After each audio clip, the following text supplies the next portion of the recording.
Computerized Start is brought to you by my awesome patrons on Patreon, and by your tips and memberships on Ko-fi. These and other channel supporters make my live streams possible. You too can become a channel supporter with tiers starting at just $1. And as always, thank you for all your support, including sharing, chatting, liking, and subscribing. Now roll that famous logo animation.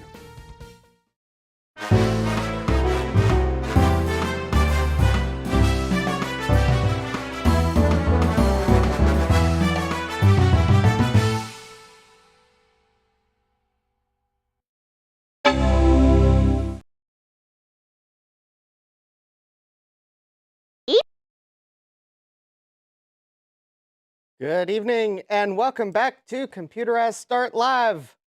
I am your host, Justin D. Morgan, and people in the chat are already trying to guess the outcome of certain things. And they're probably right. Anyways, I see in the chat we have Eric's Edge, Frodo Jedi, Retrotech Chris, doing a smoothie run. Well, grab me one while you're out. Ha ha ha ha. Yeah, no, it'd be drunk or melted by the time you got here. Everything is Broken Garage. Hey, Ryan. Trina of Trina's Technobabble. Garth Beagle. Jeremy's Vintage Hillbilly Shack, who bought a new welder, apparently. I don't see Adrian in the chat. Maybe he's lurking. That'd be pretty cool. Let's see here. Yes, there have been some really nice shorts for this Macintosh. Garth thinks this poor LC475's plastic have gone brittle. Well, we'll see about that in a moment. This might be the one perfect LC475 case out there. Haha, yeah. Not convincing anyone there. Jeremy, can't promise I won't sneeze because it is pollen season now, along with LC season. Dave is of Dave's Vintage Apple Tech. Hello. And Retrotech Chris is possibly back from the smoothie run or hasn't left yet. So, yes, let's see here. Channel announcements. Well, I've got a Ko-fi, I've got a Patreon. It's still Macintosh. First week we did an LC, then we did an LC2 for the second Thursday, LC3 for the third Thursday. Tonight must be, drumroll please. Oh yeah, and change camera angles. LC475 night. And boy, oh boy, do I have just like a pile of stuff here. All right. Oh, Chris is watching on his phone. Yes, as Garth was so aptly guessing, and I was warning no spoilers, well, there you go, Garth. But that's not all. But wait, there's more. I'm sure there's probably more pieces hiding in this contraption. Yes, it's 040 all the time now. So yes, yeah, this thing's been falling apart since before I got it. So, where are we at with the LC475? Yes, so, the one thing we are not doing tonight is recapping this board because the eagle-eyed among you might have actually already noticed, or actually might even remember that on some stream, actually several months ago, because I was curious if it worked, I've already recapped this board. So, already has tantalum caps on it. So, it's already recapped. Don't worry, this is actually a new Tataran battery, not an old one. Nope, no, Eric, that is not a battery bomb. That is a new Tataran battery. Ah, yes, Trina's asking where I got this computer from. No, I did not get this computer from Garth. Although Garth is certainly welcome to send me another LC475, I would gladly accept it. Or a 476 or any of its other brethren. Even a Quadra 605 or some other nice models. In fact, actually, what I would like to have, which is probably rare, but I saw one on eBay, is an LC475 with the auto-inject floppy drive. Original. So the faceplate actually originally says LC475, no label shenanigans. but those are probably rare. But yeah, well, yeah, Eric, but the thing is, I put batteries in computers I'm actively using, and this computer qualifies as active use, even though at the moment it kind of has a few things unplugged. I have removed batteries from other Macs that are not in the active use category. So anyways, I've already recapped this board. It has been ultrasonically cleaned. It has been tested. This power supply has actually been recapped and ultrasonically cleaned. I actually did an upgrade, and I've shot it on video and haven't released it. Although it might be a little difficult to see. There we go. So yeah, these are annoying to work on without a battery. The LC475s, and I think it's common on the 68040 Macs. Hey, K-Mac Vintage.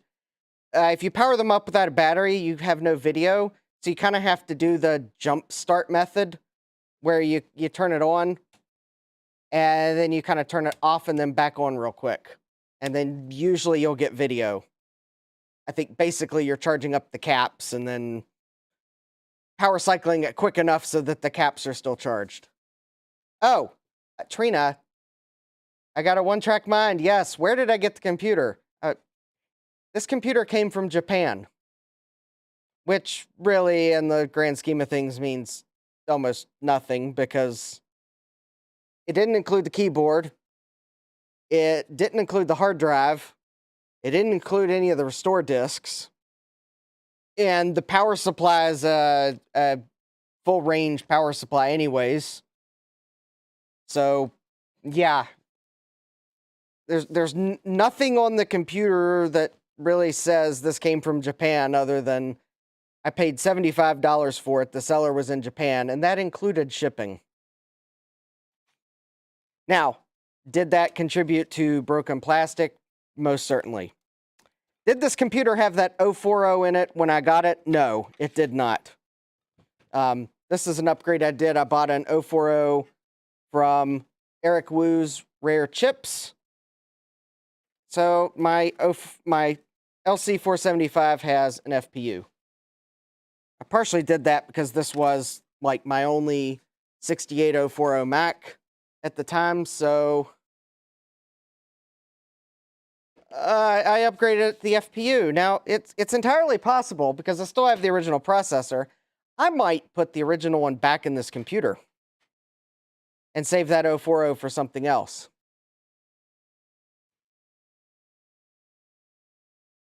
It is also entirely possible that I have, even though I don't know Japanese, I have thought about trying to get a Japanese keyboard, because I think it'd be cool, and install the Japanese software, because even though I can't read it, well, it'd look cool. And with BlueSCSI, I can always, like, make an image that's Japanese, and then I boot it up, and I say, oh, look, cool, this is from Japan, and then I reboot it into an English version of the OS. So anyways, this board is actually good to go. Now, no, this has not been overclocked to 40 megahertz. And I'm probably not going to overclock this one, because this is my first 040, or my first LC475, and generally I don't do mods like that, because I think you gotta actually change some things on the board, if I'm not mistaken. Actually, I don't even see the crystal on this board. That's interesting. So, that's just the, it's the buying 68040s, the 40 megahertz one was the easiest one to get. Yeah. Yeah, this is an LC475. Now, you all are probably thinking, now, Justin was saying there's probably more broken plastic bits than I was admitting to. So anyways,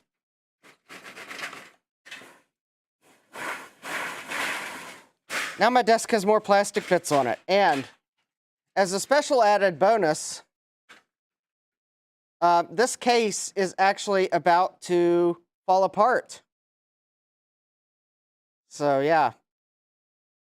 Although, that is going to make it easy to get this label off the bottom of it, which I will get off at some point to transfer to what I'm about to put on my... Oh, the 475 is overclocked by moving resistors around. Well, I might consider it. Anyways, I'm going to set that aside because we're not using that case bottom. In fact, now I've got little gray beige plastic bits on my desk, which I'm going to add to my collection of plastic bits for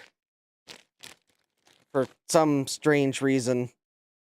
Probably for visual effect when I do a scripted video on this thing. There we go. All right, well. All right. So, because that is like the world's saddest LC475 case bottom, I went shopping on eBay, the place where I usually regret what I buy, and I bought an LC2 case. And so what I am going to do is I am going to transplant the LC475 into the LC2 case. But I'm still keeping the case top because the only thing wrong with it right now is a crack there in the corner that I can easily repair. Also, it is just a little bit yellowed. But those of us in the I'm kind of too lazy to retrobrite, we don't call that yellowing, we call that patina. So it's just a little bit patinaed. Hey, Jack68K. I'm also running out of places to set things. And no, we're not you can't install Windows 11 on this Trina. I don't even want to know how badly Windows 11 would run on this thing. So, one thing that this computer did not come with was a floppy drive, and I decided that I was going to put a floppy drive in it. Mainly because the way the manual inject cases look, that there's a big gaping hole in them if the floppy drive's missing, and that just wasn't good. Oh, all right. See you later, Garth. So, this floppy drive, I actually picked up at McLean Surplus. You might recognize the label. So it's a Mitsubishi floppy drive. It actually had this shield snapped onto it, so it came from some other Mac other than an LC. I don't know what one it came from, but anyways, the reason why I picked this one, A, because I already had two things to pick up from them, so what's another small item, and B, and more importantly, hey, Pterodon, welcome. The floppy drive had the 4 screws in it that are the same screws that the LC case uses to retain the floppy drive. So I was able to pick it up with everything else, and it had the screws in it because the seller from Japan had removed the floppy drive and hard drive because I guess they wanted to make sure that there was no data on it. Probably some sort of a Quadra. I'm not sure which one. But this floppy drive is just a little bit dirty, so I was going to see if I could figure out how to maybe pop the top off so I could give it a little bit of a clean inside before installing it. And otherwise inspect it, but that's going to require... Oh, there we go. I think it just... There we go. I think it'll just... Yeah. All right. I guess one good thing about the manual inject drives being made to a lower cost is they did things cheaper on them. So it looks like this cover just snaps off. There we go.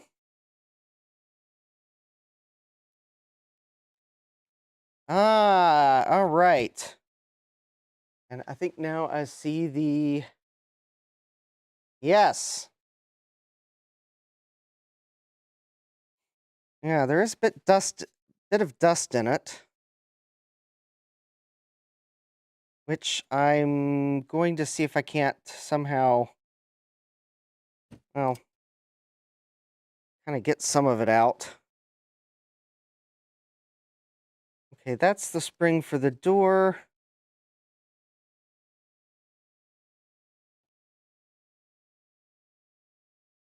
Oh, well, I know how I can get it out. Probably the most, we'll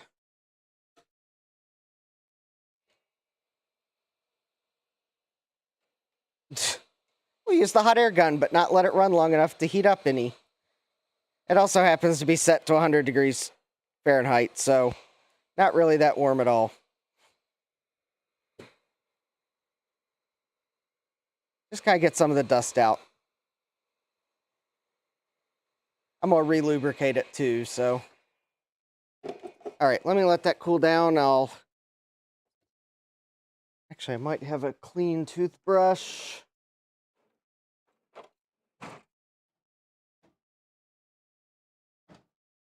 Let's see here.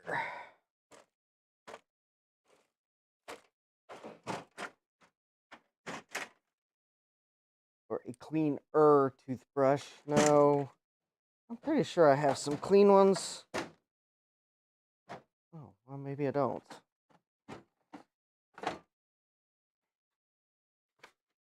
All right, this one will work. 100 degrees Fahrenheit is like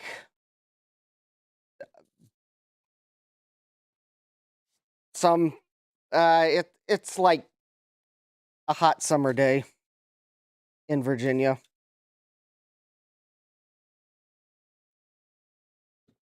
So normally I have a stash of toothbrushes that I get from the dentist that are not soft enough for me to use, but apparently I've used them all. So anyways, I'm just kind of dusting some of the dust off gently.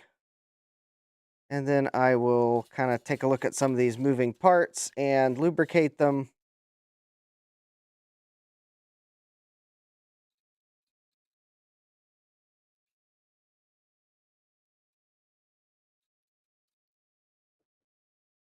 And I'm sure someone in the chat might be able to convert 100 degrees Fahrenheit to Celsius. It's not going to risk melting anything, but and it shouldn't be a temperature that would hurt a floppy drive because theoretically the computer could be 100 degrees Fahrenheit inside while it's running. So, I mean,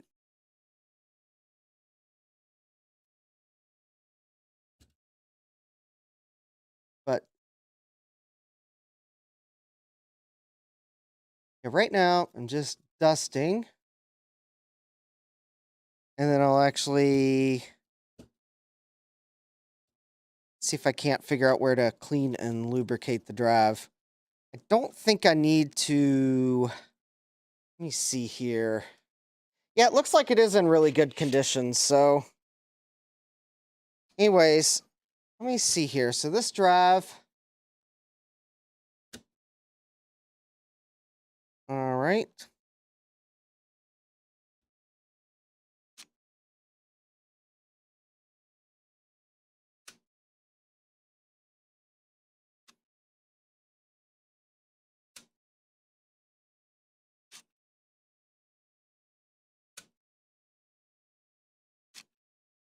You know, it might actually, it might not actually need anything. Because... Well, okay. So it does have a little bit of dried grease on it, so let me see if I can't clean this up just a little bit. Yeah, thank you, K-Mac. About 38 degrees C. All right. Yeah, I see some dried grease here. There's some dried grease here. I definitely want to clean the drive head just in case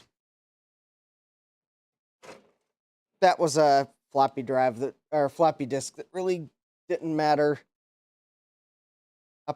It was stuck in the LC3 actually. Which that reminds me, sometime I'm going to have to lubricate and fix that floppy drive because it's seized. All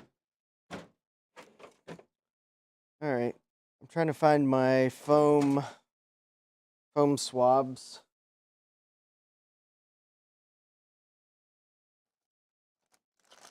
There they are.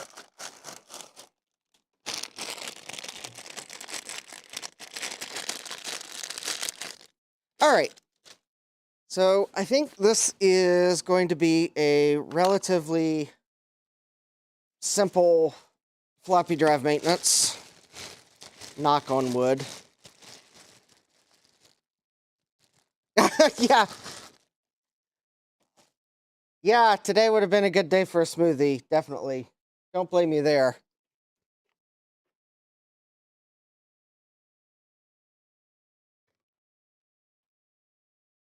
Not exactly sure where the closest smoothie place is to my house, but it's further than I was going to drive. Plus, I had a live stream to do. All right. So, fortunately, I don't think I'm going to have to replace any gears on this drive, because I think right there is the gear for the...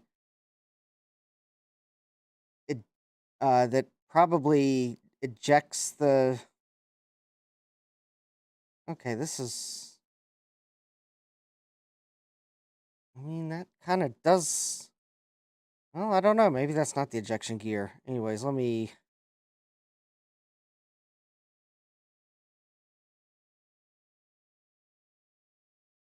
All right. Well, I'm just gonna clean this as best as I can, and well,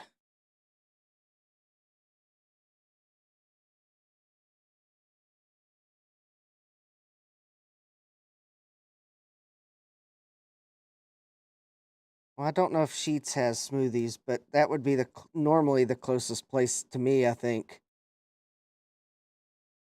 But our Sheets is still closed for renovations. Though they are putting asphalt down on the parking lot, so I guess I'll have my Wisconsin cheese bites sooner rather than later.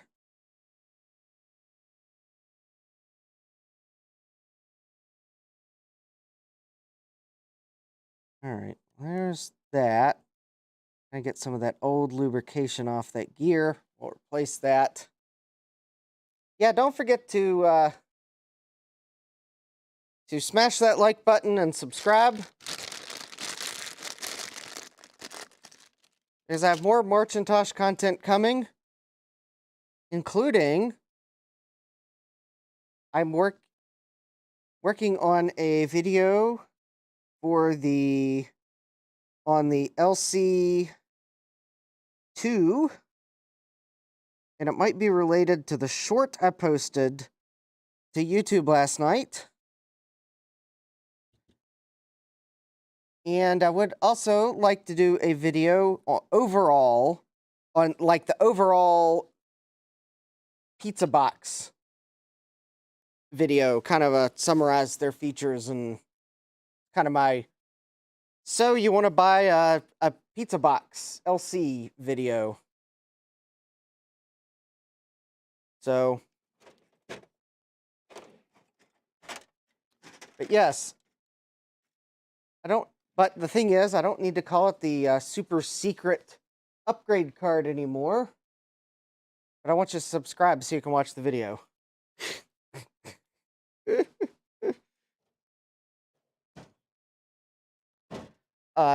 Spoiler alert, I actually ran a benchmark last night. It was a real world benchmark. I call it the boot up time benchmark. And my super secret upgrade card more than halved the boot up time of the LC2.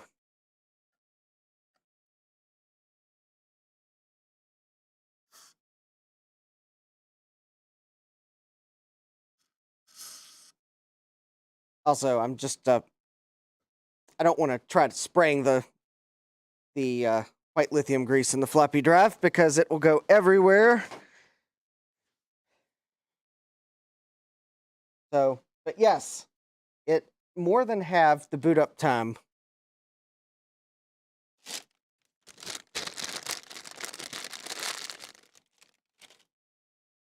And actually, the reason why I was, of course, Adam told me, you know, I don't think it was a very big secret, but but Adam told me he enjoyed me referring it to as a super secret upgrade card, even though it was probably I was the only person on Earth that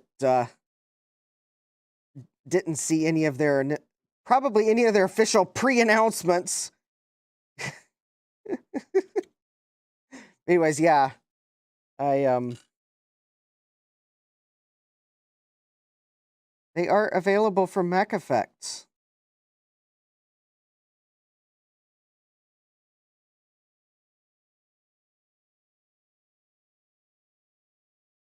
Anyways, not a sponsor. Mac Effects probably doesn't even know about my YouTube channel. Of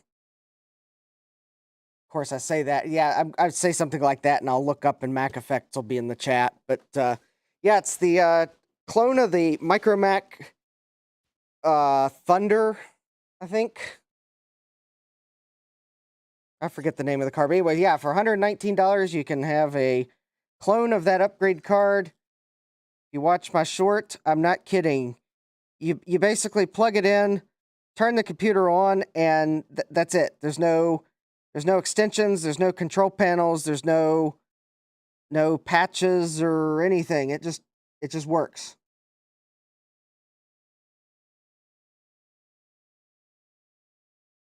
And by the way, Garth, if Jeff Goldblum does come to hunt me down for copying his commercial, that's fine. I wouldn't mind shaking his hand, even if he is kind of shaking his finger at me like, you stole my commercial idea. I'll still shake his hand.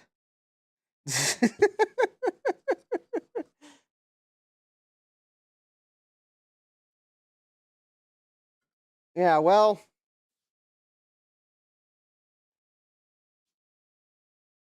Hey, big bad biologist.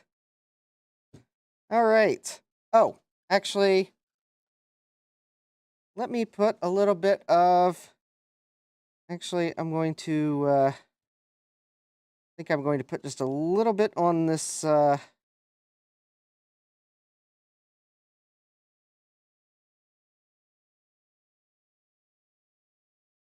Gear here. Because it was kind of looking a bit sticky.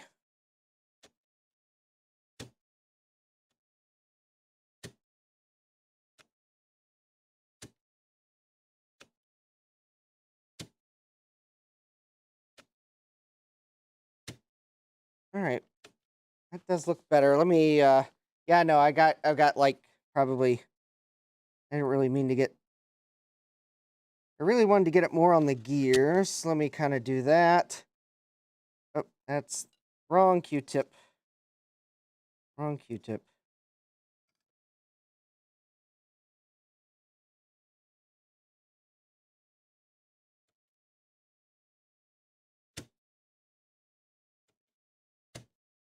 Any other? All right, that looks good there. I'm gonna clean the tops of the gears off. Get that excess off there. And there we go. All right, I think that's probably good there. And I'm going to see if I can't Oh, I spilled my toothpicks on the ground. That's why. Let's see here.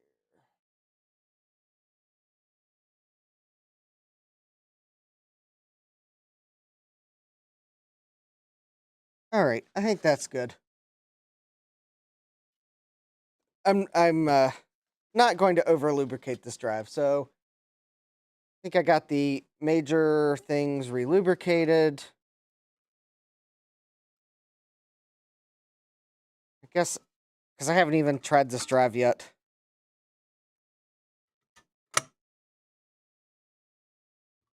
There we go. One manual inject floppy drive. And oh, hey Retro Techie, welcome. All right. Let me set that somewhere. And I'm looking at the bottom of this LC2 case that I got, and I'm going to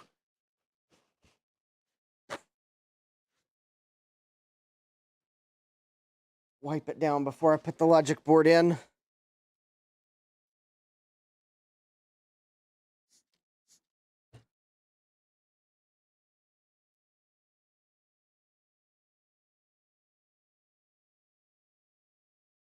Well, yeah, lots of lube, but I don't want too much lube. And oh, hey, Bruce.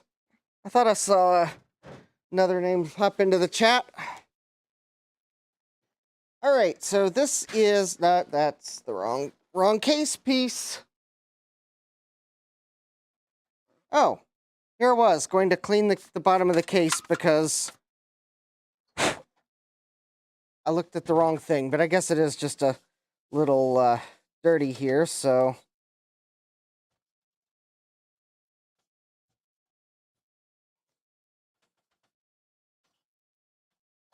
Not that I'll really, not that you'll see it once I put the logic board in, but I'll know it's there.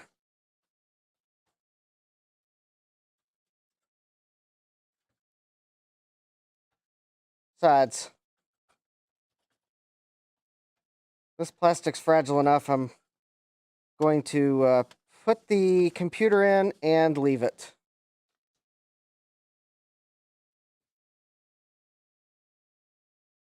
Yeah, I think I need to take a look at some things to put in the consignment area at VCF East. Although part of what I'd be consigning I don't have yet. That's interesting. What is that plastic piece there? There we go. Because I bought a lot of cards on eBay the other day, and well, they haven't even shipped yet. All right, so we got the logic board in. Unfortunately, this case was missing the filler plate, but I think I got a spare one somewhere. All right, see you later, Retro Techie.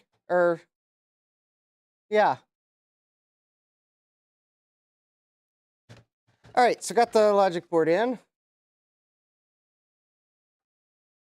Hopefully to stay, because this case is, while in better condition than the original case,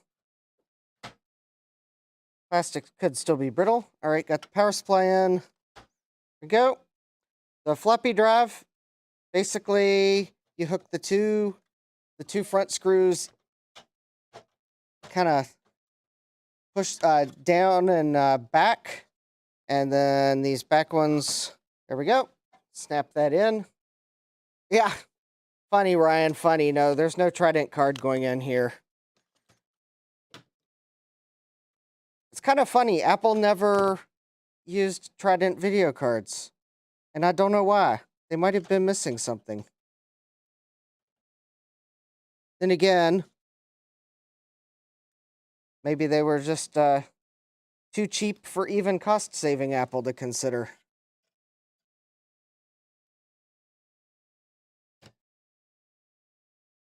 All right, so there's the speaker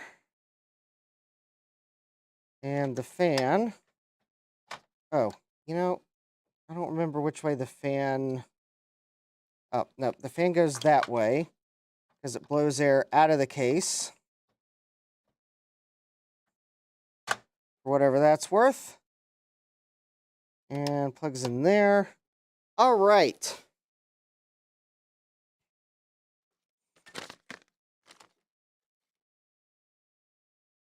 Now, I've got some VRAM.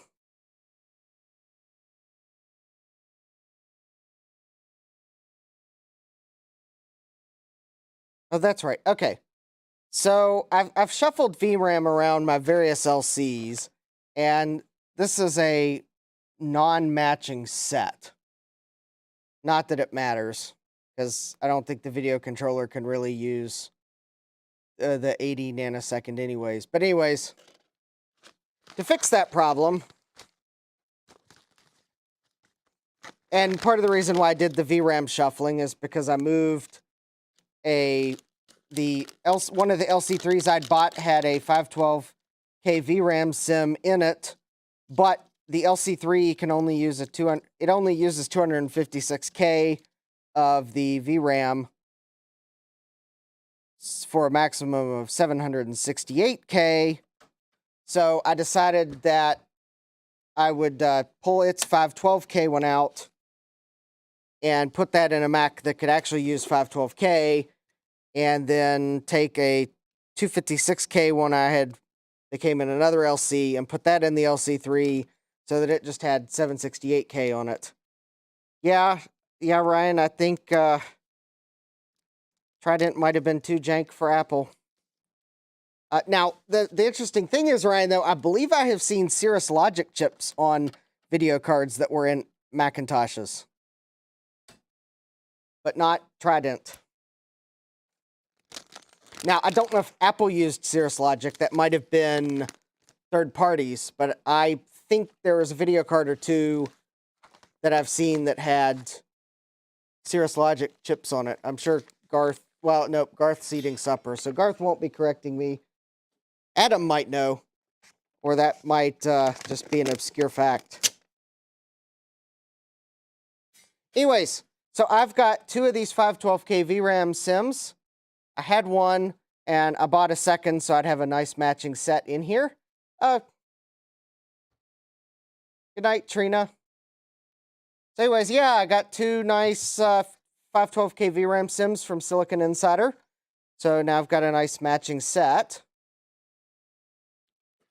Because this computer didn't have the floppy drive, I had to actually buy a floppy cable.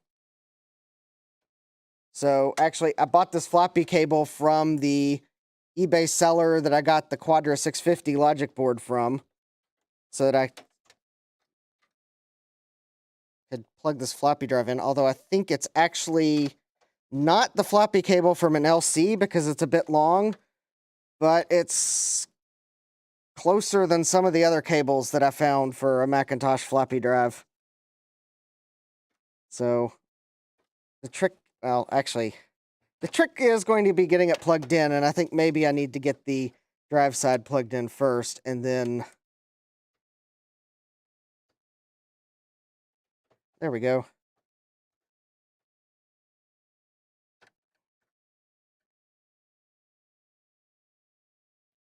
Well, actually, you know, maybe that is about the same size. There is not a spot for another RAM stick. So here's the so what you're seeing, Jeremy, I think is this. That's not a memory slot. Well, okay, technically it is a memory slot. This is not a slot for RAM.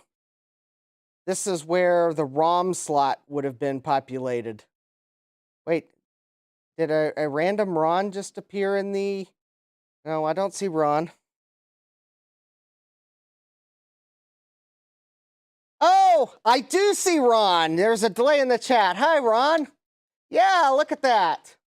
It's LC season, Ron, and it's the LC 475. But yes, if you saw Steve's video on the prototype, was the Apple TV thingamajig that they were making back in the time, I think it actually did have the ROM socket populated. But anyways, yeah, this would have been for a ROM socket. But Apple never populated it. I guess they settled on the ROMs, because right there's the ROMs. So I guess a little tour of the logic board with I don't have a, yes. So yep, 68040 processor. Now this came with a 68LC040 processor, but I have replaced it with the 68040. This is actually a brand new Tataran battery for maximum vintage look. So I don't need to remove it because it's actually was made April 21. I'll even zoom in to so that anyone can see. That is actually, yes, I did not want to buy the Tataran batteries because I wanted to make it more obvious that it wasn't an old battery. But yeah, that was the best deal I could get at the time when I bought them. So I got Tataran batteries. Mainly because I didn't feel like driving down to Batteries Plus to get their batteries, which are kind of overpriced, because at least they have the benefit of Apple never used the brand they sell. So it makes it very obvious that, oh, that's not an old battery, potentially.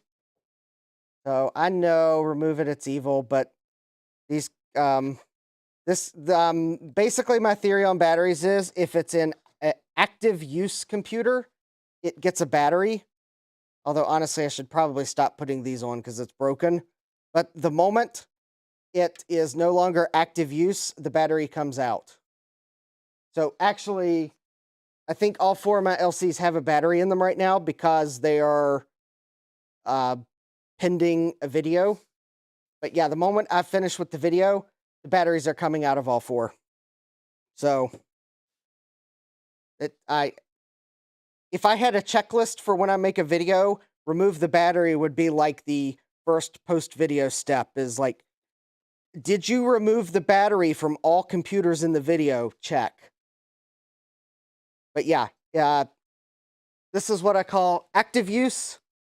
So it has a battery to get past the wonkiness. Yep. Moment I'm done making the video, all the batteries come out.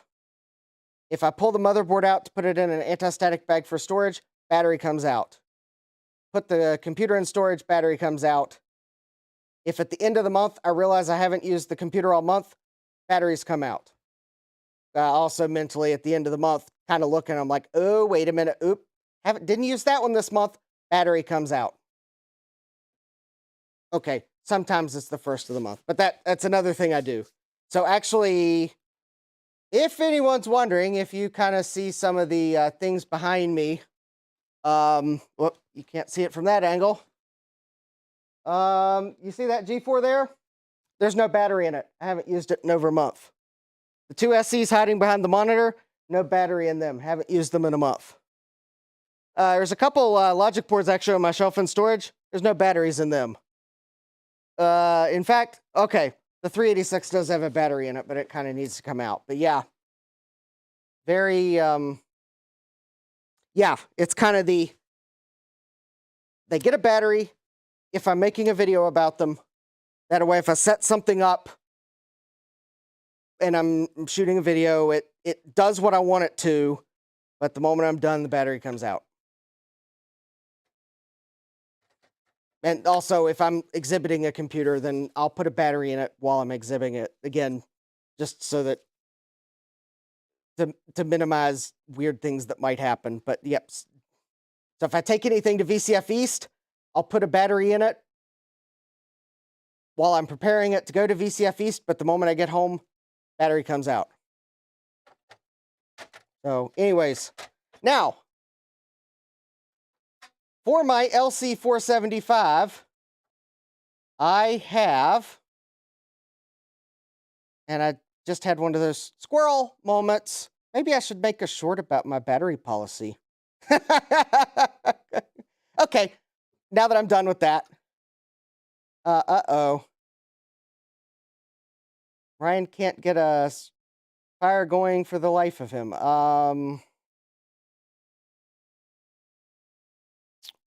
Just find one of those old leaking lithium batteries, and that might help. So for this LC475, because it... Oh, wait.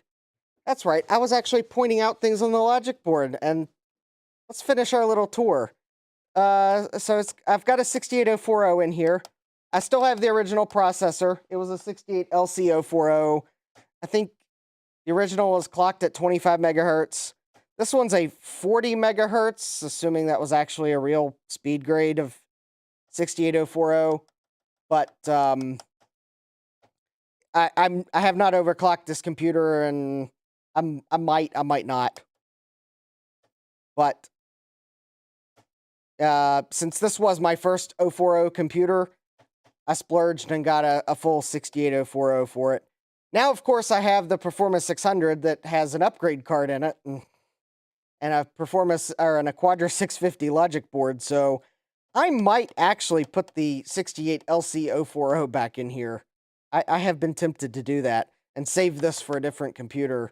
But then again, maybe I'll leave this in here and do the swap when I actually have a better computer for this. So I think this is the sound chip. Here's the infamous sound area where the electrolytic capacitors like to leak and corrode things. There's the egret chip. Luckily on this computer, egret chip was not green. Probably partially because there's fewer capacitors in the 475 than some of the other LCs. I think that's the SCSI chip. Yeah, that's some other chip, and there's some other chip, and some other chip, and some other chip. Yep, they're grand tour over.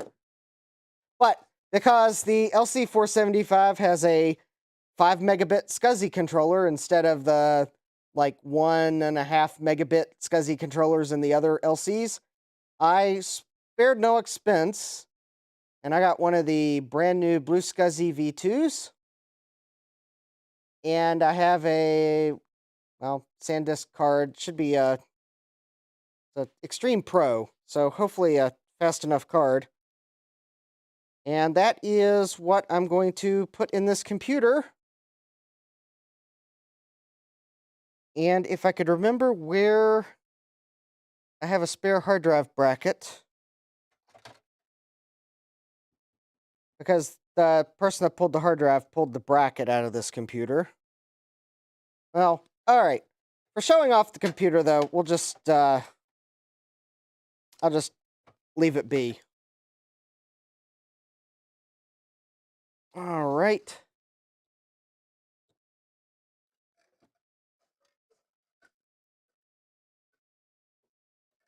All right. Oh, I gotta clean up the mess I'm in progress here.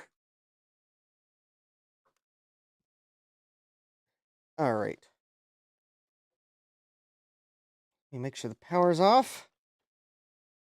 And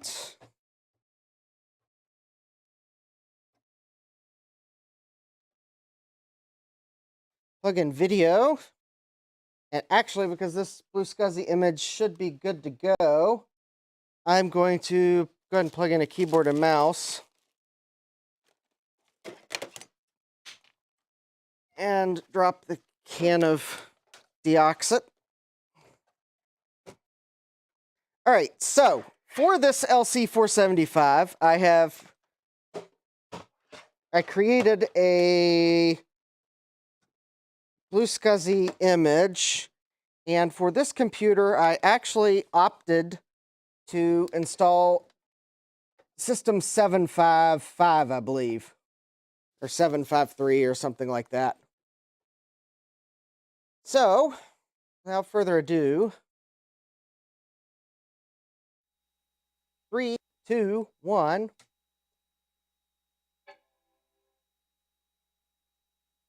And we'll show off some of the features of this computer.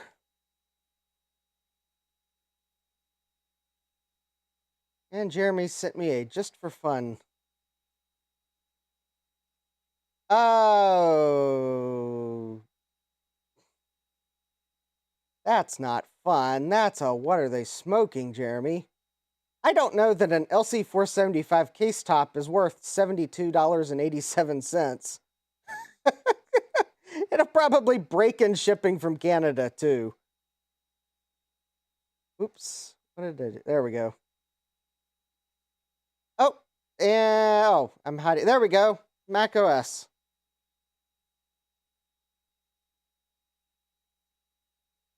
There we go. That's actually pretty snappy. So, about this computer. Oh, that's right. I didn't go for 7.5. I went for 7.6. So I have system 761 installed. There is 4 megabytes of onboard memory, and I have a 32 megabyte SIM installed. It's one I picked up on eBay that is a low profile SIM. It actually appears to be one that was made back in 1999. And I think it was made for some IBM something or other, if I remember the label. But luckily, the Macs that use 72-pin SIMs aren't too picky on what they use, as long as it's not like some oddball memory. And I think this is just a fast page SIM, or no, it's an EDO SIM, but the Mac's probably using it in fast page mode. But the key thing is it's low profile, because one thing about the LC475 that you'll want to keep in mind, and Garth warned me, that depending on the size of the SIM, and this especially gets to be a problem when you try to put a 128 megabyte SIM in here, if there's memory modules on the bottom of the SIM, if it's much taller than this SIM is here, then the memory modules will actually touch the processor, and it might not actually, the memory might not seat. I think for the 32 megabyte SIM that I bought, I think it was actually unnecessary for me to have gone for this low profile one, because I think all the 32 megabyte SIMs are really about this height. So it would have been okay if there were chips on the bottom, because I think they'll clear everything. But that was one warning Garth gave me. So I haven't installed much on this image. Basically, I installed system 761 and Spectre, because why not? And actually, you might be looking at the image size. It says 179. Oh yeah, 68.4 megabytes on disk, 179.4 available. I actually made this image 240 megabytes for some strange reason, because I thought, oh, it'd be cool to have a hard drive image the size of the largest drive that would come with this Mac. So yeah, good night, John. We'll see you later. Anyways, yeah. So, yeah, no, I didn't have a recapping on this one, but hey, still had to put it together, and I'm gonna shut it down because somewhere I've got my Floppy Emu, and I want to install, well, I want to run Snooper. I don't know how Snooper is going to like a 68040 system, but, or I've got some BlueSCSIs that I may try. One of them's got a better benchmark program on it, because I was actually curious, or I wanted to show you kind of the fact that this computer can actually use the BlueSCSI V2 performance. We'll try the floppy drive out later, because actually that floppy disk I have down here is of questionable quality. It was stuck in the LC3's floppy drive, and I don't know if it's actually good. Also, I believe my Floppy Emu is actually in Mac mode. I also believe that it is impossible for me to not knock something over during a live stream, because that's why I don't pour much isopropyl alcohol into things. Yep, there we go. Mac floppy mode. We're good.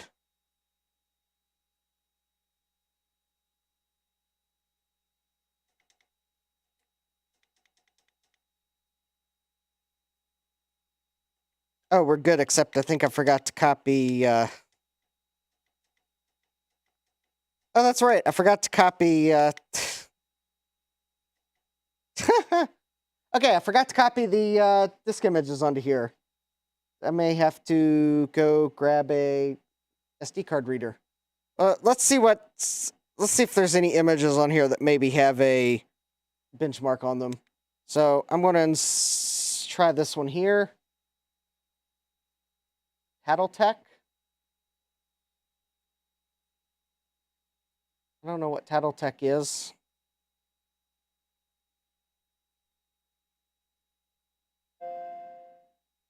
Whoa! All right, I've got a.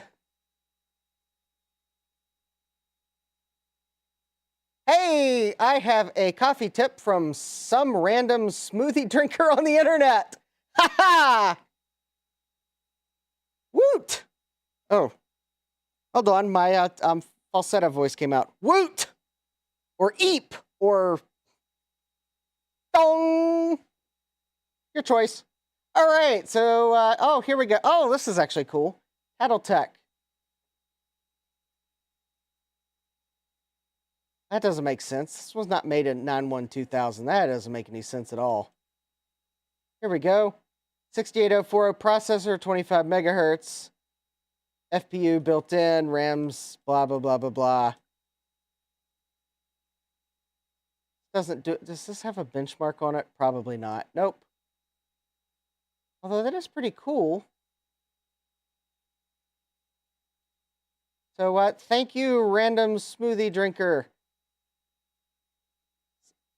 Since you, I suspect I know who you are, random smoothie drinker, but since that's what you put on the text that showed up on the chat, I will respect that.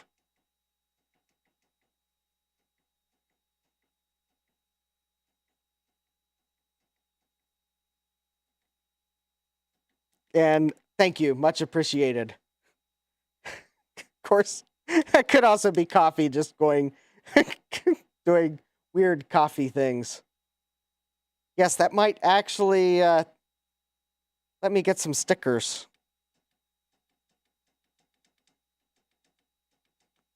All right, I think I'm gonna have to go get my SD card reader because, yeah, I don't have, there's no benchmarks on here. Okay.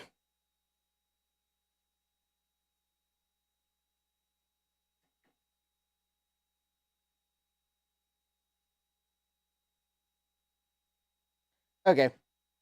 Let's see here. Oh, I just realized though. Wow, that clock is wrong. All right, let's change that. It is currently, the date is correct. The time is 9 o'clock Eastern. I do appreciate those of you that Mac Yak has crashed. Ah, well, I appreciate those of you that are sticking around on my channel. And hey, DJ Craze. So, all right, let me go run upstairs and grab the SD card reader because apparently, even though I thought about bringing it down here, I forgot to. Oh, hey, Rudy. Welcome. I will be right back. I'm going to go upstairs and grab my SD card reader so I can put 2 disk images on the floppy emu. So, one moment, please.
All right, and I am back.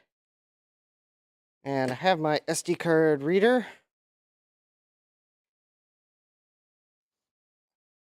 One of these days I'll probably get one or get another so I can just leave it down here, but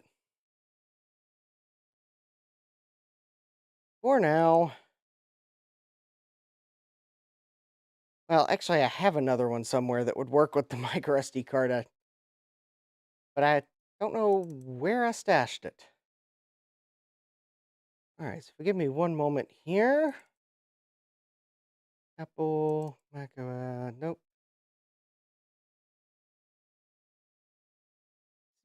Software downloads, no.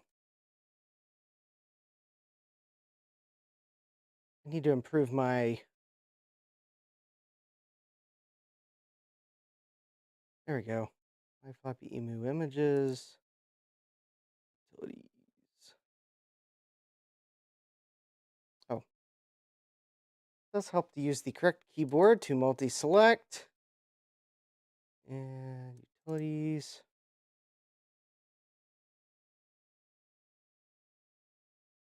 And oh yeah, that's fine. Yep.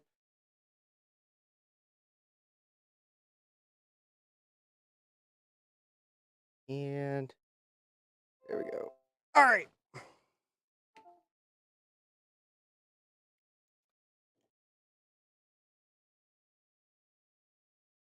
All right. So, Thomas, you were asking about how the 475 repair is going. Well, it is actually going well. See here.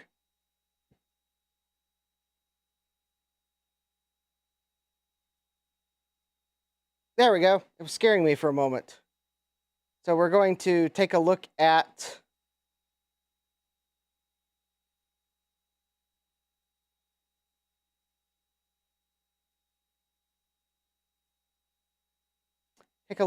some benchmarks. So I have a BlueSCSI V2 in here, and I also have some BlueSCSI desktop or BlueSCSI externals that are the V1s. So I'll use them to compare performance. So let's see here. Hopefully, I'll find that these disk images are the correct format.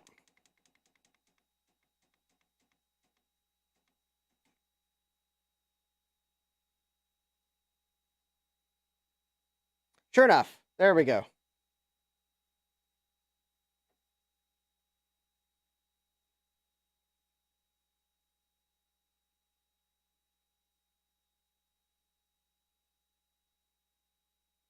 Hey! Random Joe has entered the chat. Hey, Joe. Yes, you can get your BlueSCSIs from jcm-1.com. That's where I got mine. Oh, KMac Vintage has a 475 for someone, but it's so bad. Ooh, that you don't think Steve or Bruce would touch it.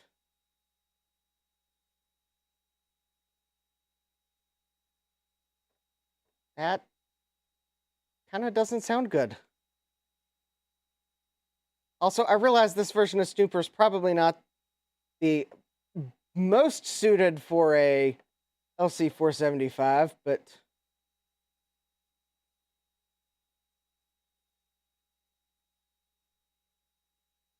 well, it does at least recognize some things. Ah, like the Apple Unix is not present.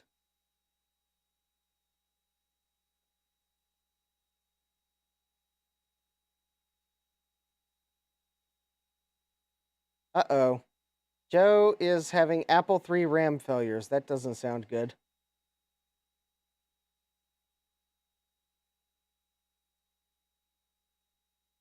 All right. Let's run a few benchmarks here. So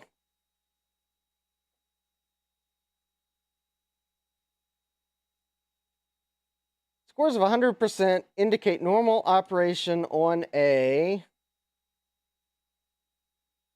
Let's see what we got here. Do we have any 040s in here? Quadra 700. All right.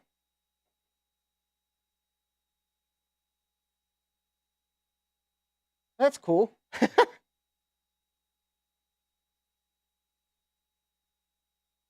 Interestingly enough, this LC475 with a full 040 is apparently as fast as a Quadra 700.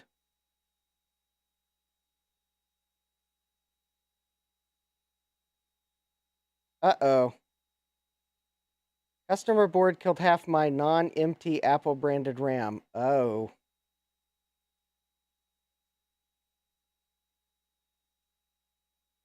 Oh.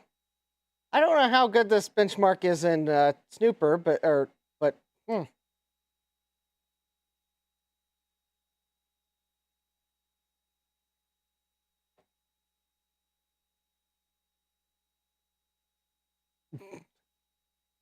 woohoo! It's as fast as a Quadra 700. That's nice.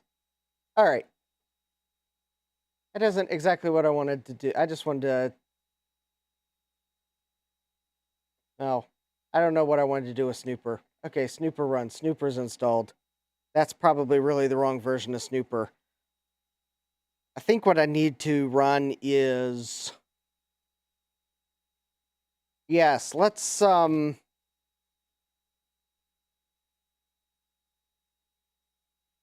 plug in one of these BlueSCSIs and hopefully we won't have a SCSI conflict. I think this one has an... I think this is the one I'm thinking of, and it's got an image that's at like ID 4 or 5 or something like that.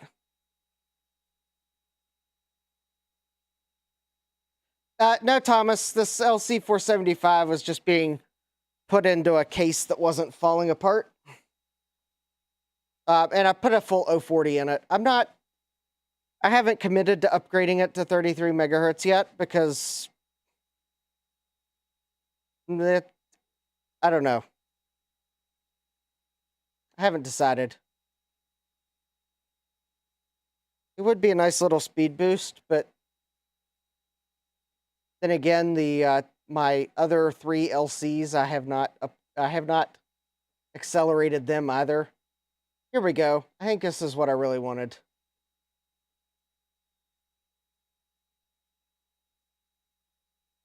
Yeah, here we go. This is the disk image I wanted.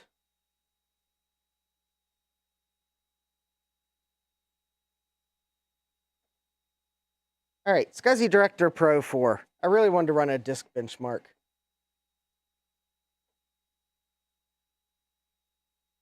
I don't know. I might upgrade it to 33 megahertz. Garth put the instructions in the chat. I'll have to look at them. All right. Let's run a little benchmark here on the BlueSCSI. This is the 1.1. So this is LC475.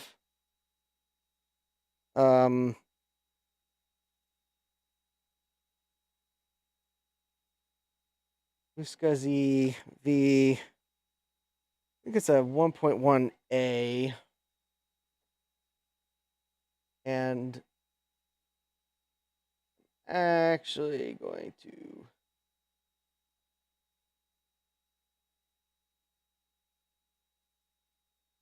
Oh, here we go. This is just to give you an idea of the performance you can get with a BlueSCSI V1.1. These seek times are meaningless. Eric Helgeson told me basically the BlueSCSI is just like... I think the BlueSCSI 1.1 just basically when it gets a seek request, it pretty much immediately tells the SCSI controller, oh, I'm there, which is why all those seek times are so close to each other. He did tell me, though, that on the BlueSCSI V2, I think they wait a little bit of time and then return that they're there, because I think there were some host devices that didn't like the almost immediate return of the seek command. But pretty much the seek times are meaningless. It's a solid state device. There is no seek time.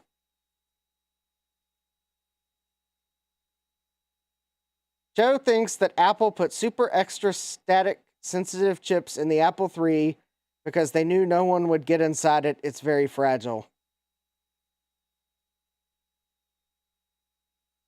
Maybe Apple put super static sensitive chips in it because of planned obsolescence. I don't know. Am I being a cynic?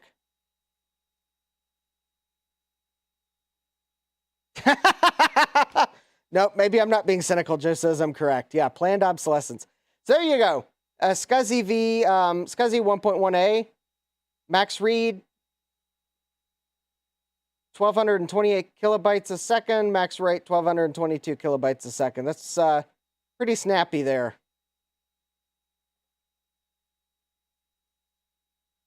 So that's probably saturating my BlueSCSI v1.1. Now, if I would go select this one, the BlueSCSI Pico, we'll run the test.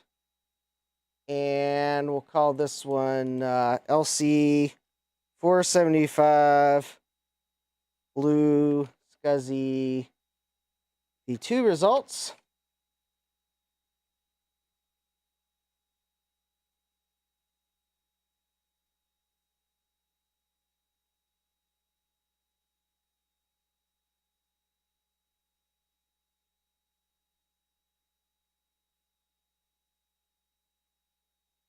And prepare to be, yeah, yep, Joe says that was max for V1. Now this is a V2. In fact, this is the V2 kit that I ordered from Joe, like of his first lot of 10. And he was having so much fun on the live stream where he was assembling these. And I think we were having so much fun while he was having fun assembling these. No one had the heart to tell him that he had just assembled everyone's kits. So thank you, Joe.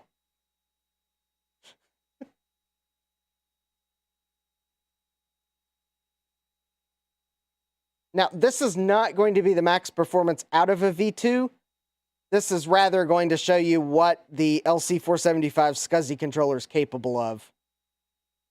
So there we go, max read of 4317 kilobytes a second. I think the SCSI controller is like 5 megabytes is like its theoretical speed. And max write 3882 kilobytes a second. So yes, if you have an LC475, while it won't take full advantage of the BlueSCSI V2, you will see improvements with the BlueSCSI V2. So I'm happy. I think I'm gonna leave the V2 in this one, because until at least I figure out what SCSI controller the Performa 600 has. Although JLC PCB did get all my parts in, so I could theoretically order the run of 10 BlueSCSIs I was going to do. So yeah. So yeah, that actually looks pretty good there. So there's SCSI Director. Let's see what else I've got on this BlueSCSI here. All right, apparently. Oh, here we go. So I guess if anyone was curious, I did have a BlueSCSI F4 on this computer, and if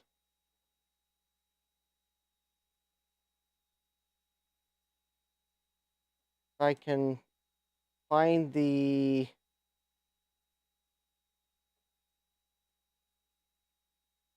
it looks like the BlueSCSI F4 tapped out at 1510 kilobytes read and 1559 kilobytes write. Also, I do really like the printer name that SCSI Director somehow captured from my system. The rabbit here is a nice touch, I think. Somehow, I think there's a bug in this version of SCSI Director where if there's no printer selected, it reads garbage for the printer name. But yeah.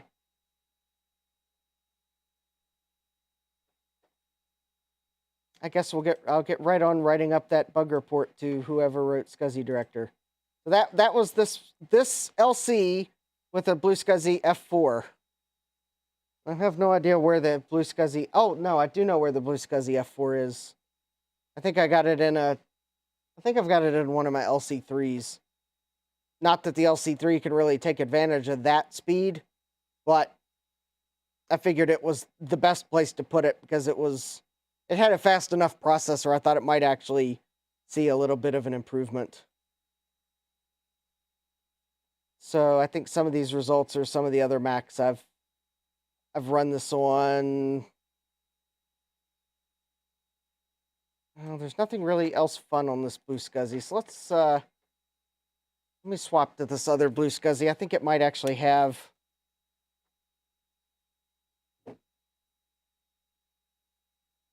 something else on it. Of course, it'll be my luck. We'll power it up and it'll have the same exact image on it.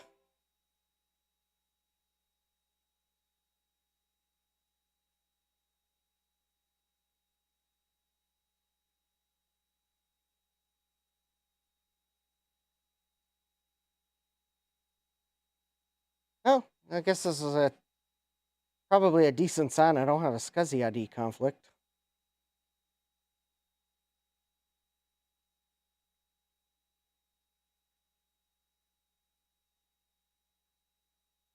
Yeah, System 761 runs pretty nicely on the LC475, so I have like 7.1 on all my other LCs, so I figured this one, I'd go ahead and put 761 on it.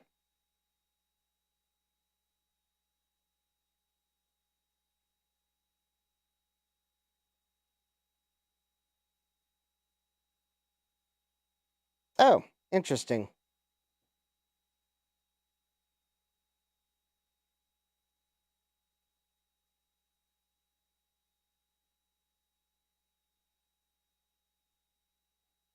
One, two, three. My BlueSCSI is complaining. No, the LC475 does not have a soft power circuit.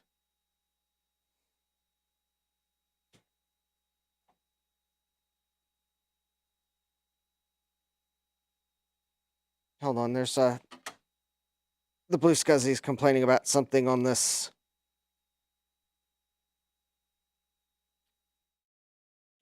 Either I didn't have it plugged in all the way or there's something wrong with the image on it. Of course, it might be... Oh!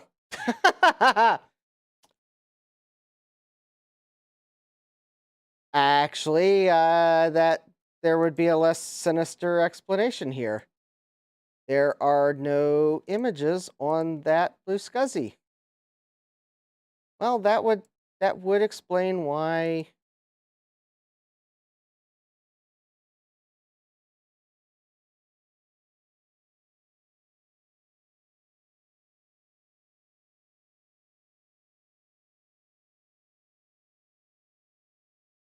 All right. That would explain why the BlueSCSI was complaining. All right, well, while I'm copying an image off of my NAS that's compressed, so it's unzipping it in real time, I guess we'll we'll chat a few minutes while it unzips. I would copy it locally, but that would risk me glitching the stream because my NAS can pretty much saturate my network now. So yeah, the LC475 like all the LC pizza boxes, they do not have a soft power circuit. So there's a physical switch on the power supply, and you got to switch it.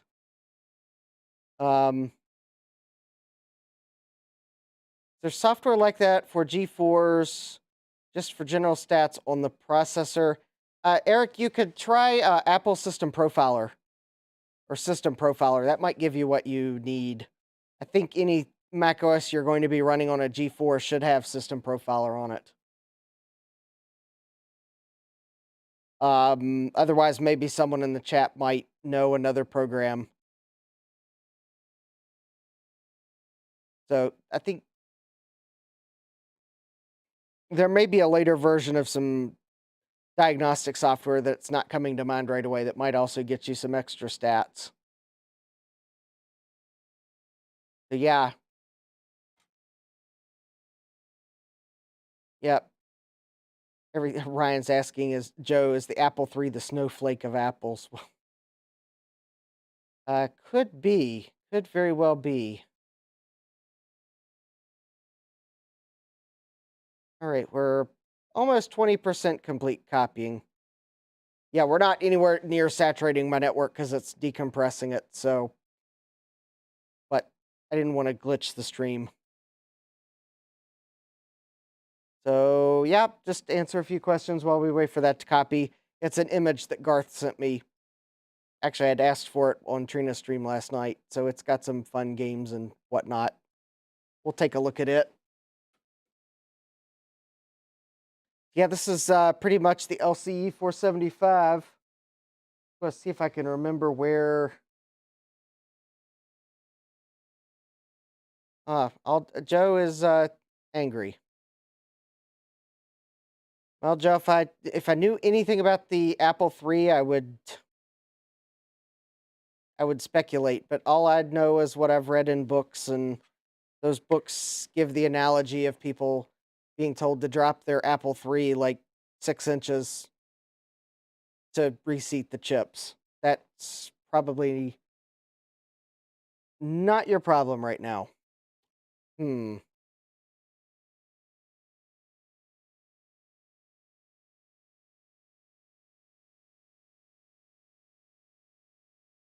Actually, given the fact that, yeah, I know, I see the bracket I was looking for earlier. Let me go grab it while that file copies. I do happen to have a spare. I think it's, oh, that's hilarious. Actually, is this a LC bracket? Yeah, I think this is an LC bracket. I just realized. I think I've got a spare LC floppy cable too.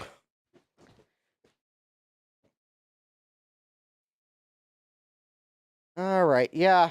All right, so I saw the bracket on the table. Yeah, I think that is actually an LC cable.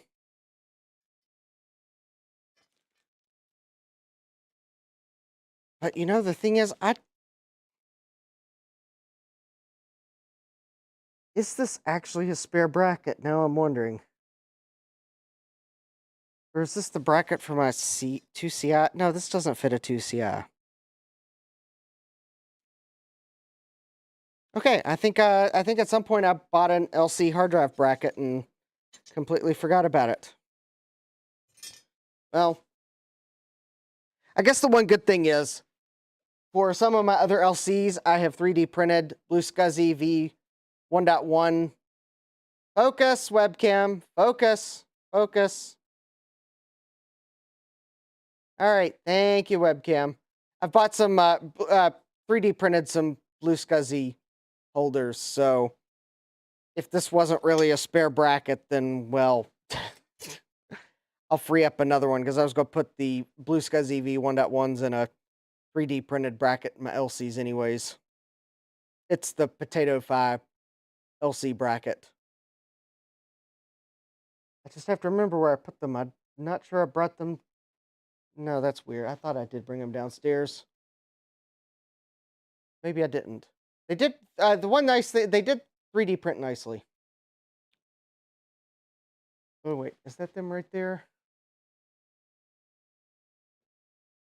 No, that's my solder station that I can't use. Okay, I don't know where I put them. They might actually still be upstairs in a box. It does appear as if they have not made their way downstairs yet. Okay. Never mind.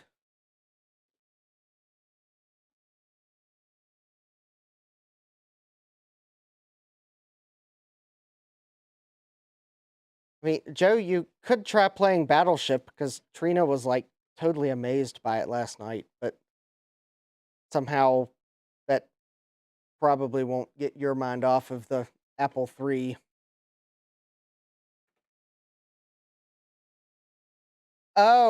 Okay, correction. Uh, I thought Joe mistyped angry, but he's correcting me. He says, no, not angry, angy. It is beyond angry. Okay. Yeah. Yeah, I would be disappointed if I had an Apple III and a card just decided to blow up half the chips too.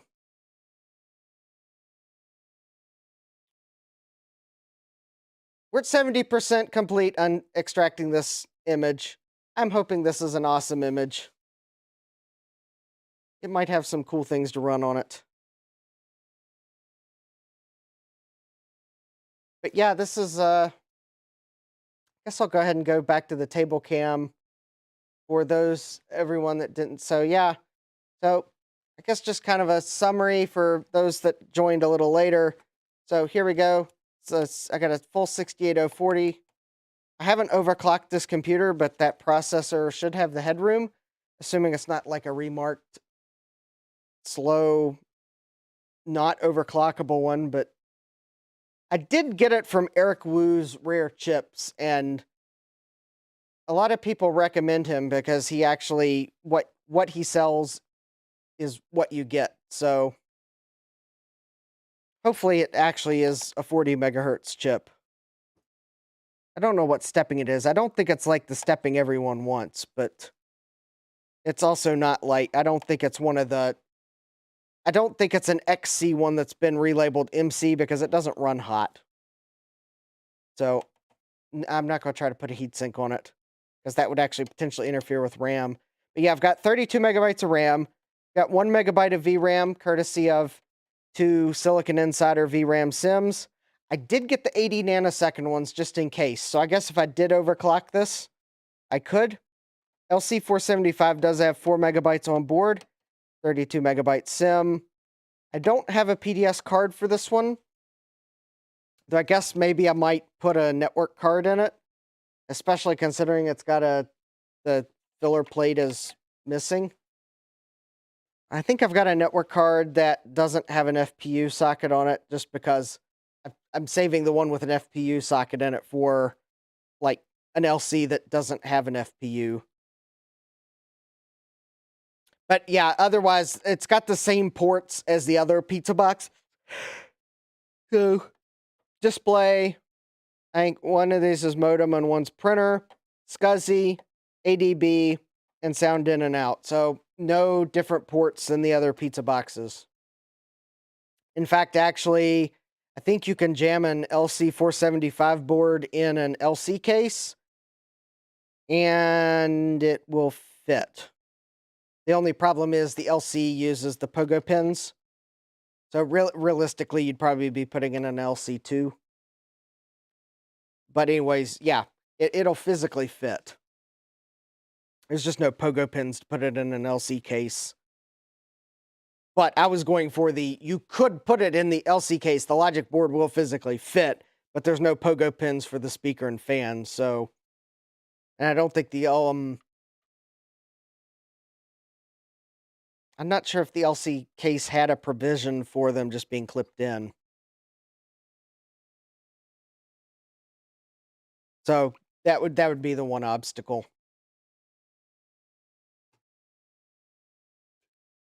So Jeremy bought a welder. Yeah.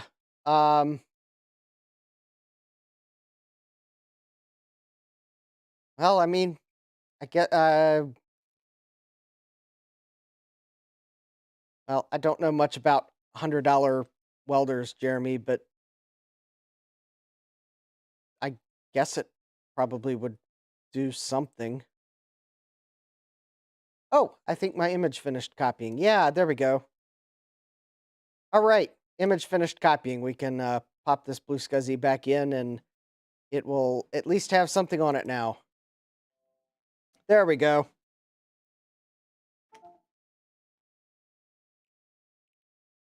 The Garth was on Trina's stream last night and he said he had an image with like apps and games, and I said, all right, I'd like to give it a spin. So here we go.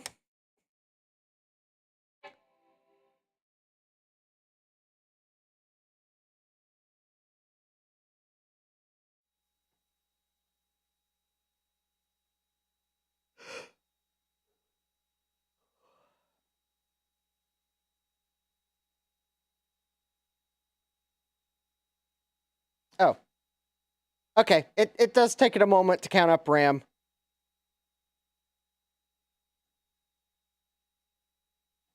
That is one reason why I decided I would just stick with 32 megabytes of RAM. Because Garth reminded me that, if you put 128 megabyte sim in there, it may not fit, and if it does, it's going to take forever to count the RAM up on boot. And I was like, yeah, you're right. So 32 megabytes of RAM is my current installed amount. Oh, look at that. Oh, it even has a cool icon on the desktop. Apps and games. Let's see what Garth put on here. Oh, wow. This is like... wow, I think this image might have a little bit of everything on it.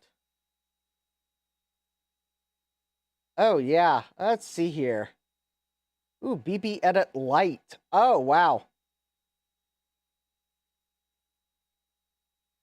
I might be able to... Yeah. Illustrator, Photoshop. That's right. They did have BB Edit back then. I could almost use this machine as a little kind of no distractions blog writing machine. Just with BB Edit and, well, maybe ClarisWorks or something like that, just for the spell checker.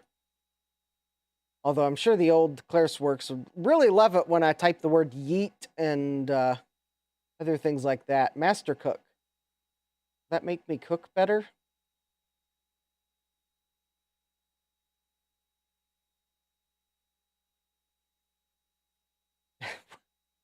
That welder is smaller than your lunchbox? Wow. Well, I mean, basically, it's just going to be a bunch of, I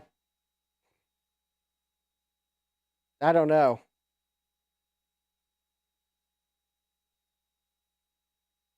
Okay. Can you even put the flux core, a normal flux core spool on that welder, Jeremy? Is it actually big enough to do that?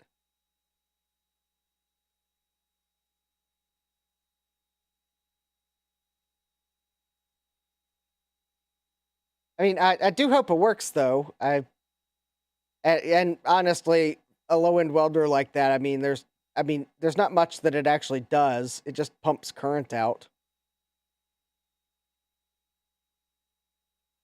Oh, Ryan, you missed me extracting this wonderful image from Garth. Got applications, it's got fun. It only has 2 games on it. There must be games elsewhere. Installers and stuff. Oh, there we go. Oh, that's cool. 824 GC software.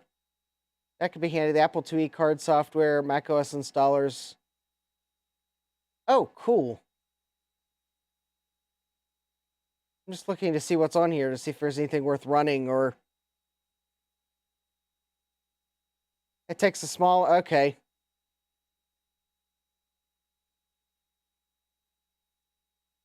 Quadra... Oh, interesting. That folder cannot be found.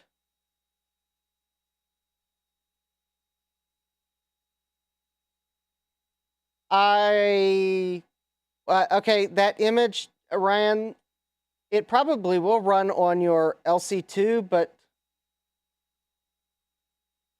there's no system installed on it, so it's not bootable.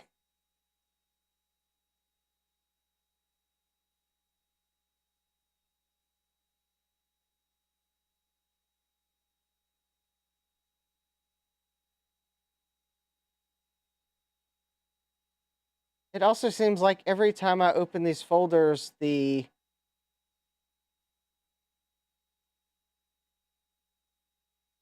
know, I sure thought there were more files on this the first time I opened it.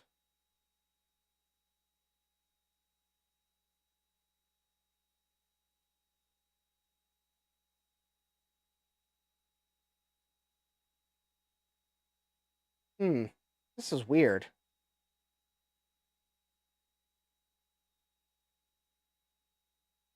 I might need to run a disk utility on this drive because what am I imagining things, or wasn't there like Photoshop and Illustrator on this volume?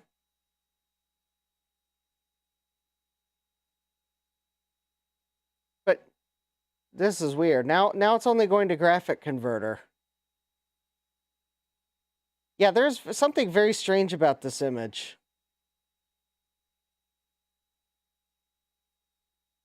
Because something's very strange.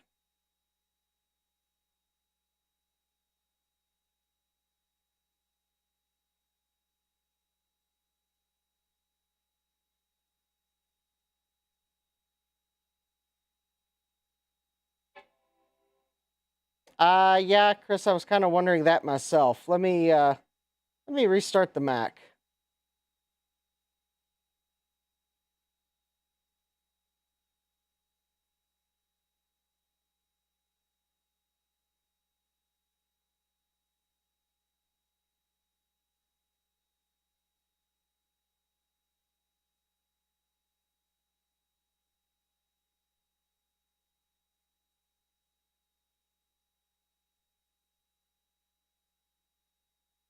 Haven't tried that, Eric. I'm gonna restart it, and I'm gonna go to the utility. I'm gonna start with the utilities folder.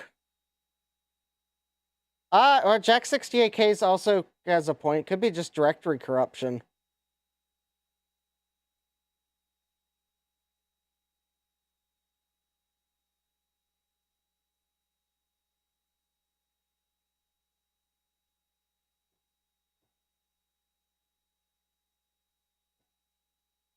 Well, that's weird.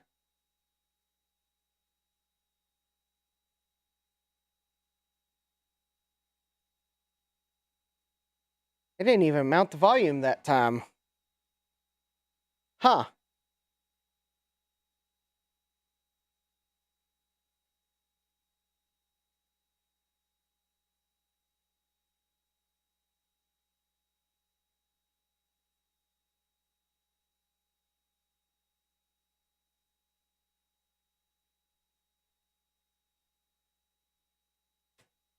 Hey, Joe.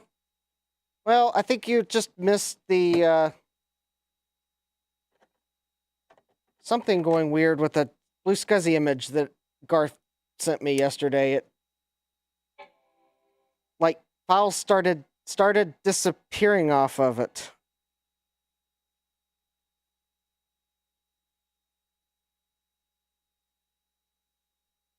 Oh, Eric, I'll see if it's visible in SCSI probe, but for that, I first have to install some sort of a SCSI probing program onto the main BlueSCSI image I have. So, yeah, hence me plugging in the other BlueSCSI.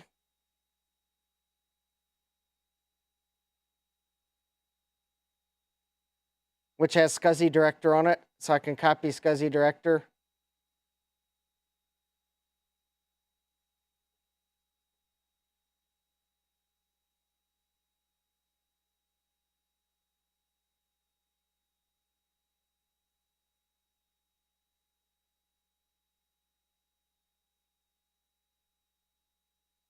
Yeah, it could be a bad, Joe's saying bad RAM or bad SD card.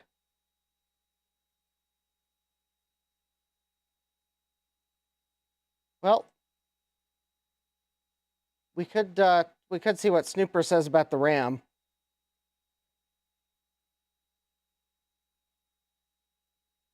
I don't know that this is necessarily the best version of Snooper for a computer this new, but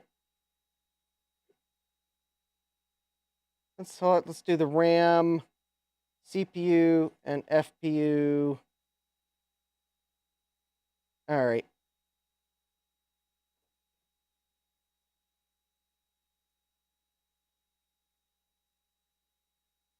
Okay, well, at least the one good thing is it does appear as if it supports 36 megabytes of RAM.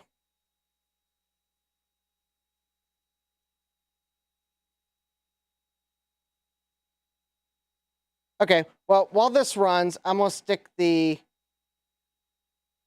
Well, let me stick the SD card in... Yeah, as fast as it self-destructed... yeah, bad SD card might be a good guess.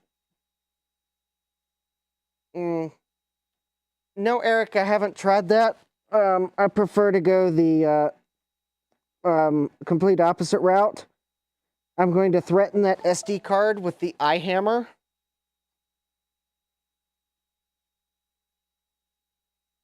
Well, the SD card mounted. All right, well, let me run... all right, I'm going to run Windows... well, Windows didn't find any errors with the drive, but...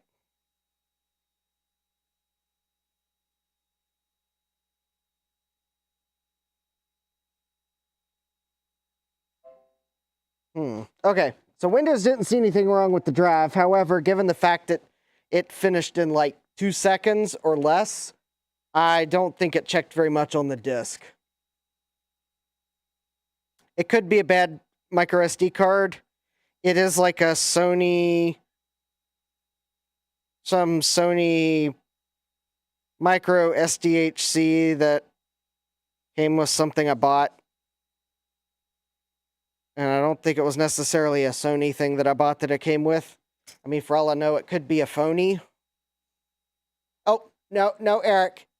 It's not the hammer. It's the iHammer.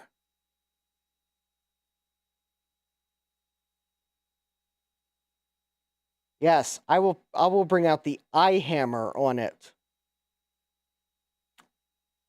Just as soon as I figure out what the iHammer is.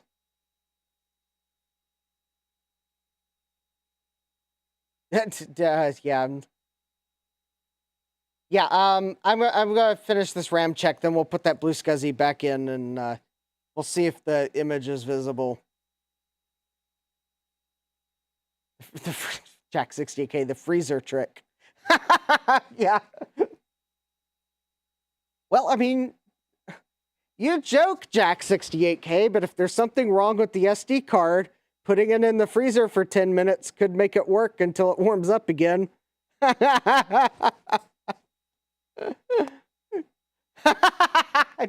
Joe, the iHammer, is it Scottish? I don't do a very good Scottish accent. Sorry.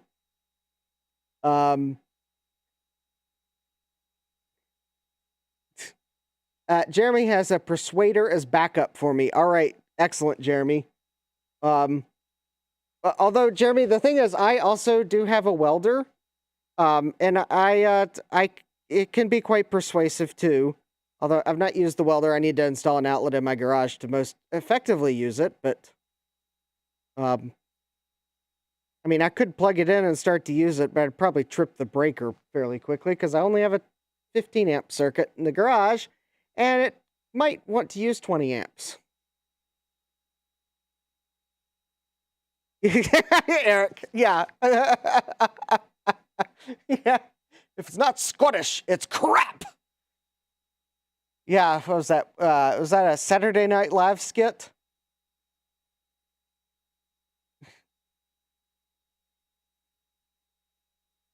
Because when I hear the iHammer, I think of the Mad TV skit of the Iraq.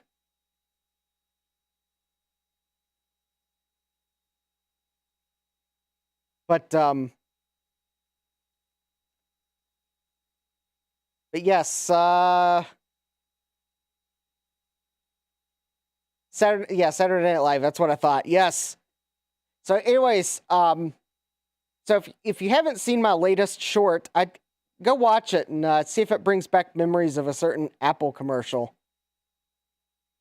I don't know why I even thought of how I randomly thought of the old. It's one of the old iMac G3 commercials with Jeff Goldblum of the.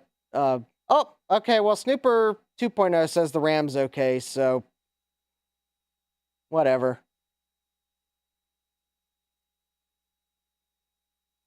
Saturday Night Live, and so I married an ex murderer. Yeah. All right. So, anyways, okay. Well, Snooper said the RAM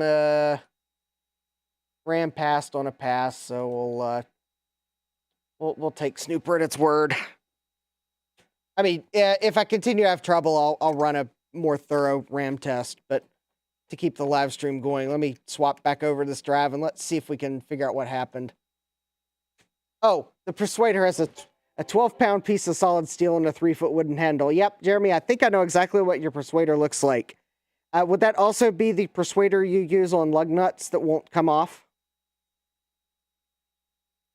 That would also go for the internet joke of the how to remove a bolt that won't budge.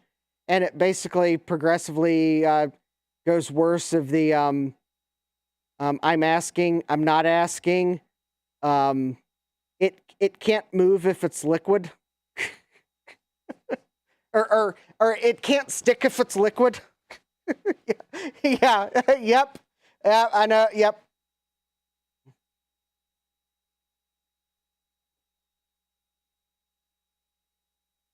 All right, so I got SCSI Director on the main BlueSCSI, so we'll see what it... Yeah. Oh, look, Apps and Games is back.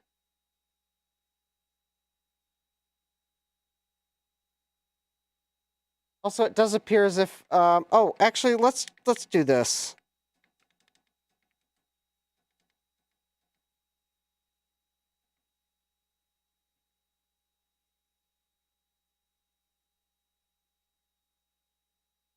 I realize it's kind of an old program, but...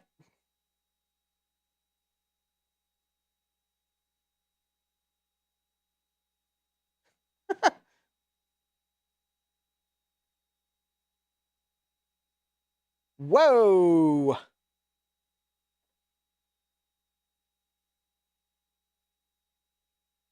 That's weird. Okay, something really...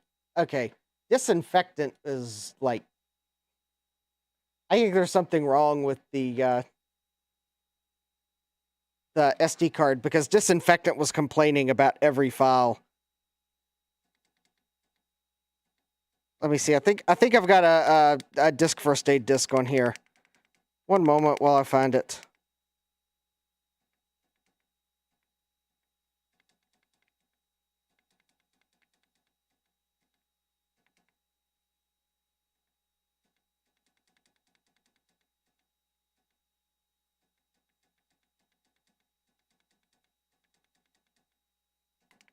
Here we go. Let's try, I think, on this disk.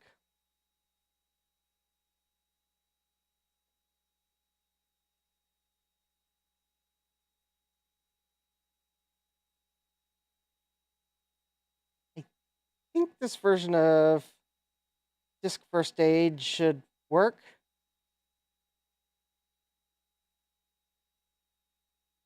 Well, Joe, it could, but it was complaining about the...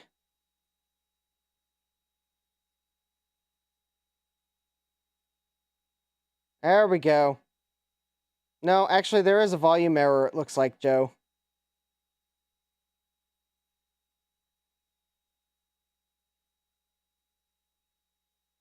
Looks like the keys are out of order in the B tree.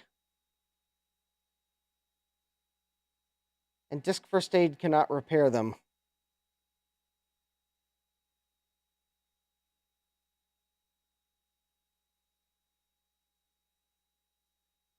All right, well, okay. I may have to install a better antivirus program, but all right, well, let's check something, Joe. To your point, could be a virus. You're right.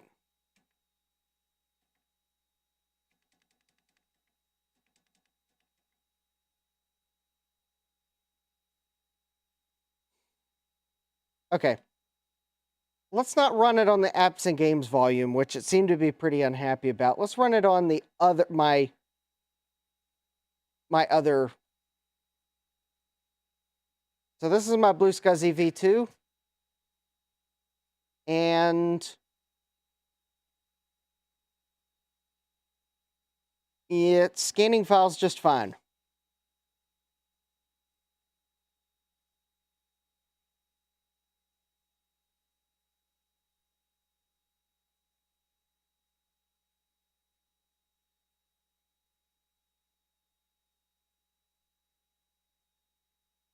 All right, well, disinfectant didn't find anything infected on my BlueSCSI. Now on apps and games, though, um,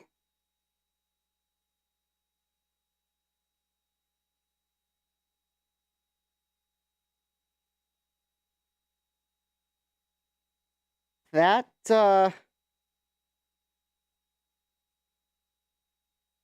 might be a job for Disk Warrior. Yeah, actually, you know what this might be a job for?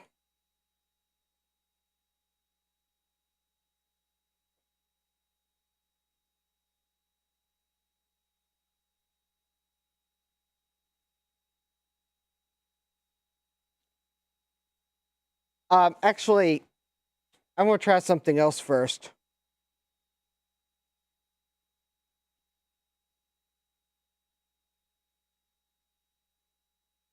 Remember how that file, the image was? Yeah, that was some quality gibberish there. Yeah. All right, you remember how that copy was kind of going slow on my network? Well, maybe you didn't remember, but it was going pretty slow. I'm going to put that image on a different micro SD card and try again.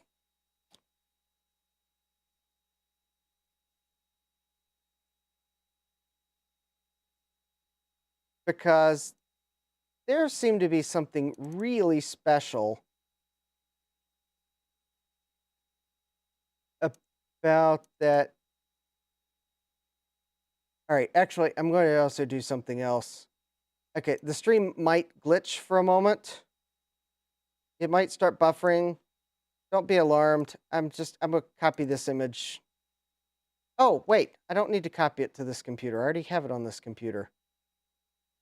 Okay, never mind. Stream shouldn't glitch because I don't need to copy it across the network. It's not a new micro SD card, but it's the one that was in my other BlueSCSI that wasn't having any problems. It could be the BlueSCSI, maybe? I do have the blue pill overclocked on it, but it seemed to be okay.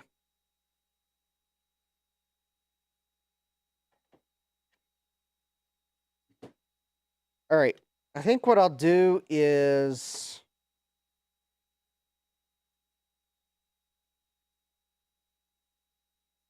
I'll copy it to this one card that I know works.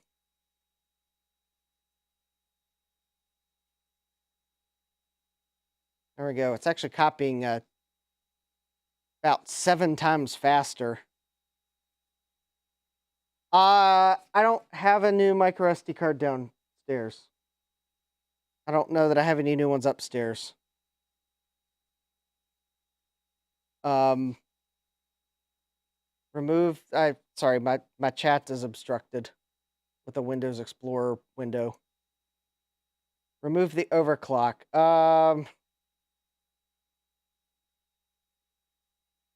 Yeah, I guess I'll do that.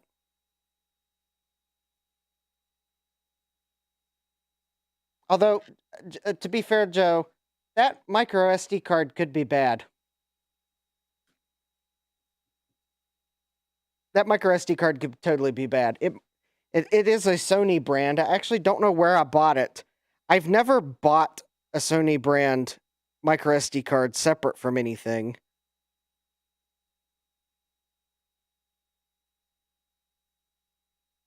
This came with something.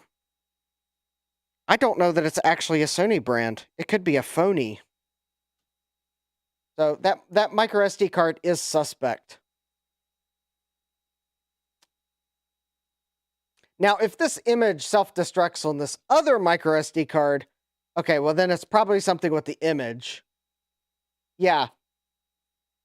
Yeah, Adam says use a real SCSI hard drive. I do have a real SCSI hard drive. It actually works. It's just not big enough.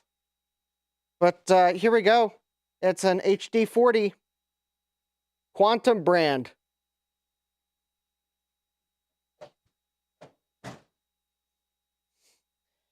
Sony brand, yeah. I mean, here it is. We'll actually, now let's go to microscope view. All right, let's take a look at it, see if it actually looks. If I can figure out where the. There we go. Oh, in fact.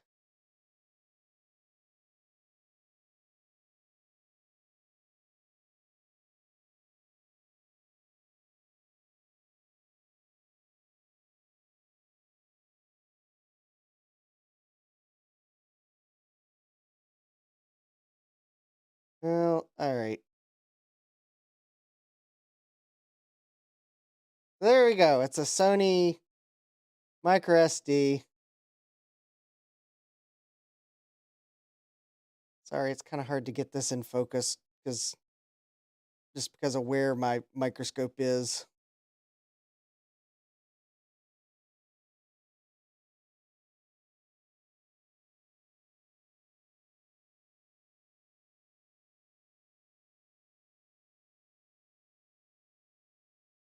Zoom all the way out.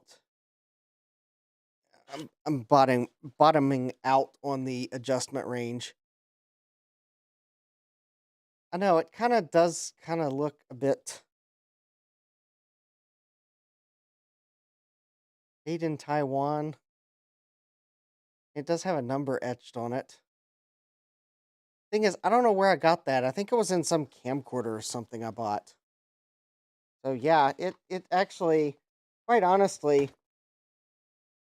that could be the problem. It could be a fake micro SD card. Okay, I think the image copied. It copied a lot quicker.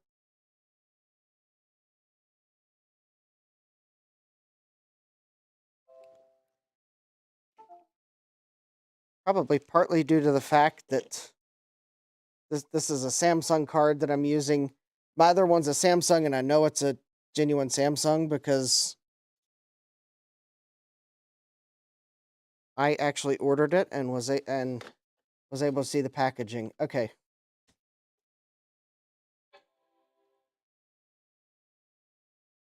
All right, well, let's see what this does.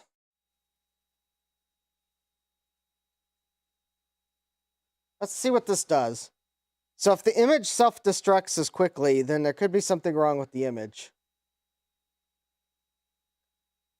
If the image doesn't self-destruct, then it could actually be the other BlueSCSI or the micro SD card.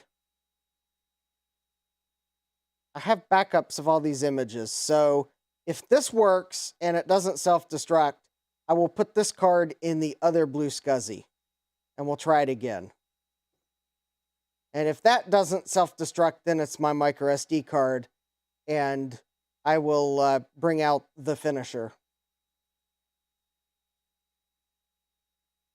Actually, I'll probably just throw it in the garbage.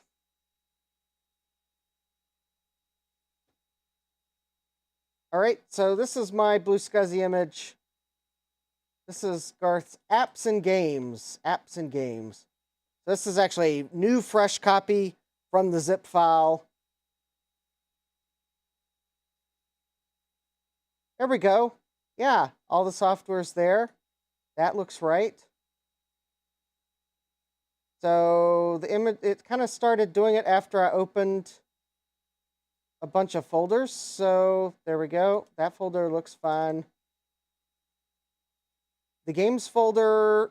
Oh, look at that. Remember the first time I opened the games folder and there was like just a handful of games, and you probably couldn't tell how disappointed I was because I thought I'd remembered Garth mentioning he had put Doom and Hangman and Joust, and actually I think I remember him saying Doom, but not some of these other games. There we go. That's a good selection of games. All right, so games, installers and stuff. Oh, there we go. Look at that. Okay, a few more things there. Multimedia and docs. Yep, definitely things there. I remember trying to open Quadra icon and well, it actually opened a folder, but I don't see anything there. Oh. Oh, because the icon's on the folder. Okay, well that looks fine. Serial numbers and whatnot. Utilities. There we go. SCSI director, SCSI probe, snooper, speedometer. Ah, speedometer. That's a utility I need for one of my videos. There we go. Disk Warrior. I think Jack68K was mentioning Disk Warrior. There we go. We got Disk Warrior right here.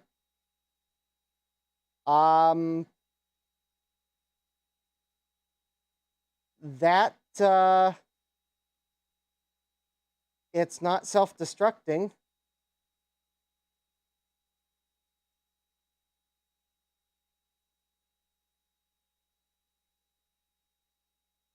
In fact, I guess while it's cooperating, let me copy a few utilities on my BlueSCSI just for reference. So let's see. Let me grab Disk Warrior.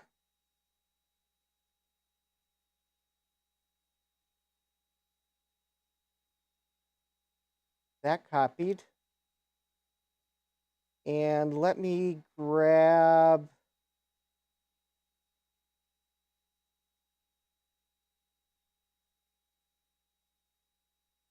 speedometer just because. Tool. Let's see here. Oh, there's the CD-ROM drivers. That might come in handy later. All right, so there's some utilities.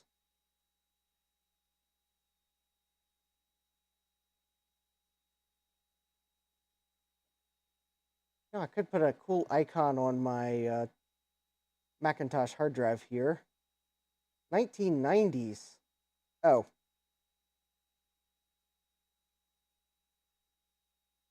Okay, not sure. Icons. Oh, look at this. Wow, look at this. All sorts of icons.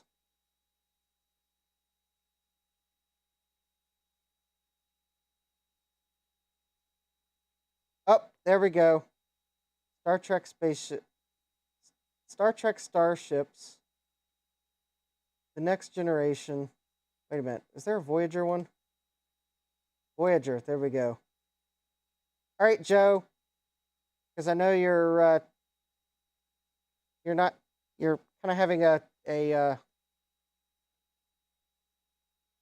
bad evening. So I'm going to do this for you, Joe, based on your post. There you go. My hard drive icon is now the Voyager. Because Captain Janeway was an awesome captain.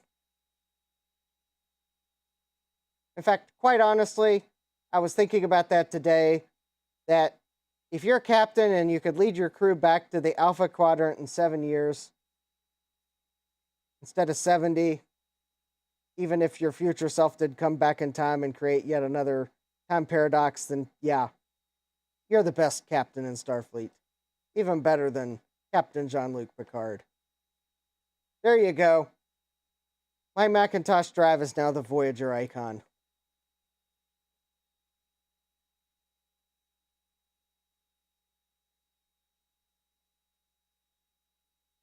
Yeah, this image seems to work great. So, yeah, I'm going to try the other BlueSCSI.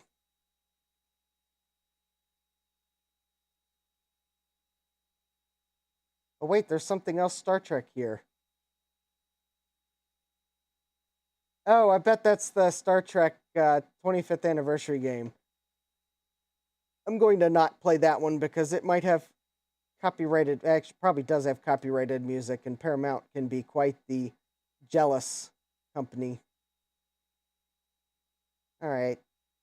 Don't think I really need any games on here. I just want a few utilities so we can take a look at what happens when I swap BlueSCSIs and if I have trouble.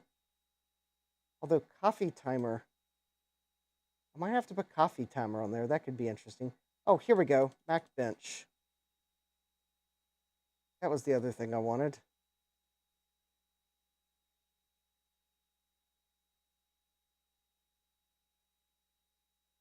Well, I can copy that later. All right. So I've got a couple disk utilities. So let's, I'm going to shut down.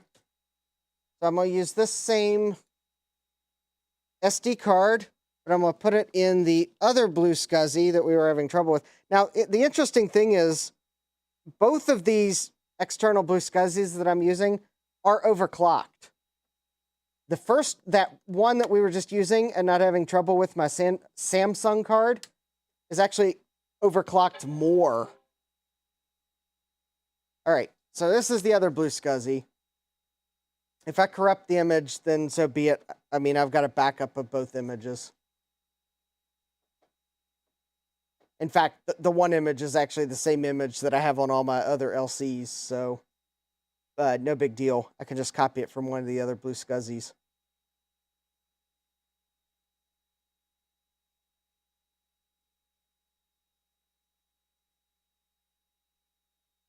Yeah, Jeremy, I'm torn about Deep Space Nine. It was different.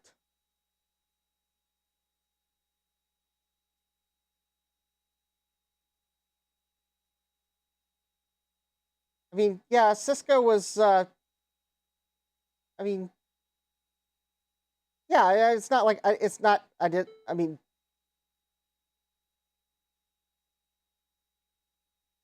yeah, that's fine. Okay, I'm gonna run Disk Warrior on this image here.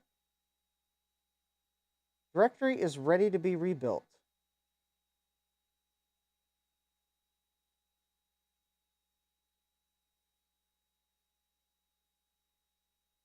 That's not what I wanted to do. I just want to run a disk check.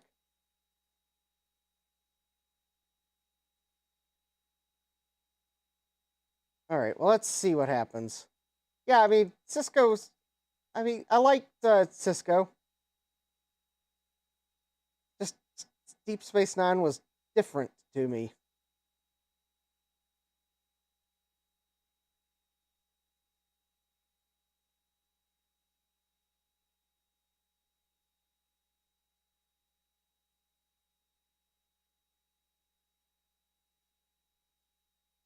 Quite possibly because when I was younger, when it was actually airing, it was on TV later than we were allowed to stay up. So didn't really get to see it back in the day.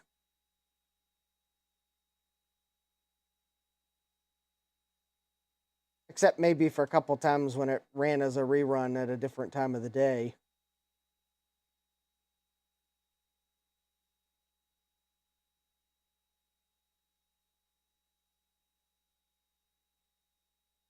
I guess it kind of takes a dark turn with the Dominion War, but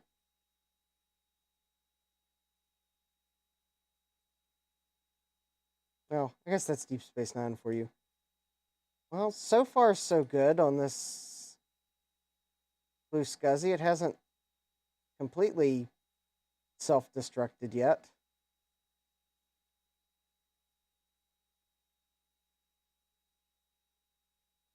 Oh, here we go.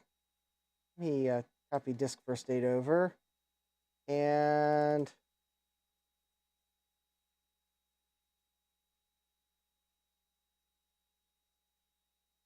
no. You know, there may actually be a problem with that image after all. He's out of order. 4,20. Disk first aid cannot repair them.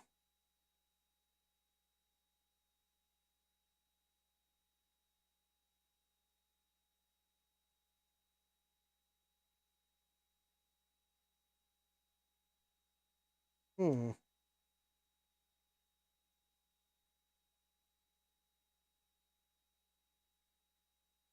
I guess I could try Disk Warrior. All right.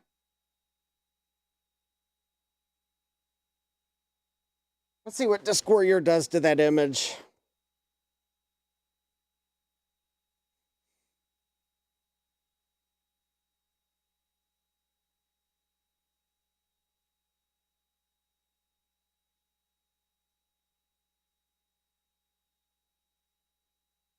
I mean, what's the worst that can happen? It completely ruins the image and I gotta copy it again? Possibly.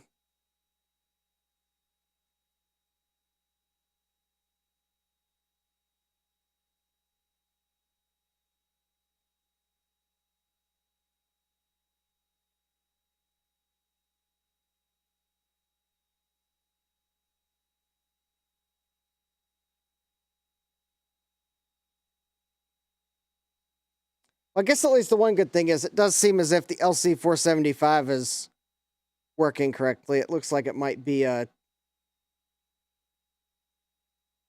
either an image issue with this image or I mean, it could be this BlueSCSI.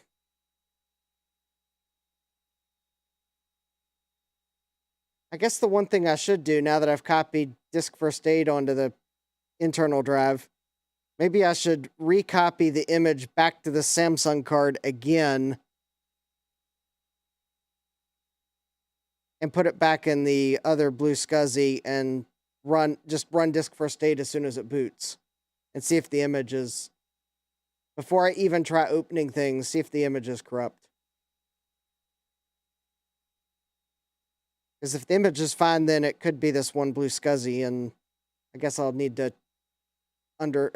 remove the overclock.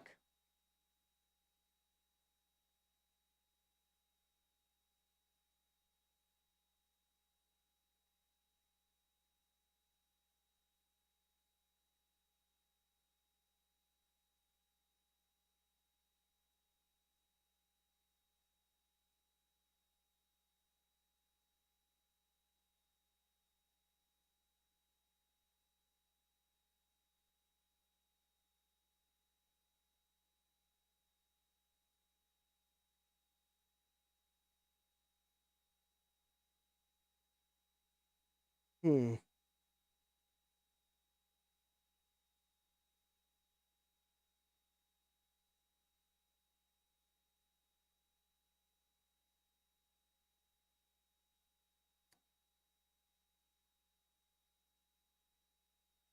Oh, looks like this utility also might take longer to run than I was expecting. Well, there is one other thing I could do. I could copy the this image onto the Sony card again and try it in the first BlueSCSI.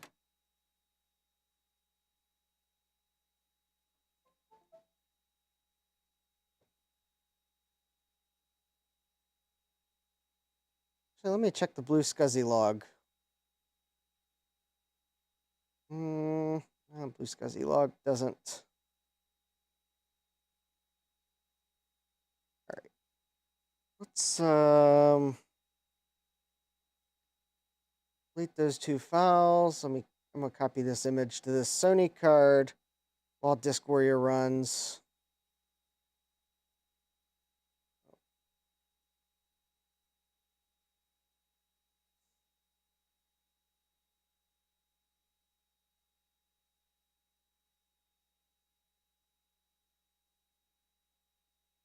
Okay, well, so this Sony card's about half the speed of the Samsung one.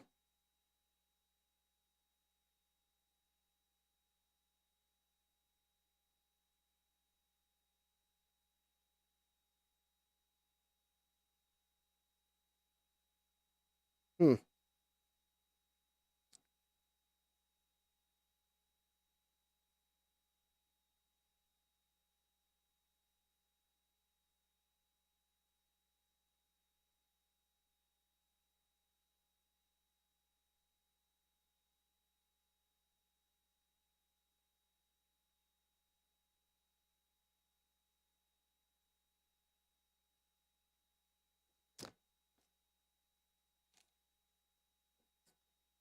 All right.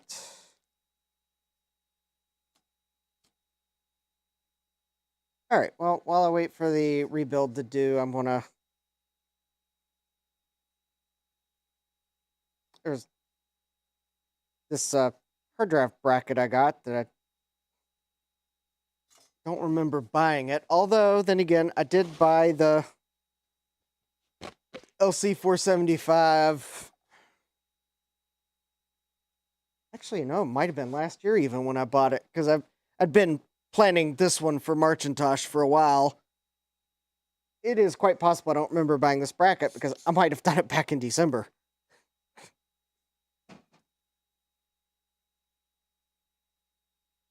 Yeah, imagine that, buying a Macintosh bracket during December, knowing that Macintosh was right around the corner.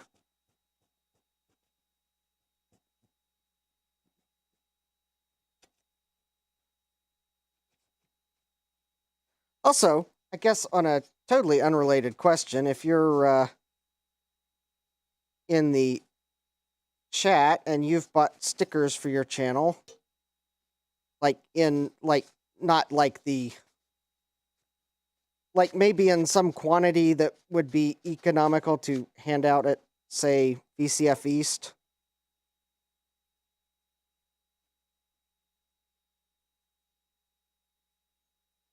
I kind of want to get die-cut channel stickers, but maybe for something like that, maybe I'll just go for maybe a round sticker and...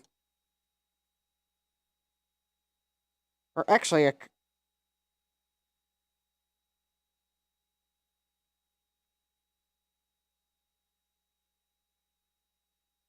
kind of like something that had my QR code on it.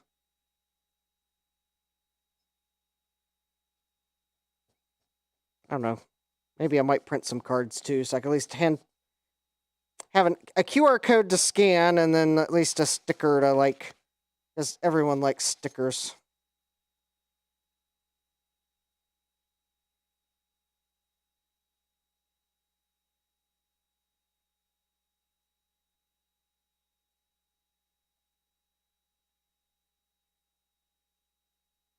Eric's Edge, 2x2 uncoated. There's the... okay, uncoated stickers for 4 cents a sticker.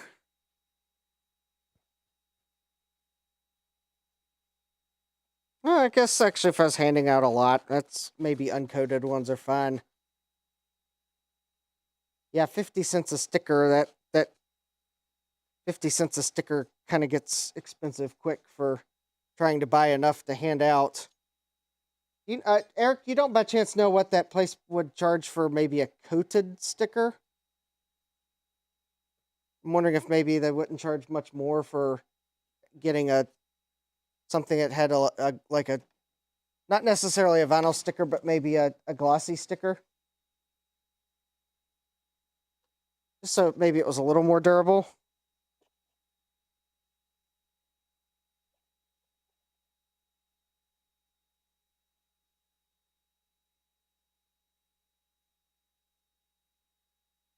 Oh yeah, okay. Ryan's are vinyl and UV coated and in color. Yeah, I would need I would need not necessarily full color, but my channel logo is blue and green.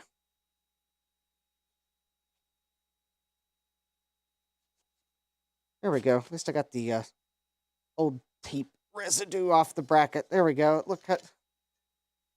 Looks nice. The BlueSCSI will fit nicely there, I think. Yeah, I must have bought this bracket back in December and forgot about it, just knowing that I would eventually need one to put the BlueSCSI in, secure the BlueSCSI in place.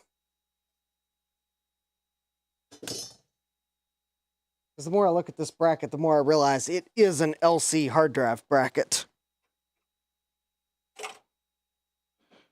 And also, the more I realize that I'm not the one that put tape on it. Partly because I have no Scotch tape in the house.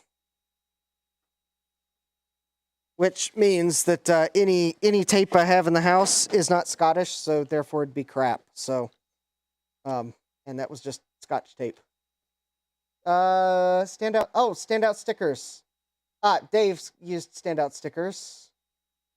Eric's gonna look it up for me. Good night, Ryan.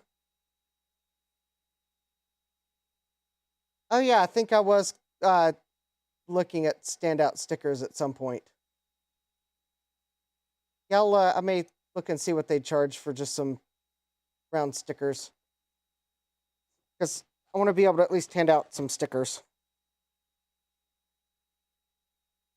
And yes, of course, to all my channel supporters, I'll make sure I set some aside, because I have said that when I get stickers, I'll send you all some. But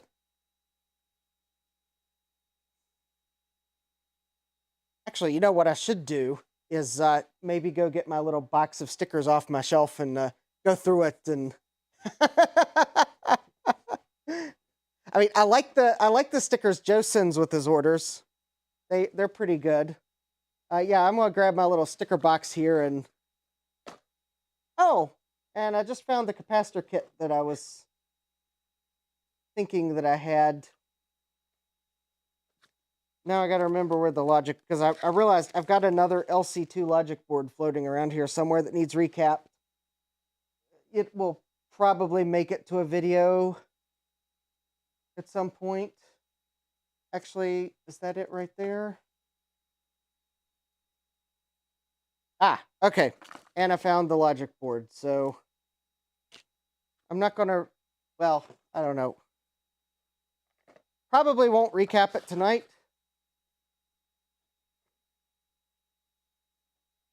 because I need to, if I do recap it, I need to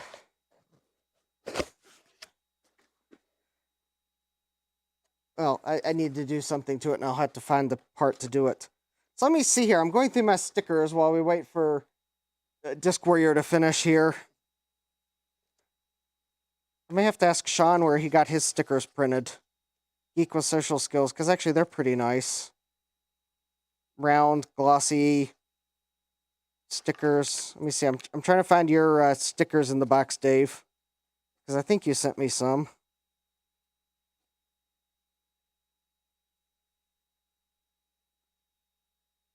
I may also Garth had some good stickers made. I'll ask him where he got his made. Hey, Retrotech Chris, where did you get your stickers made? If you're still out there in the chat. Otherwise, I'll hit you up on social. Let me see. Ooh. Okay, Joe gets his from Sticker Mule. Okay. Yeah, I think I remember now that I ask you, I remember you mentioning it. Oh yeah, there's Dave's sticker. Oh yeah. Actually, I will check out standout stickers, Dave's. Yeah, that actually looks like I'd be happy with that. All right, yeah, I'll check all these places out. So yeah, I'll check out Sticker Mule, standout sticker, and Eric will send me the place he got his from, because I got his sticker in here in the box. I just got to get a chance to put these stickers on my toolbox, because I got this toolbox beside me, and I got to actually come down here at one point and get the Windex out and clean the backside of it off, because I splashed something on it. Let it dry, and then I'm gonna put stickers on it, and then I'll show it all. I'll probably post something to social media. So, okay, Eric, I probably have your sticker on my desk still, so I'll take a look at it when I manage to. It's probably it's either on my desk or it's buried in this box. I don't want to dump the stickers out, because then I'll inevitably lose one. Because I do want to at least make sure that all the stickers do get on my sticker toolbox wall. Oh, all right. Yeah, I'll find yours so I can see what it looks like. Okay.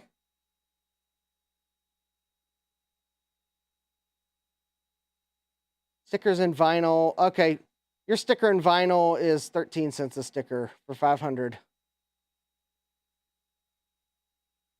Actually, that's not too bad, Eric, for 500. That's actually not too bad.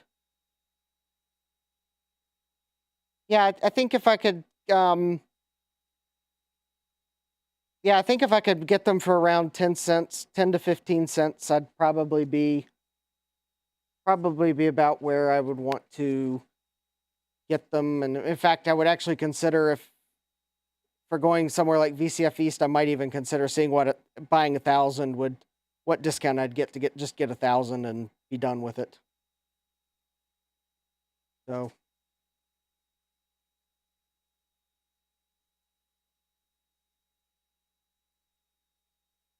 Even if maybe I just put my logo on the stickers and I don't know where it.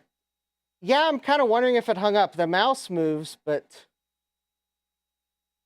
I think Disk Warrior might be toast. 2 weeks plus shipping time. Well,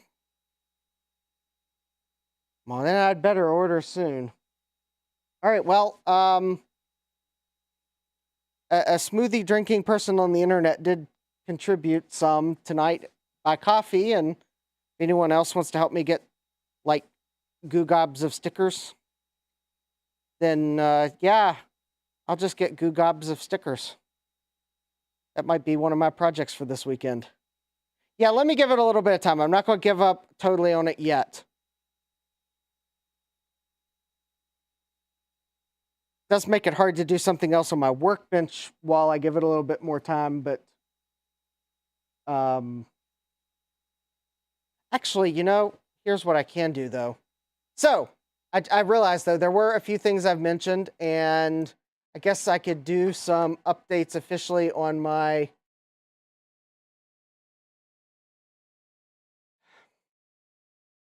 Heresy, Jeremy. Heresy.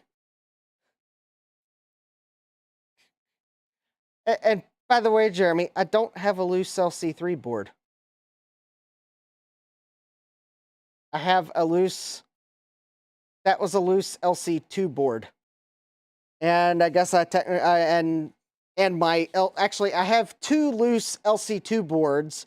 However, one of those LC2 boards is currently in my LC because there's a problem with my LC logic board. And I guess I have a loose LC logic board, but there's also a problem with that board that's worse than the problem with my board.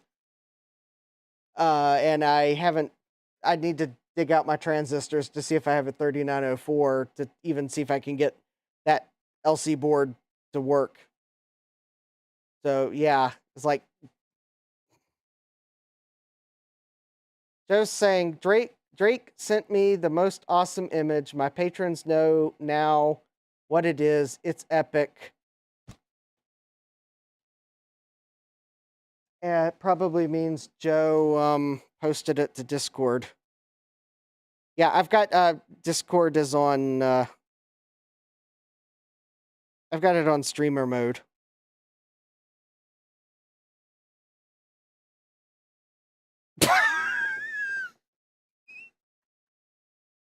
Oh, Joe. Joe. Drake.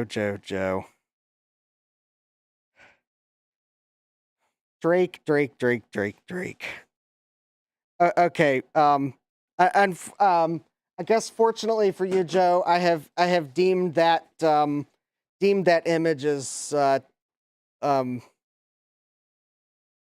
something I won't be showing on my channel. Even though it's, I guess in the grand scheme of levels of crude humor, it's really not that bad. I hear worse at work sometimes, so. But that's your artwork, Joe, so you show it off however you want to. Yeah. I should have guessed that's what it was, though, because I think it was Zodium that came up with that idea, and Joe, you should get these stickers, so. I guess if you do turn them into stickers, Joe, you need to make sure Zodium gets the first one, plus some googly eyes. Just because. Yeah, I know you like to Frankenstein things together, Jeremy, and I don't fault you for that. I do realize there's the time and place for it, and that's what some people want to do. It's just not. It's not me. I like to. I guess I like to have the computer as the computer that I remember using, not a Macintosh board in a PC case. Now, I mean, if it came down to it and I had no other way of safely using it, I mean, I could do something like that. But I have enough plastic cases to make enough usable LC computers. So, yeah, it's just kind of at least when it comes to Macs, I'd rather have them in the Mac case.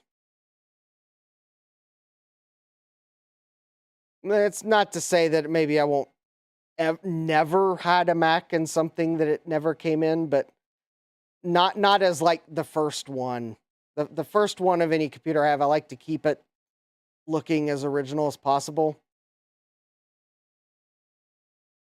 Though, yeah, one of my rules though is if something is not usable the way it is, then I'll break my rule of keeping it looking original. But some of my spare LC boards are just that. They are spare boards. It's possible that I might someday trade them for something else or help someone out in the community that has a worse logic board, but at the moment they're spares. Just I bought them cheap enough. I'm going to use them as an extra learning practice for recapping. Someday I'll offer recapping services on the LC pizza boxes because I at least have enough parts that I can test any pizza box board that I recap.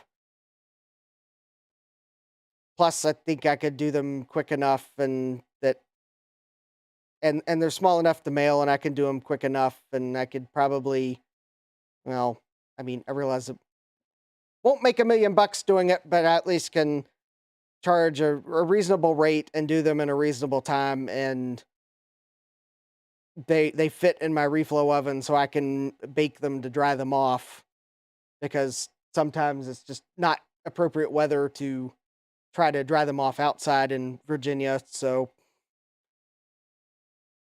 anyways, yeah, someday I will offer recapping services. I'm not ready to do that yet. It will be the LC pizza boxes. Though before I do it, I want to make sure I'm comfortable doing it and that I think I can do a relatively reasonable job of getting the capacitors on as straight as I can, because I'm still having troubles with them looking somewhat crooked. Although the last board I recapped looked better than the one before it. So I am getting better at trying to keep the capacitor on straight, especially compared to my first board, which is the LC board that doesn't work right. But anyways, yeah. Although I will totally offer Quadra 650 recapping service. I will replace all the electrolytic boards, electrolytic capacitors on a Quadra 650 logic board. And I tell you what, you don't even have to mail the board in, and I won't charge you anything. Because, yeah, I get the Quadra 650 board that I ordered for silly reasons, and yeah, there's no electrolytic caps on that board. If you wonder how in the world can I offer recapping service and you don't have to mail it in, yeah, there's no electrolytic caps on that board. So, Roger, you got 2 pizza boxes. You haven't worked up the nerve to recap yet. Okay. Yeah. I mean, someday when I'm ready to do it, I'll offer it. Because I can do them and I make sure the board's clean and dry, and I have the ability to test them. So, and specifically the pizza boxes I'm referring to, because I know some people call some of the bigger form factors pizza boxes because they're relatively short and wide. But I'm specifically referring to the LC, LC2, LC3, and LC475 plus the Performa quadrant variants because they're the same logic board.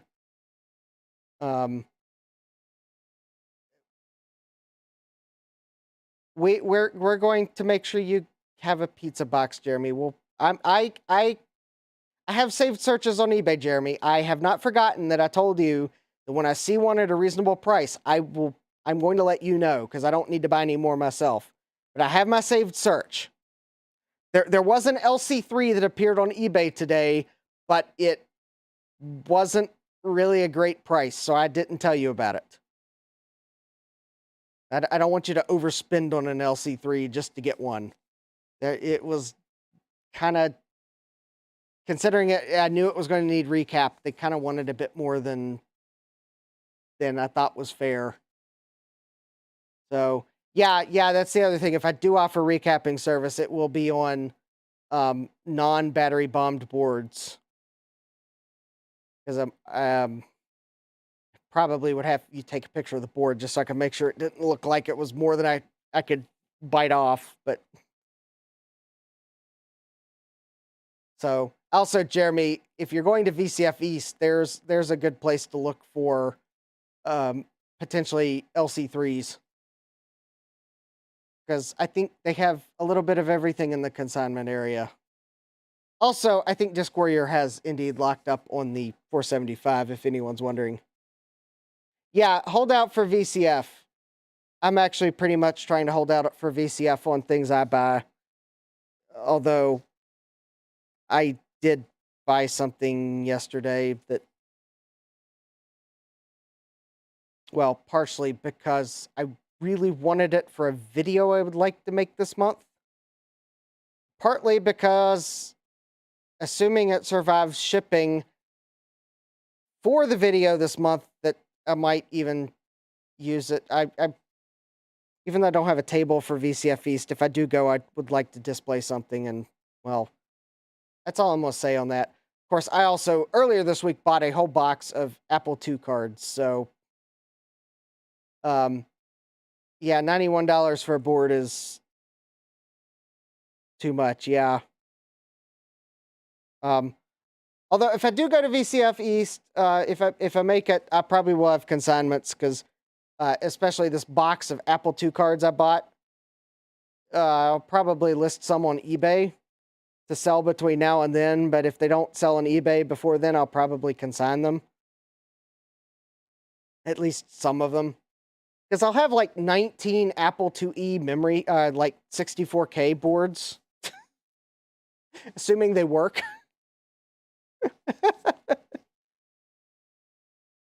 So,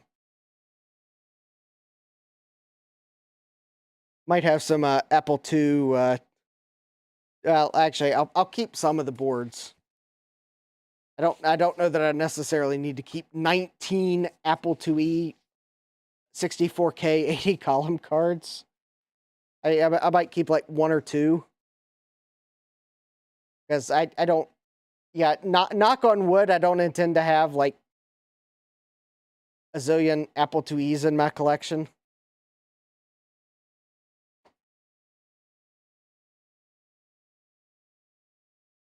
All right, so I'm looking at Disc Warrior because it's been stuck here for, yeah, Disc Warrior is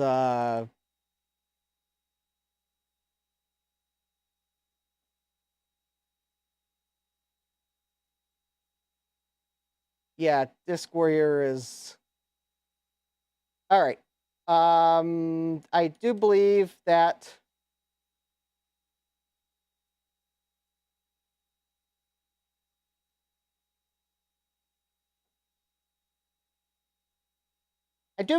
I have probably am just going to have to power down the computer at this point because I think I have. Okay. Oh, hey, Biggie John. No, I'm not going to. Well, I mean, okay. The thought of Setting up an 80s lab is tempting.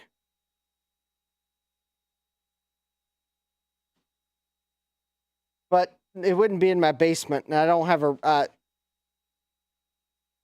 unless I finish my basement. Okay, so... run another check.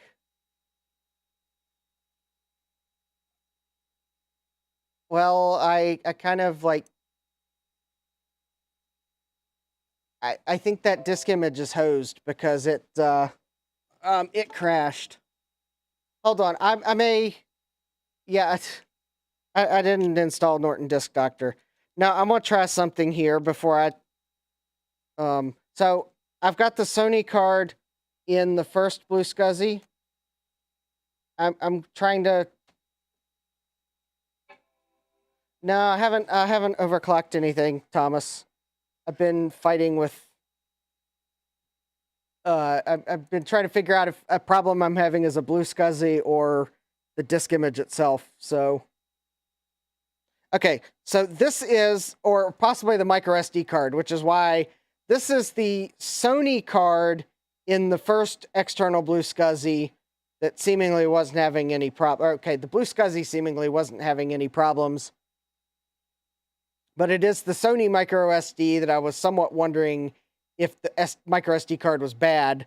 But then again, I think that image crashed and burned on my Samsung, which kind of tells me that it might actually be the BlueSCSI. It's either the image or the BlueSCSI. I'm hoping this'll...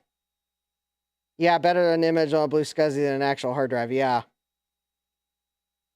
So my internal BlueSCSI, I don't think I'm having any trouble with it. I don't think I've got a virus.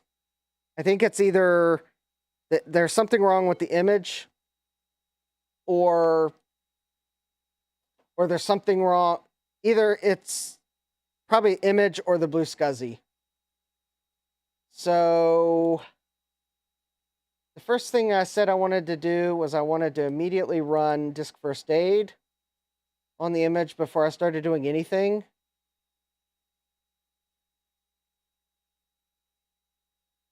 And I think it was giving me an error at the catalog B tree. Okay, so we have a custom icon missing. I don't think that's a big deal. Hey, 1-Bit Fever Dreams. Okay. The disk activity is going on. Checking catalog hierarchy.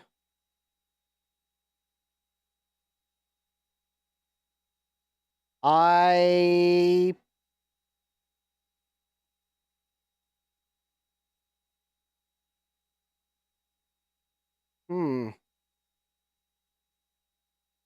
am beginning to suspect that it's this one BlueSCSI that I overclocked. I have a feeling I'm going to have to... yeah, I know, Jack 68K. Oh, look, it's actually going to let me repair this one, so let me actually let it repair it. I'm actually flagging this BlueSCSI for removing the overclock on it. Jeremy found a French installation disk set for the LC475. I'm looking for the Japanese set, but I don't want to spend a lot because I can't read Japanese at all. It's more for the lulz since I got the machine from Japan. I would also like a Japanese Apple keyboard of the time period too, but I don't want to spend a lot on it either because it's for the laughs, because I can't read Japanese, I can't write Japanese, I certainly can't type Japanese,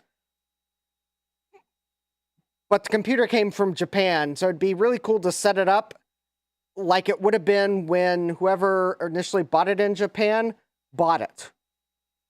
Although I really don't need the disk set because they're archived. I think I've seen the Japanese install set archived somewhere for the 475, or at least a close enough version. What is the purpose of overclocking a BlueSCSI? Because you can.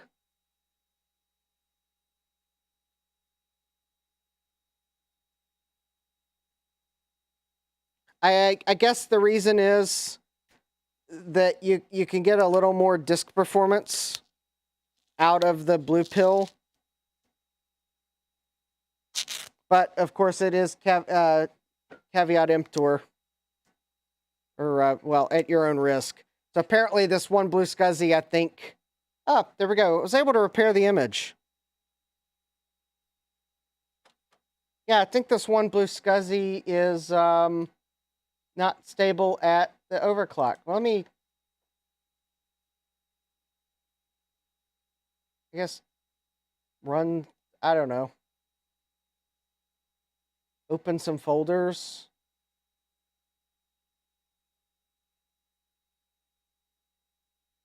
Actually, I guess I could run a disk utility just to make sure. Let me see. Was Norton Utilities?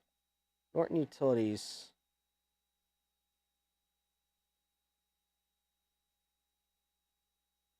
All right, let me copy that over. We'll run Norton Utilities on the disk. Yeah, it makes it faster. Just get a V2. Well, yeah, at this point, Joe, I'll just get a V2.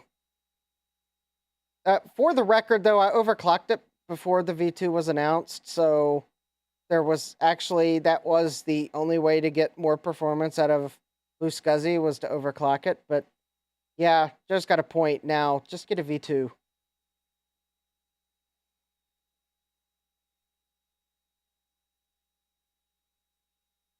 All right. I'm going to run Norton Utilities on that apps and games volume. Norton Disk Doctor. Examine. I think we can skip the bad blocks test. There we go. All right, you can fix that problem. Whatever.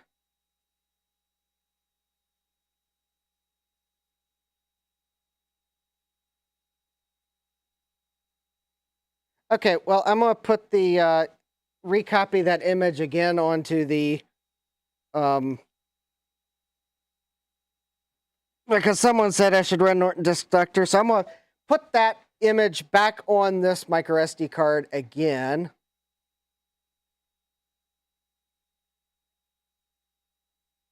But this is the micro SD card that belongs to...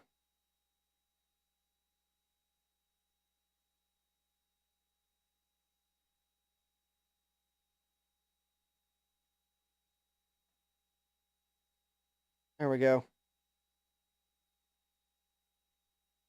So this Sony micro SD card does appear to be fine because it's running fine in the, interestingly enough, overclocked more BlueSCSI desktop that I also overclocked before V2 was announced.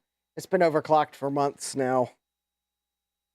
So, yeah, some pills can overclock faster. Actually, some of these blue pills have to actually run at a faster speed.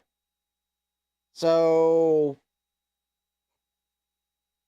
although I suspect this blue pill that's not running very well at 96 megahertz is probably not one of them.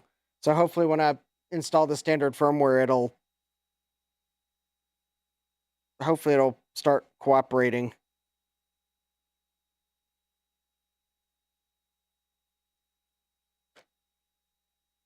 I'm probably just going to slowly get to the point where I just buy V2s.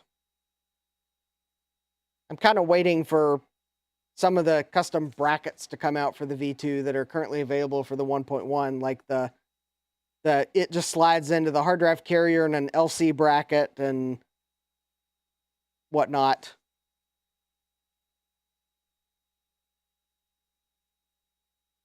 Well, an LC 475 board loose.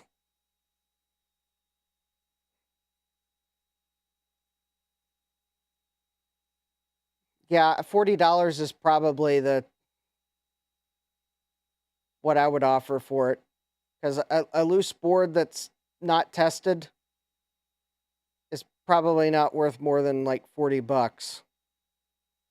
That might actually be kind of generous too. I'm not sure Steve's price guide has the 475 priced. Yeah, I probably wouldn't want to pay more than about $40 for maybe when you add shipping, maybe 50 for a loose 475 board, but I don't really need one.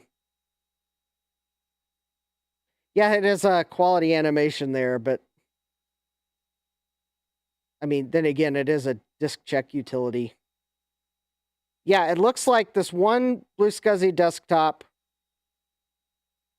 works fine, and it looks like the microSD card, the Sony microSD card is fine. Because it's running fine here. And the only reason I'm going to let this run is because I'm going to do one more check. Is that I'm going to let Norton Disk Doctor check this volume on this BlueSCSI, and then I'm going to put this micro SD card in the other BlueSCSI, the one that I think's unstable, and let's see how quickly it crashes and burns. Offered $30, yeah. And now, Jeremy, don't spend like all your money before VCF. But actually, though, if they take your offer of $30 for a loose board, that's probably a good deal. Yeah,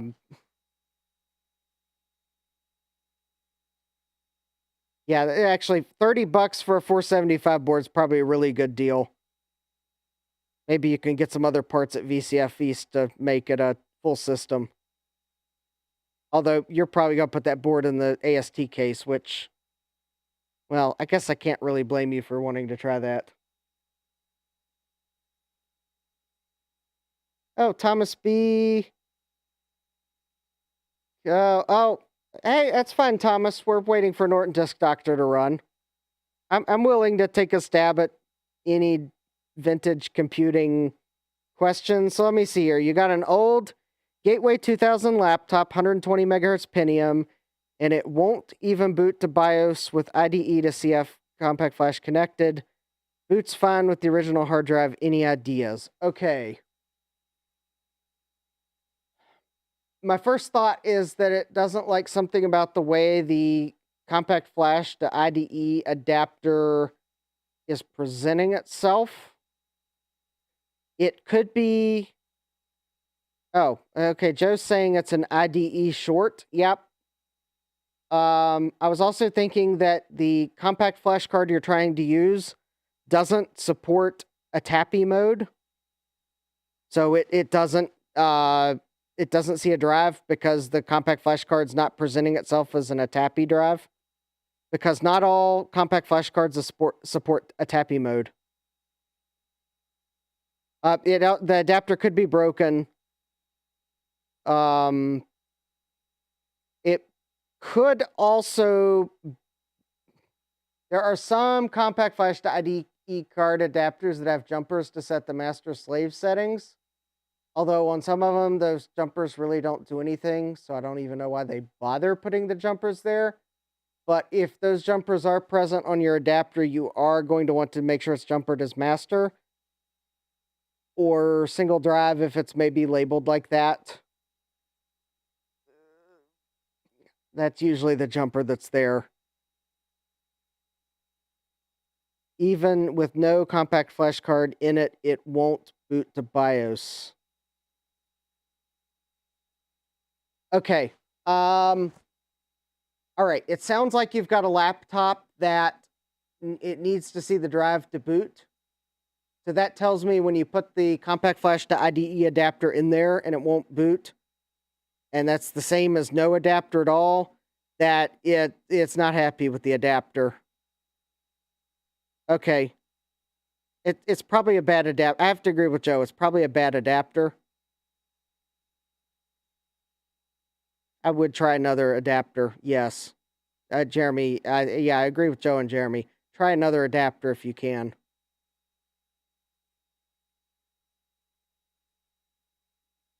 Yeah, I just saw one Bit's comment.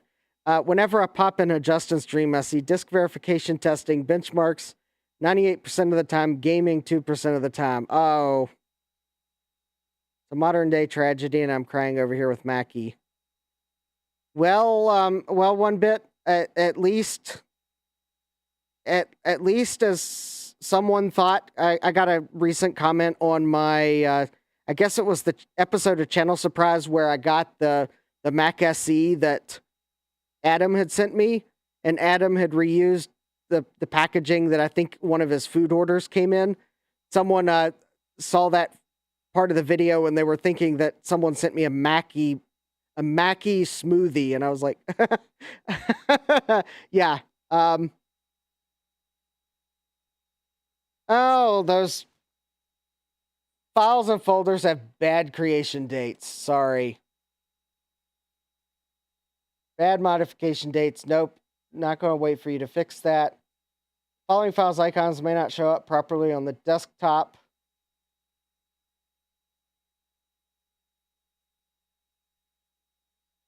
All right, I'll let you fix that. That was quick. Okay. All right, you can fix those bundle bits.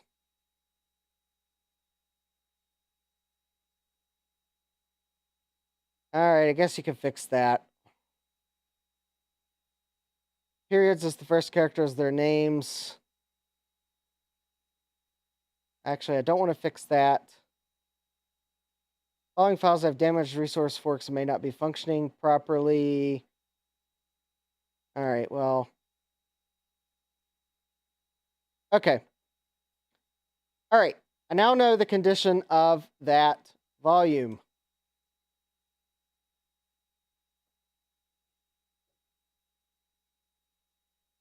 Yeah. Yeah, one bit.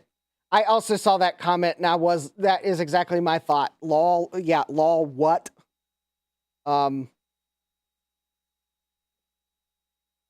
Yeah, a Mackie smoothie.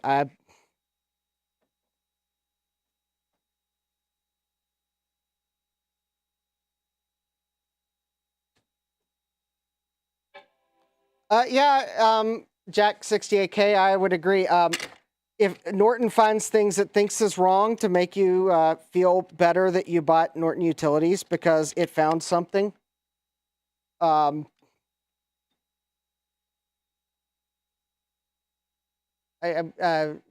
yeah, it will. I mean, some of those things. Okay, yeah, sure. I think Norton was on track with the. Yeah, Apple did not recommend putting periods as the first character of a file name back in that day. But I'm not going to fix that problem. The bundle bits, I think, were a minor problem, not really huge deal. Whatever. But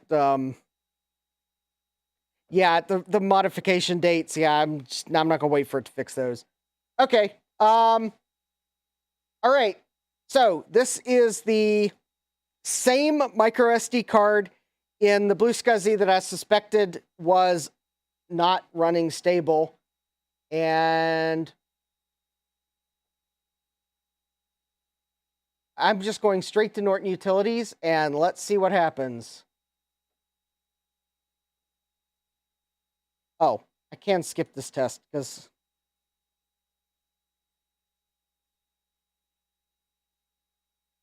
Oh. Whoa, look at that. An error was found in a leaf node in the catalog B tree. Wow. Okay, and we just ran Norton Utility, and it didn't find it using this same micro SD card in the other BlueSCSI.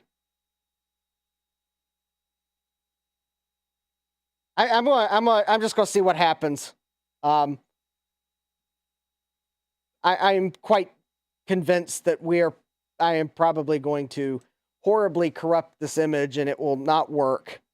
Because I'm gonna let we'll see how bad this goes. It may just eventually lock up if this BlueSCSI is really unstable, like it might have just done now.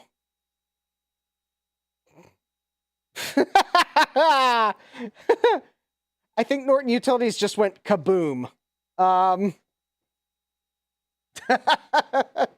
Okay, I think I have all the confirmation I need. I think the Sony micro SD card is fine. My Samsung micro SD card is fine. And the first BlueSCSI that I tried to use is fine. I think it's the second BlueSCSI. Yeah, probably can't get much worse. I think Norton Utilities just crashed. Yeah,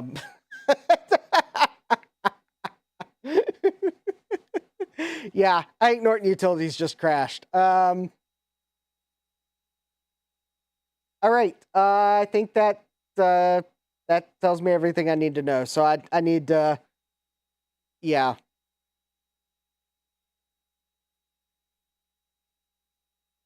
Yeah, Norton Utilities is toast. Okay. Well, that answers the question. I need to remove the overclock on that BlueSCSI and try again. And if the problem persists, I'm just going to go to jcm-1.com/store and buy a BlueSCSI V2 external. Yeah. Okay, so hopefully that removes all doubts that it's that BlueSCSI. I have it labeled. Yeah, Norton killed it, but no, I think there's something wrong with the BlueSCSI. It's probably my overclock. I'll just remove the overclock.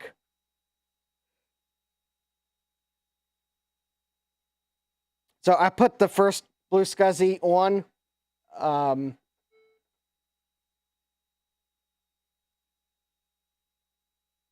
Because actually, the one thing I would like to do is, because I had this SD card in that BlueSCSI, I would like to at least check this BlueSCSI image.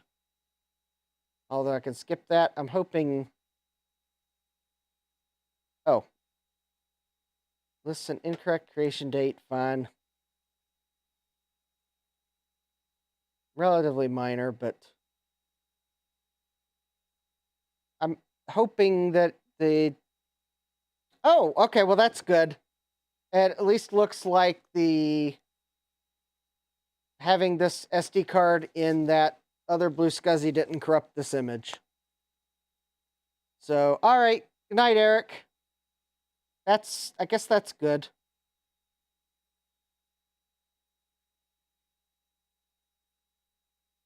All right. Well, yeah, that's annoying.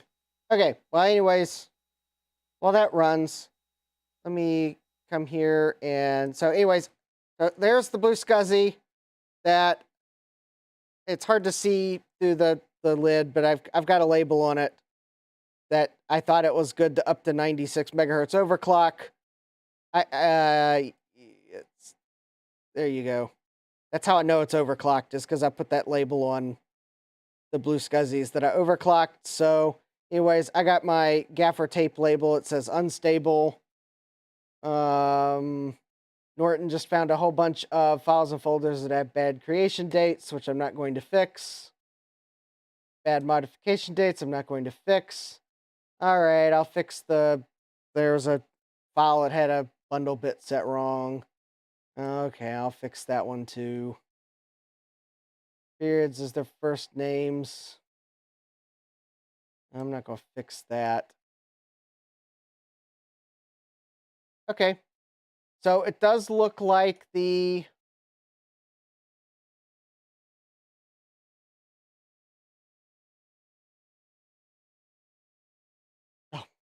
yeah, I think Norton is being dramatic because my BlueSCSI volume, it says major problems found, but actually it didn't really find a major problem. I think it's being dramatic. It wants to make me feel good about paying all that money for Norton Disk Doctor. Can you use the utility to mount ISO images with the BlueSCSI V1? I don't think that works with BlueSCSI V1. Yay, Bruce! I think I've got it fixed.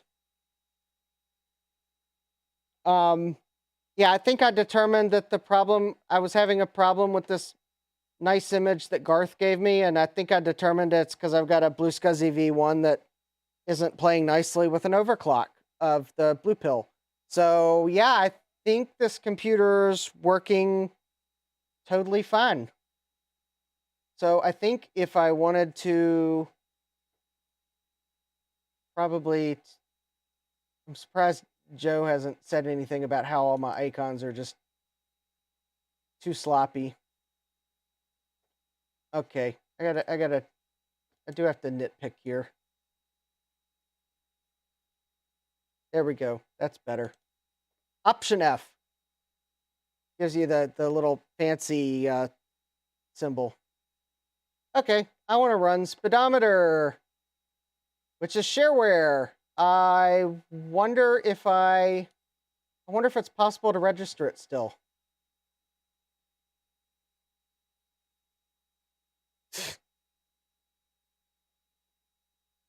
Oh, let's see here. We'll call this a choose which drive to test. Oh, there we go. That's fine.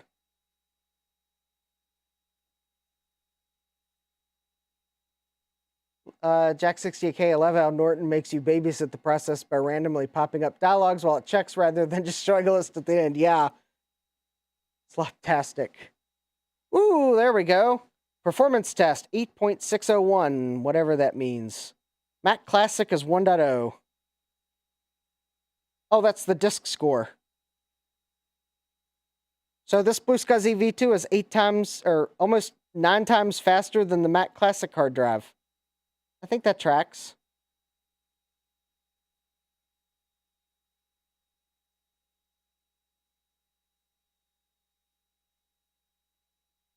Whoa.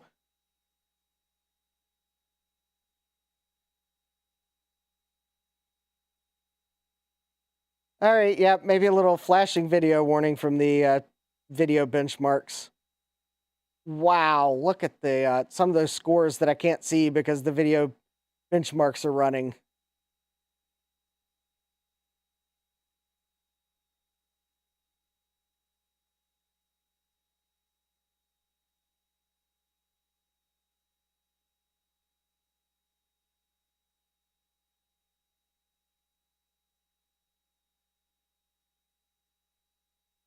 Oh, cool. It's I guess it's checking all of the color modes of the video.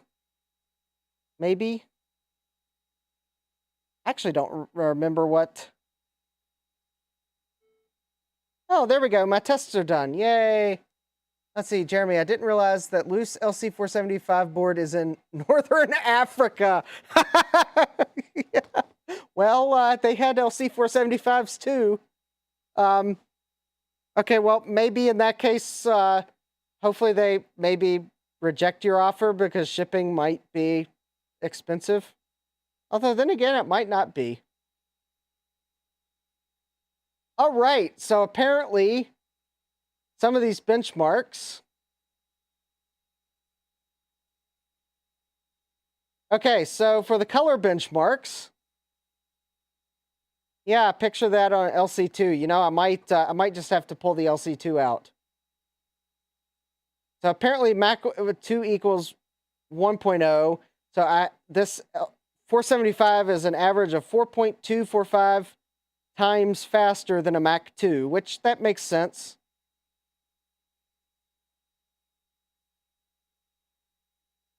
Okay, that's cool. FPU benchmarks. So Mac 2 is 1.0, or average, I guess, 8.9 times faster on the FPU benchmarks. Mac Classic is 1.0 for this one, average of 51.5 times faster than a Mac Classic. Wow. Power of the 040.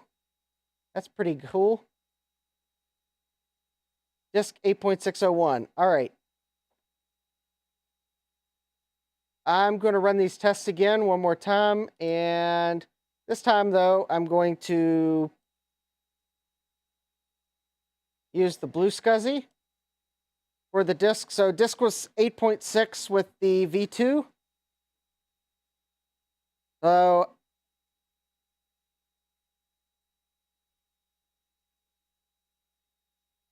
go to the analysis menu. Okay, I'll do that in a moment. There we go. So the V1 is apparently 3.5. So yeah, I think that makes sense. So if you for a benchmark score. So 3.5 to 8.6, that is we'll say about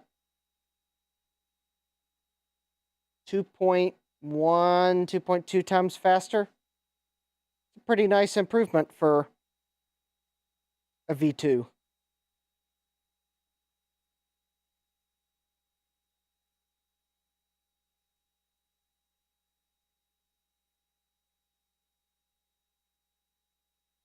Of course, I could have probably just run the disk benchmark, but whatever.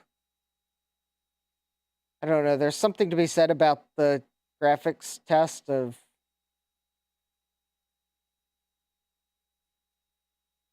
Oh, Bruce wants to see the system comparison window. Of course, yeah. We'll pull that open. And then actually I might, now that I've got the Garth's image on a BlueSCSI that's cooperating, I may pull the LC2 over and maybe run this benchmark on it a time or two. Just because I'm kind of curious. So I can ponder in the back of my mind the script. Analysis system comparison, yeah. So this machine versus the...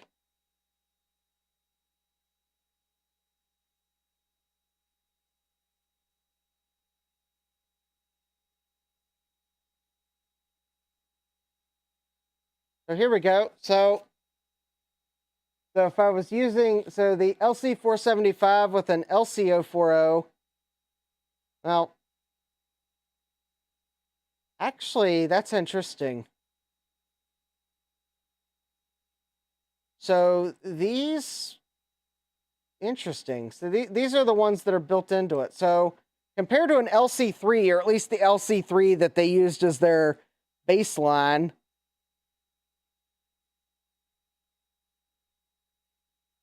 what have I done to the system? It seems like this system's doing better than their baseline comparison. Because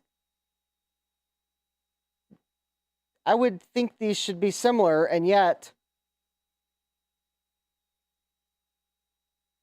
Interesting.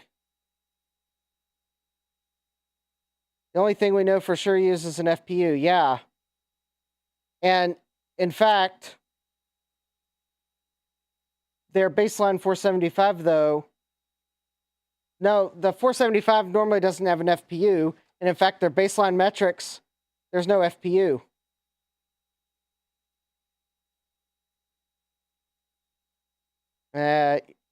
Interesting.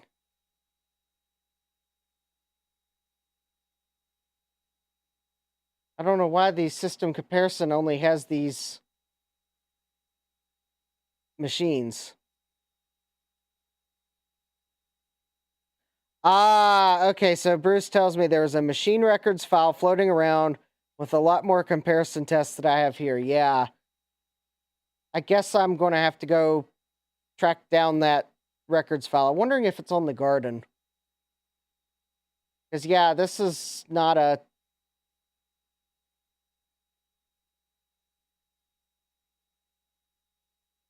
Yeah, this there's not a lot here.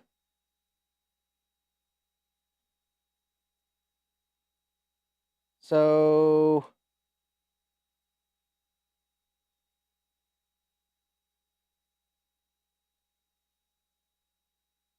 Guess let me save a...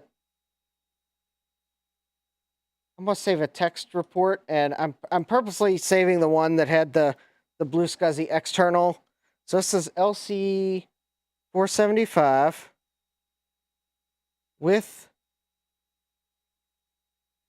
68040 and the BlueSCSI 1.1a.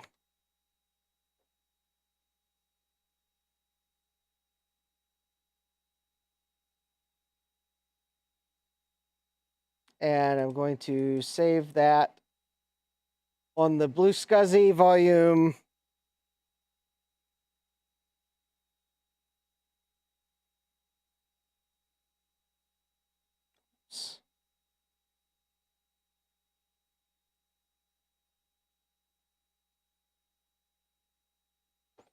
All right.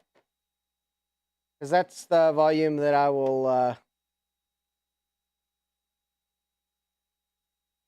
I'll put in the LC2. Okay.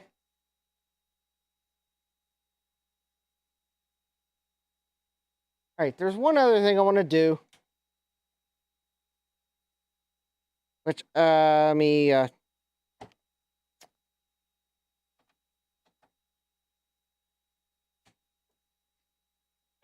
I need to unplug the floppy emu to do it. So I plugged the floppy drive back in, and I am going to try to format a disk.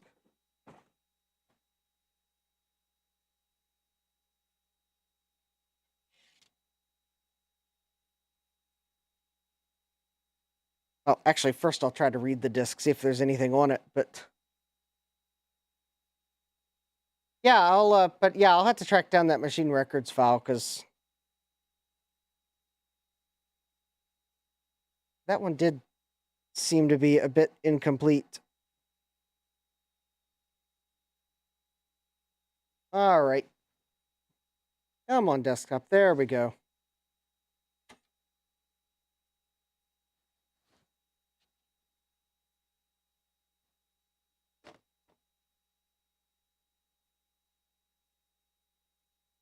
Okay, that's weird.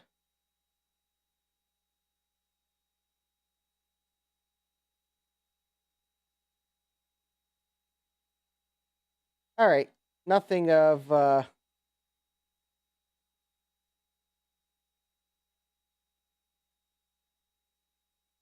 right.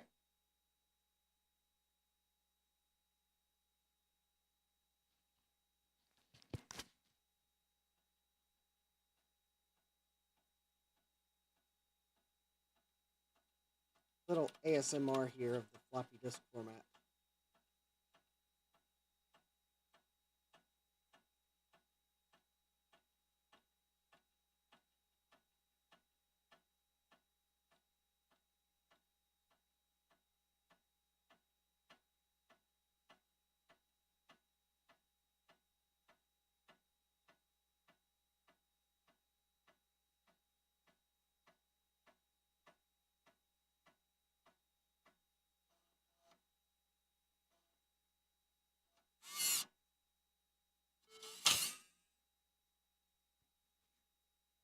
Oh, well...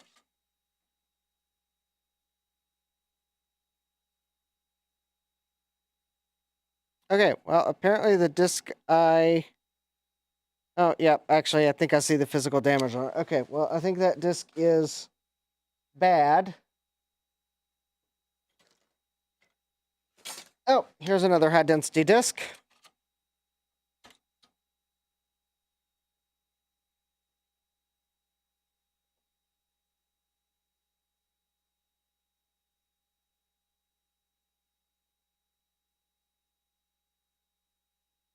Yeah, I'm pretty sure this one...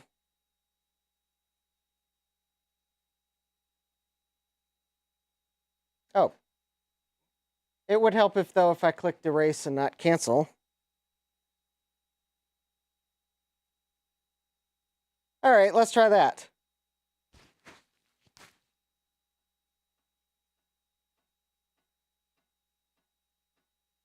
I don't know how well it comes across on stream, but...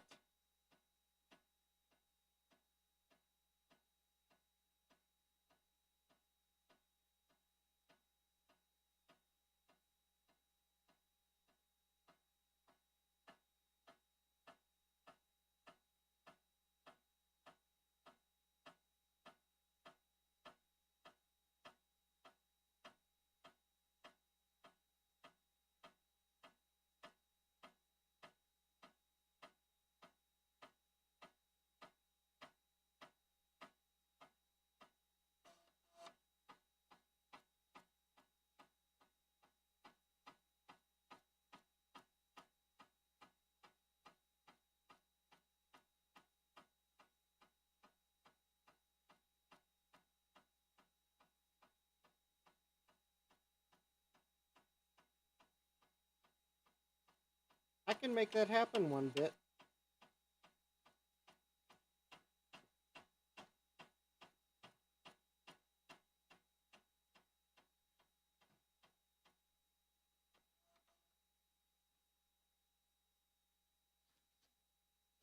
All right, it formatted a high-density disk.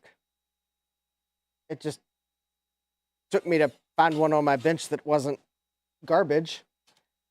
Now, 1Bit was saying how he likes the variable speed drives, and for that, even though this is a manual inject drive,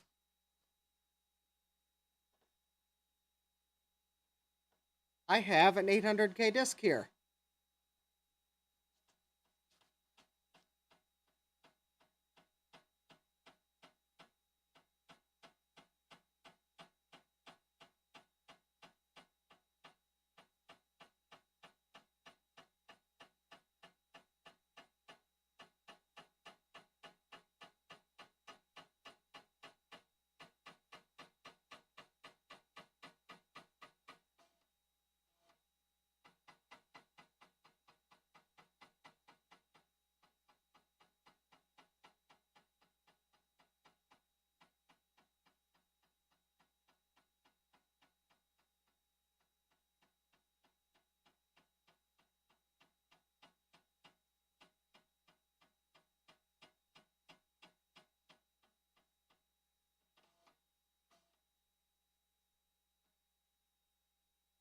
Okay, that wasn't as impressive as some of the other drives. Yeah, because that drive just seemed to get faster as the got, I guess, closer to the inside of the track. But yeah, so I think this floppy drive works. Yeah, the reading sound is more melodic than the writing one. Yeah, the writing one was pretty much kind of that drive was like, you're making me format an 800K disk. Well, I'm just going boom, boom, boom, boom, boom, boom, boom. Yeah, you're right. I was trying to think, do I have an 800K mechanism that's not mounted in anything? Because, I could plug it into this Mac and it would format the disk, and that would sound even better than that manual inject drive that's there now. Or even actually just an auto inject high density one would sound better, but I don't have one that's clean, that's out of a machine. Yeah, I think the LC475 is looking good. I won't bore you all with me trying to mount the BlueSCSI into the bracket here. I can do that off stream, because actually what I would like to do for the last little bit of the stream, I'm gonna pull the LC2 on the bench, and we'll run some benchmarks. Sorry, 1Bit. It's research for the video I'm working on. Thomas B. If Spindler was CEO at that time, then there would have been 472 different LC between the LC3 and the 475. Yeah, and they would have all differed by minute differences in the software configuration. Well, I guess there'd be some hardware differences, but yeah. Yeah, it would have, yeah. Oh, let me see where I can put this that it's not, oh. Let me just put this back where I had it, and I'll grab the LC2. All right, but that was the LC475. It's looking good and running good, and I'll have to retrobrite the top case because it kind of looks bad compared to the bottom. They don't match. I probably will retrobrite it. I know there's dangers in retrobriting it, but I kind of would like the two halves to match maybe just a little bit better in color. And I'm not going to, I don't want to spray paint it unless I have to, because then it would look painted. I might try retrobriting it.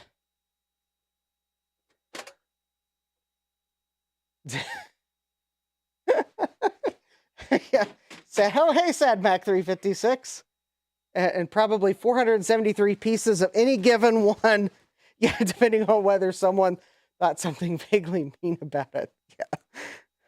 All right, so I guess since I know that MacFX did announce their upgrade card, so this is actually the super secret upgrade card I've been referring to. So I'm gonna pull it out. But anyways, so this is a prototype. If you buy one from MacFX, you'll get the MacFX red one. So yeah, mine is green with envy that it hasn't red shifted. But yeah, it's a clone of the Micromac accelerator. So it's got a 68030 and a 68882, and you just plug it in and it works. There's no software or anything you have to install. And this one's mine. So just to kind of show you kind of how nice this is. So I pulled the accelerator out.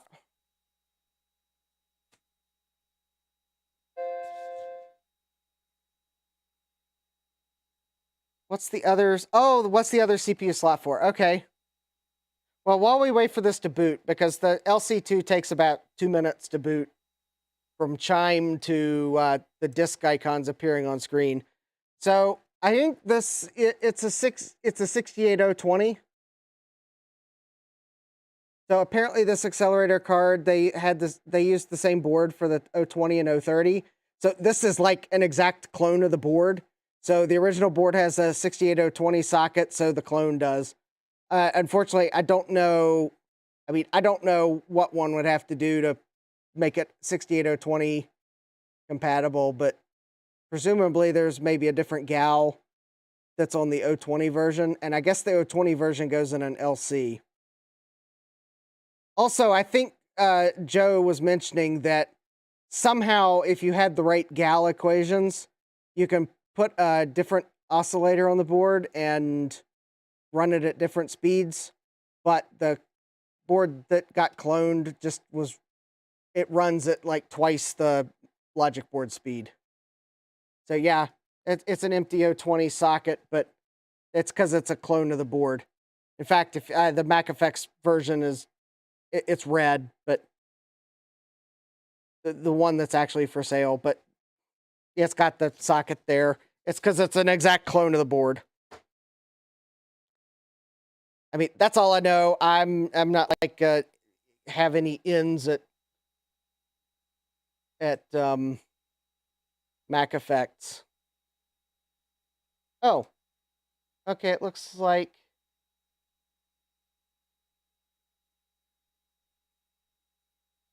All right. Well, let me run.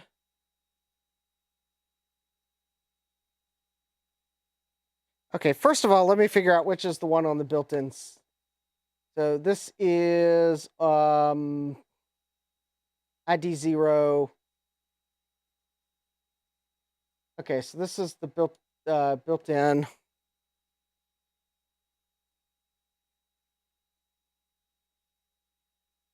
So that's the one I need to copy a few things to. Let me come to apps and games. Go ahead and copy over. I guess I can go ahead and copy Norton Utilities. See, I should have SCSI director on it. Speedometer. Speedometer, Norton Utilities. Let's go ahead and copy a couple things. So I have it just in case. I guess disk first aid.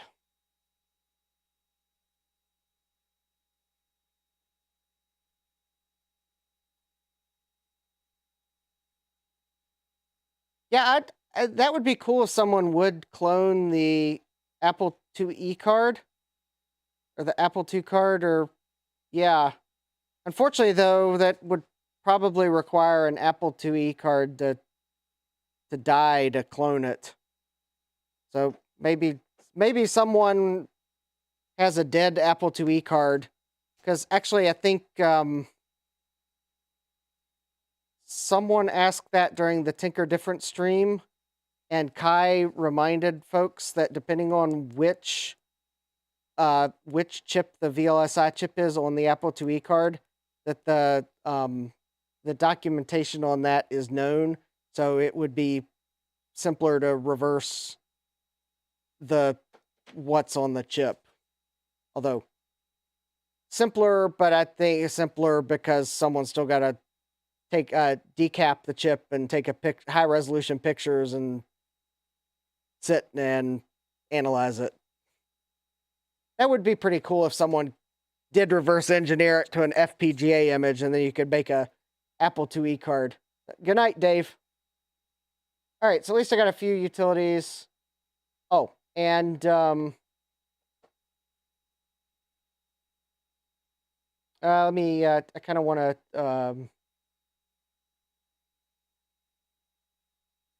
Let me. I want to put an icon on my hard drive here. So I think. So my LC475 is Voyager. So I think for my LC2, I'm going to have to go with the next generation, which would mean that the original series would be the for my LC, and I guess maybe Deep Space Nine for my LC3. So basically, to copy and paste the icon, you just copy and paste. So there we go. So now my built-in drive on this computer is the Enterprise D. Okay, there we go. So anyways, now that I copied that over, let's get to the thing I wanted to show you all. So I'm working on a video on this accelerator card. Not sponsored. MacFX probably doesn't even know who I am. And I've got one of the prototype boards. So, but I think it's a cool upgrade, so I wanted to do a video on it for Macintosh. Anyways.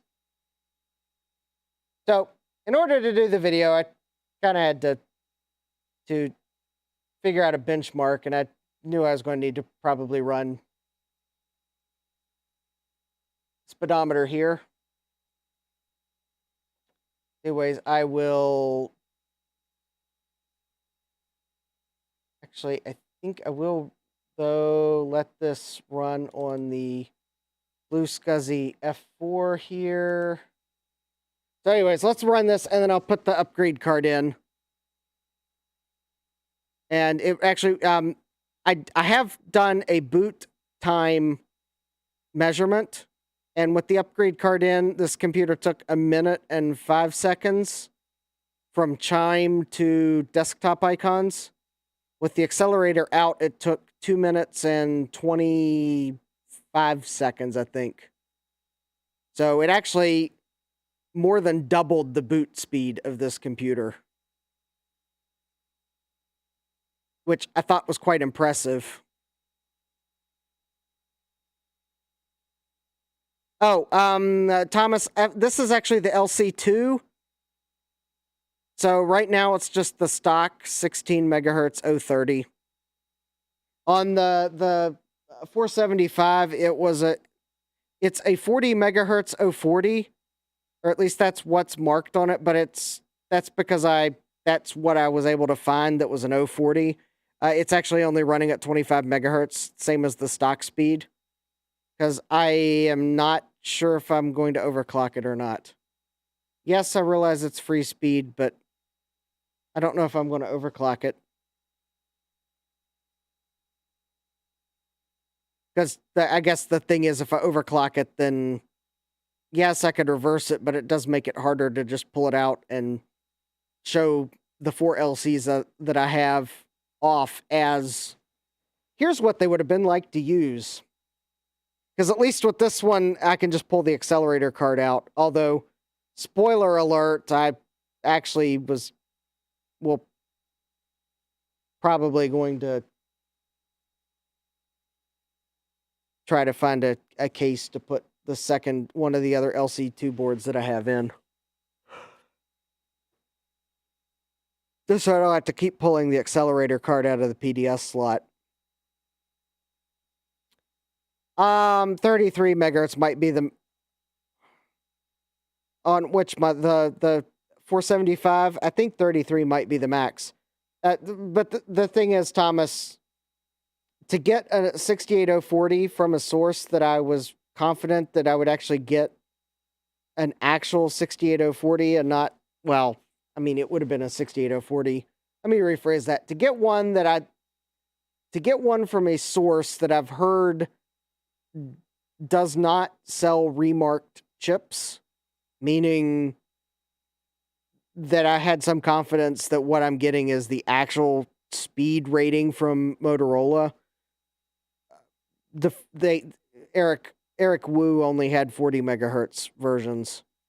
Yeah, certainly if I could find a 25 or a 33 megahertz 68040, I could put it in that computer and use that 40 megahertz somewhere else. But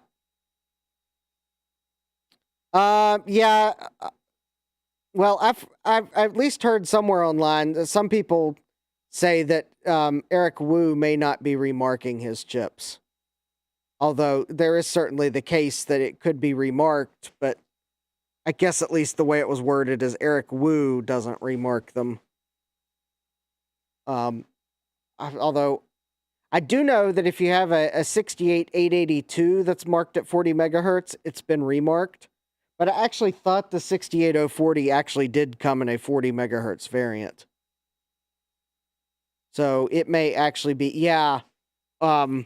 Yeah, I actually went for a seller that has a reputation for not selling remarked chips. So, yeah, I think that is actually a 40 megahertz chip. I mean, could the seller sometimes get remarked chips and he doesn't realize it? Sure. I mean, that could be a remarked chip.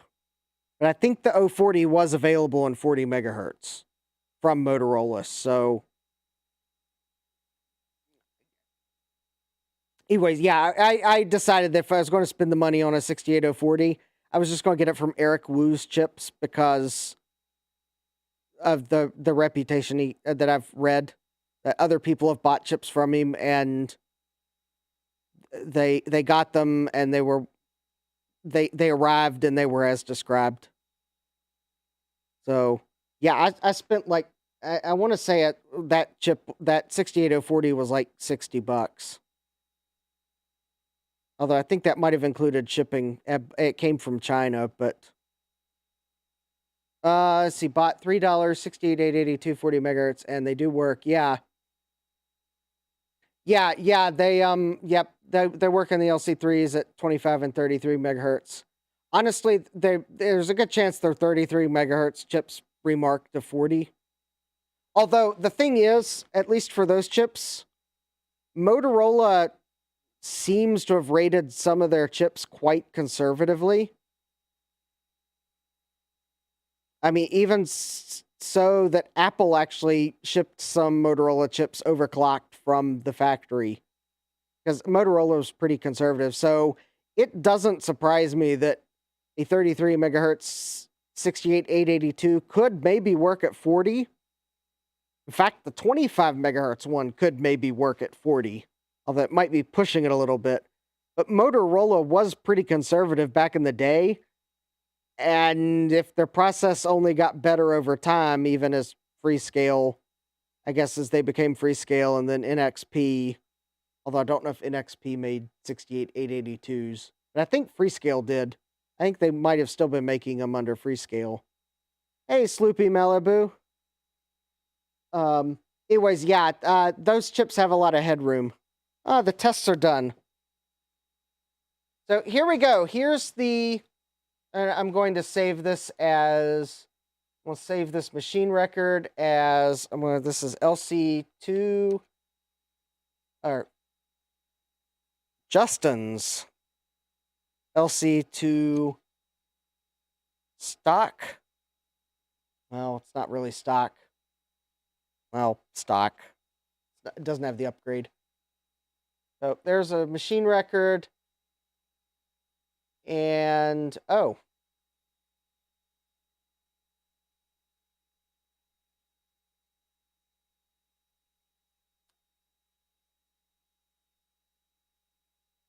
Okay, we'll call that Mac LC2. All right. So now, if we want to compare this machine with, oh, interesting.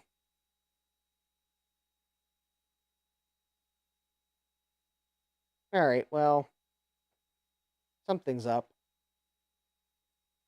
Okay, well, I saved that record. So anyways, what I'm going to do,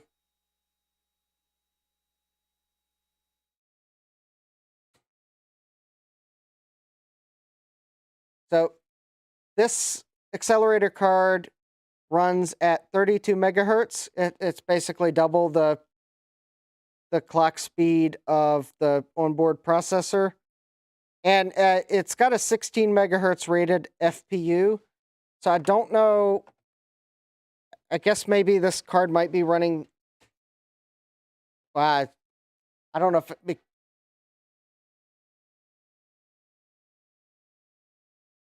so. I guess it's running the FPU at 16.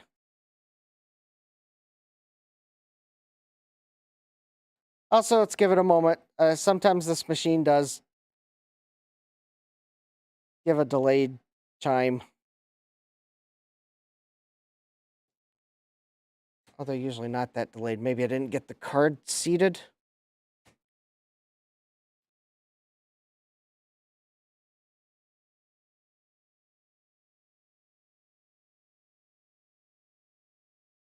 Huh.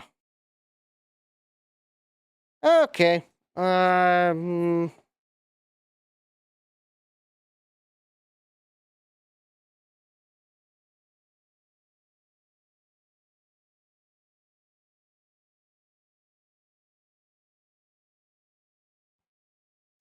Maybe I dislodged something plugging it in. All right. There we go. I don't know. It's possible that there's some marginal chip on this board.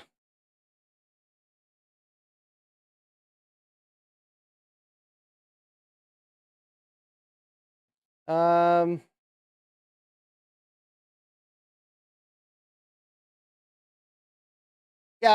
yes, Sloopy Malibu. It's exactly what they did. They marked they in the beginning they would have marked them at the grade they would have run at, but as processes improved and customer demand dictated that they wanted certain speed grades, then yeah, certainly there would have been some marking chips that would have otherwise performed faster at a slower speed grade because they had the demand for it, and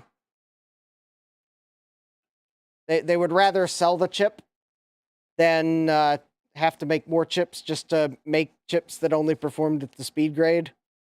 So yeah.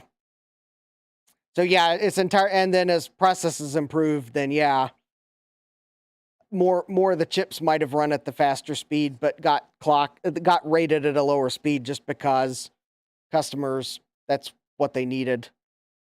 I mean, all right, so it booted after some initial consternations, whatever, not sure. All right, so let's run speedometer again. So this is the has the Micromac clone card. And I'm wondering if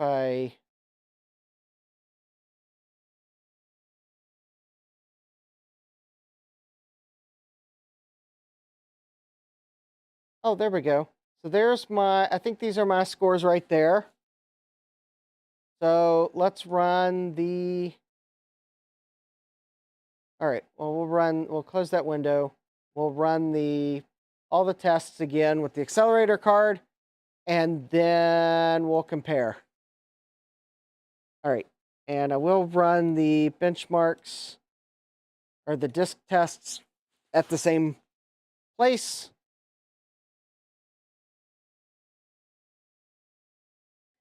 Say Thomas B benchmarked one LC3 overclocked to 33 megahertz with a cheap 68882, 40 megahertz, and the FPU score was 400% that of a 2CI.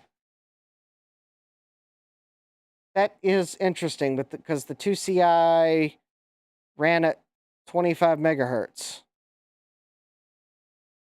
Uh, well, okay, some benchmarks are better than others. I have seen interesting variations. I mean, I, yeah, I don't know. It could be that their benchmark, their baseline score was on a bad day. It also could be that some of the benchmarks might have been more swayed by the disk speed than it should have been. I don't know. That is kind of weird though, because in reality, that should have only been like maybe 133% that of the 2CI going by clock speed. I think the 2CI is 25 megahertz. I don't know. Could be a more. I mean, the LC3 could be a more efficient platform somehow.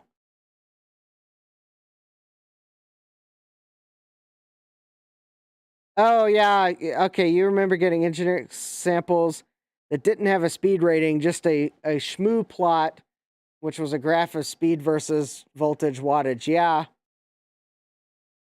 you have two 030s that have shmoo plots. They would go up to 58 megahertz at 5.31 volts. Wow, and about 5 or 6 65 816s. Wow, 5.31 volts? That's a lot of voltage.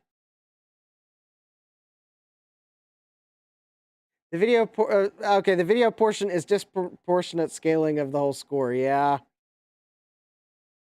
Also, the video benchmark, I don't think gets much better with the accelerator card, because I think the video chip on this computer is pretty much limited.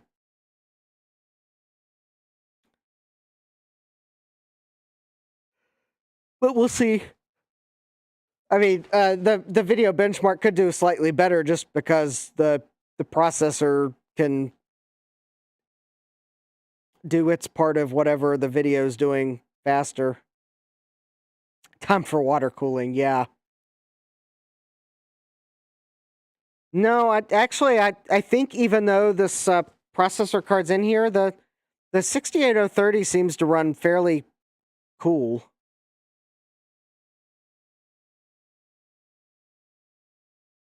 Oh, from 4.85 volts to 5.4 volts. Okay. Actually, I guess you are right. That would have been still in the 5-volt processor era. So yeah, that makes sense. How quickly I forget that, yeah, back then the processors ran at 5 volts. The 65816 was plotted from 4.6 volts to 5.45 volts. Yeah.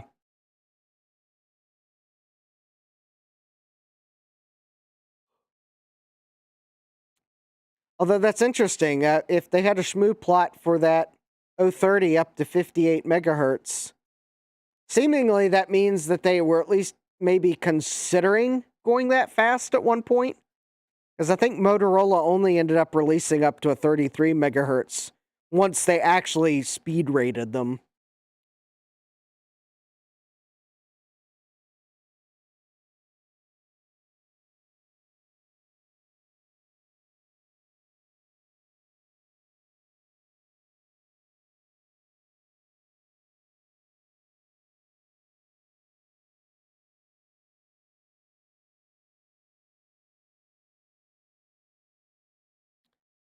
Yeah, the one thing about this accelerator, I can tell the compute speed, I can tell it runs faster, but yeah, the graphics, it doesn't really help the graphics much. Then again, I guess I wouldn't expect it to.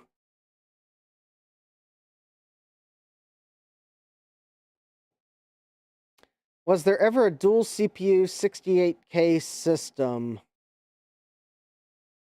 Oh, you're right. I forgot about the 2FX. It did have a 40 megahertz 030.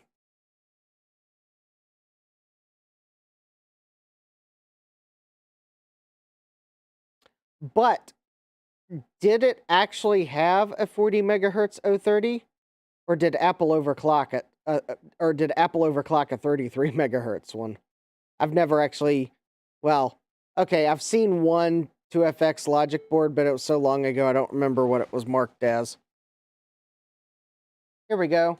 All right, analysis, systems comparison. This machine versus the LC2, at least with benchmarks.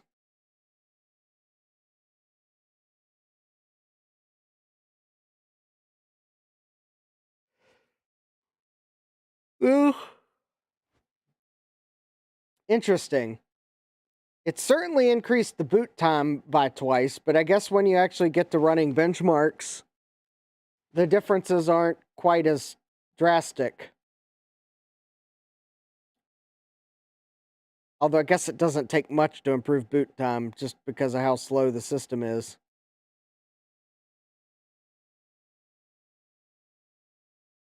Yeah, the 040 was released and was faster at 25 megahertz than the 030 at 33 megahertz. Yeah. Okay, so maybe Motorola did actually have 40 megahertz 030s. But that does beg the question of what speed was the FPU in the 2FX?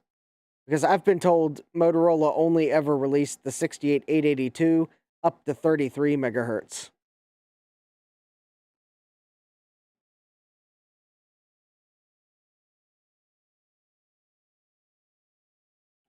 Oh, the RAM test it has. Yeah, that is true.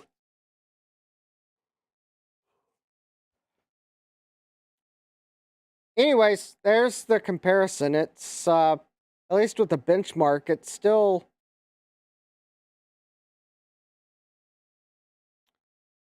For an accelerator card that basically runs at twice the processor speed. And remember, the LC2, it's a 16-bit bus. So even though the 030 is a 32-bit processor, it's on a 16-bit bus. So... Oh! Sorry. You completely missed the... Oh, you didn't even see the benchmark run. Yeah, there you go. Okay. You didn't see the benchmark. Oh, well, it was, I mean, the graphics were flashing. So there's the results. Sorry about that. I did actually mean to show the benchmark running. 68882 was released up to 40 megahertz. Okay.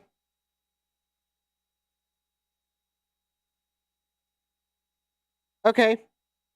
I guess there's... maybe it could be just because everyone forgets about the 2FX, because it was like the machine everybody wanted, but you either bought a car or a 2FX. I don't know. That was the only Mac 030 that ran at 40 megahertz. You're right, it did have a 40 megahertz 68882, which means Motorola did make it, although that is possible that Motorola only sold that speed grade to Apple, and maybe the ones that are marked 40 megahertz you see online are actually remarked because maybe they only released the 40 megahertz ones to Apple. But that also kind of does say that due to process improvements, those might actually work at 40 megahertz. Anyways, so boot up time with the accelerator card, it's a little over twice as fast to boot up, but the benchmarks kind of show that I think it really depends on what you're doing as to how much of the speed improvement you're going to see. If you notice, the sieve test, the sieve benchmark is about twice as fast. But if you kind of look at the, say, the bubble sort or the quick sort, not quite as much of a gain. So it really depends on what your workload is as to whether you'll see a benefit. Yeah, I would probably rather have a Quadra 800 than a 2FX as well. I would agree. In fact, I would... I would even settle for a Quadra 650. Oh wait, I have a Quadra 650 logic board now. Unfortunately, I haven't been able to test it yet because the power supply for my Performa 600 is disassembled because I was working on trying to create a measure the caps. Yeah, I'm still chugging along, Steve. Although, it's about midnight, so I'm about to stop chugging along. So you can stream after me if you want. But yeah, so there we go. It's the Mac Effects. Although, granted, this isn't Mac. Well, I don't know if this has the Mac Effects branding on it because it's a prototype. Because I think this has the silk screen that's closer to a clone of pretty much a near exact clone than the final version. Because the final version is a red PCB, and it actually says Mac Effects on it. So this is more like a clone of the board. Yeah, yep, same here. So you have Sloopy Malibu, you've got a 2FX and a Quadra 800. Yeah, quite honestly, I probably would keep the Quadra 800 if I had both of them. So, yeah, I gotta watch your video, Steve. On Thursdays though, it's kind of I get home from work, I take the trash out, and I start streaming. So, I'll Fridays is kind of my catch up day for everything I missed on Thursdays. Yeah, don't sell it if you got history with it. Oh, believe me, I'd love a Quadra 700 just like every other Jurassic Park fan, but it's kind of what I think I decided that I'm not going to buy a computer just because of one movie. Except maybe a Power Book.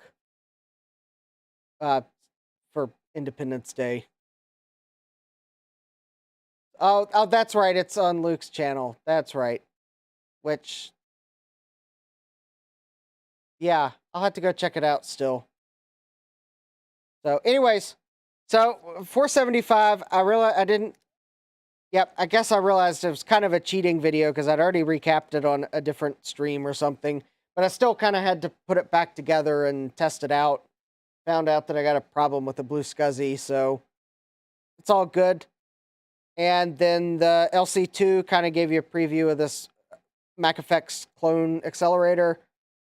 I was waiting for them to actually release it on their website before I said anything, although I think someone pointed out that, yeah, I think people knew they were working on it anyways.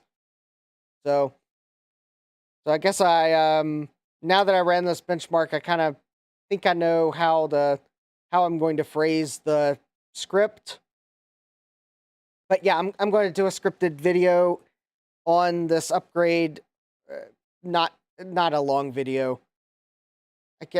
Basically, I'll probably just run the speedometer benchmark and the kind of the boot time benchmark.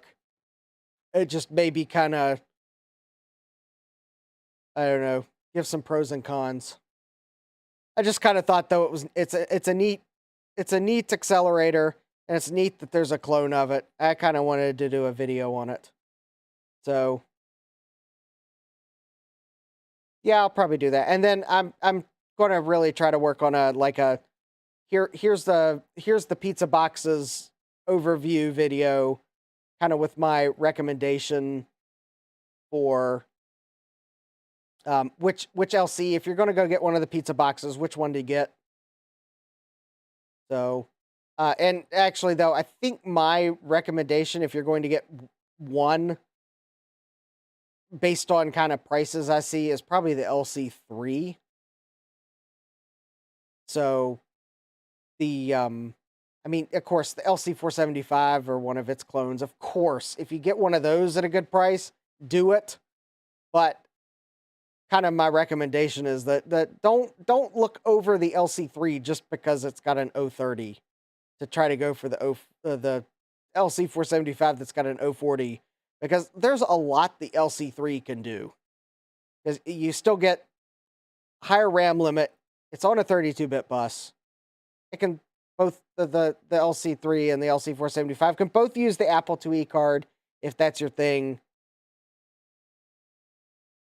And they run open transport and officially support up to 36 megabytes each.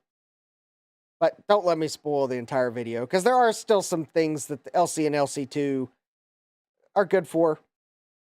I'm not saying to not get them, because I know there's reasons why people might want them. And then, of course, Adam McGee says, power Macintosh 9600 or nothing. To which I'm surprised no one asked me about the button that I just randomly decided to put on my hoodie. But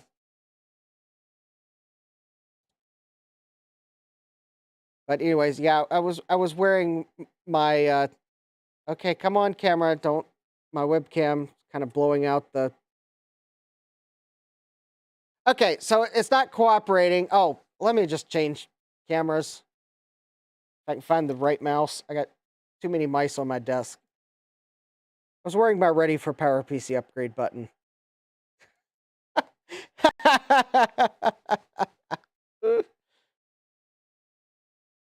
Yeah, and Thomas B, that is a good point. The LC3 plastic is more likely to be better than the LC475 plastic. That is also a point. So, but yeah, anyways, yeah. So it's kind of the video I want to do for Macintosh is the kind of the here's the pizza boxes. Here's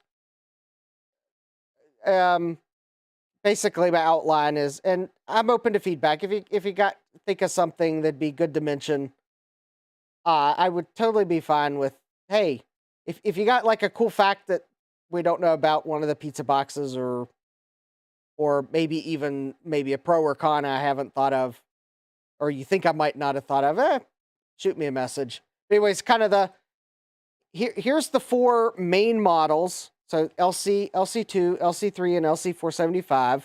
And for the ones that had like consumer market and business market versions, like the Performa and Quadra, basically the same machine, but a different model number. I was just going to make sure I mention those, but they're basically one of the four.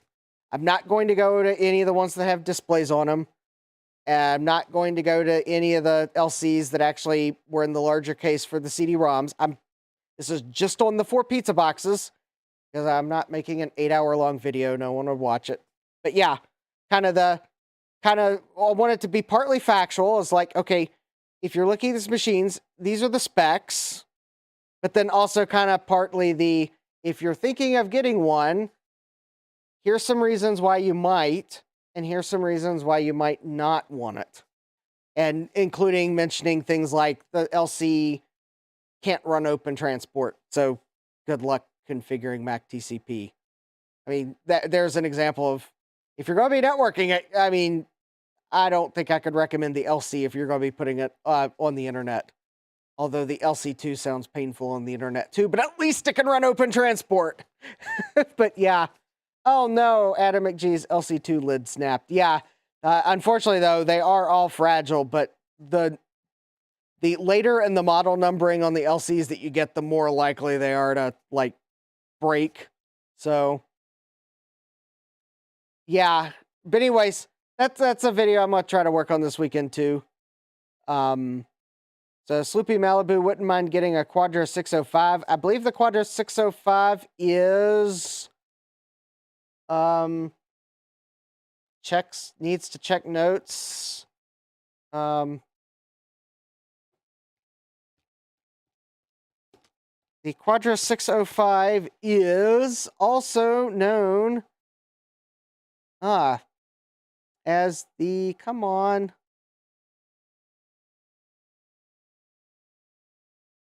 Yeah.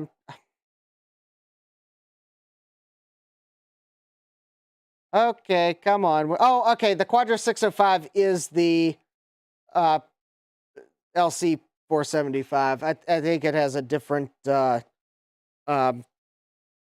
has a different base configuration, but it is, It would be one of the variants of the LC475, because I guess I'm kind of looking at them as looking at the education market models, and then giving these are going to be the general market versions of the same base computer. But yeah, I think the Quadra 605 has yeah, that's right. It has a different case. That's right. They did change the case for the Quadra 605. And yeah, it does look cool. But anyways, yeah, kind of mentioning things like that. But anyways, yeah, the Performa or the LC 475 and the Quadra 605. And I think there's a Performa model that or two that's also the same thing, but would have had a slightly the Performa 475 and the Performa 476. And I think the only difference between those was like the as shipped configuration. And it might have just been hard drive size. And then the Quadra 605 and the LC 475. But yeah, for example, that would be what I'd want to mention in the video is, so here's all the machines that are basically the same base configuration. So if you're looking for something like the 475, LC 475, well, here's the other three computers you could also go look for. But then kind of grouping them in basically, yeah. Anyways, yeah, Jack68K says, good luck indeed with Mac TCP. Yeah, I tried it once and gave up. Actually, I think I tried it more than once and gave up multiple times. I don't think I ever figured it out. Although I will add, Mac TCP is even harder to configure when your switch port isn't auto-negotiating correctly, because they won't, modern gigabit switches don't like negotiating with 10 megabit hardware. So, yeah, Adam would rather have a Quadra 650, and I can't place which one that is, but anyways. Oh, the Quadra 650. I know which one that is now that I think about it. Yes. Yes. I actually have a Quadra 650 logic board now. Long story why. I'm sure a future video will eventually describe it. I got a lot of videos that I need to work on over the next almost 2 weeks, but not quite. Anyways, yep, I think I'm gonna draw the stream to a close. It's about bedtime. So yeah, so take a look out for those videos. Yep, I really want to do the upgrade video. It'll probably be a rather short one. I want to do the video on the four main LC models. And that's kind of really how, if I get those for Macintosh, I'll be happy. I know I've got an upgrade for my SC. I don't know if I'll get to that one, but maybe I'll work on that during Dave's stream Sunday. Because I would really like to see if I could get one of the SE's video working better. But I don't know if I'll get that video done. I want to get the LC ones done. Probably because I'm a bit more partial to the pizza boxes than some other Macs. But don't worry. The Performa 600. Yes. The Performa 600, though, is going to be the computer I work on during next week's live stream. I ordered the cap kits for the logic board. I have not ordered capacitors for the power supply yet. I was kind of hoping that Console 5 would restock that kit. I may end up over lunch tomorrow finding caps on Mauser so I can at least recap the power supply. So, yes. But yeah, Adam, I was brain blocked on what the Quadra 650 looked like, and then I realized what it was. But yeah. So, yeah, next Thursday, the Performance 600, I'm going to recap the logic board, recap the CD-ROM drive, or at least try to. That one's kind of scaring me. Recap the power supply if I can get caps. Although I think the power supply might be okay. I think the problem I ran into was the logic board needs recapped, like, badly. Try to get that machine back up and running. Because what I would like to really know on that Quadra 600, I want to know what speed processor upgrade card that is, because the heatsink is attached to it. such that I can't read the speed rating on the upgrade card. So I can't even, I don't even know if it's a 68040 or a 68LC040 on the upgrade card. That's really what I'd like to get to next week, is getting the logic board happy enough that it'll power up and we can run the run speedometer or something that'll tell us what the upgrade card is. So stay tuned to that. Stay tuned to a couple scripted videos I'm going to try to get through using my new channel short format. So, Adam, I keep forgetting to look at the card to see if there's a crystal in it. You're right. That would at least tell me the speed. It won't tell me if it's the LC or the full 040, but you're right. I would at least know the speed if I'd go look at the card and see if it has a crystal on it. Because if it does have a crystal on it, that's probably, it's running at probably twice the clock speed of the 040. And if there's no crystal on it, I think that's pretty much a guarantee that it's running at some speed based on the logic board. So that would at least let me know speed. Although if I would happen to get my 2CI back in time, I could also plug that upgrade card into that and see what it is. Because I believe that upgrade card is compatible with the 2CI. I just don't have a working 2CI at the moment. So, yeah, let's see. Let me do a final catch up on the chat, and then I'm going to end the stream here. So, yeah, I've seen a lot of, yeah, the 475s and LC3s, even with snapped latches on eBay. I know the other LCs can do it too, but yeah, I see a lot of 475s with snapped latches. Yeah, Quadra 605 and the lid snapped latches. Yeah, it's going to be the same plastic as the others. Just case looks different. Yeah, yeah, that's right. The Quadra 605 was released first in that case. The education variant followed. Or at least in some markets, yes. The Quadra 636 is...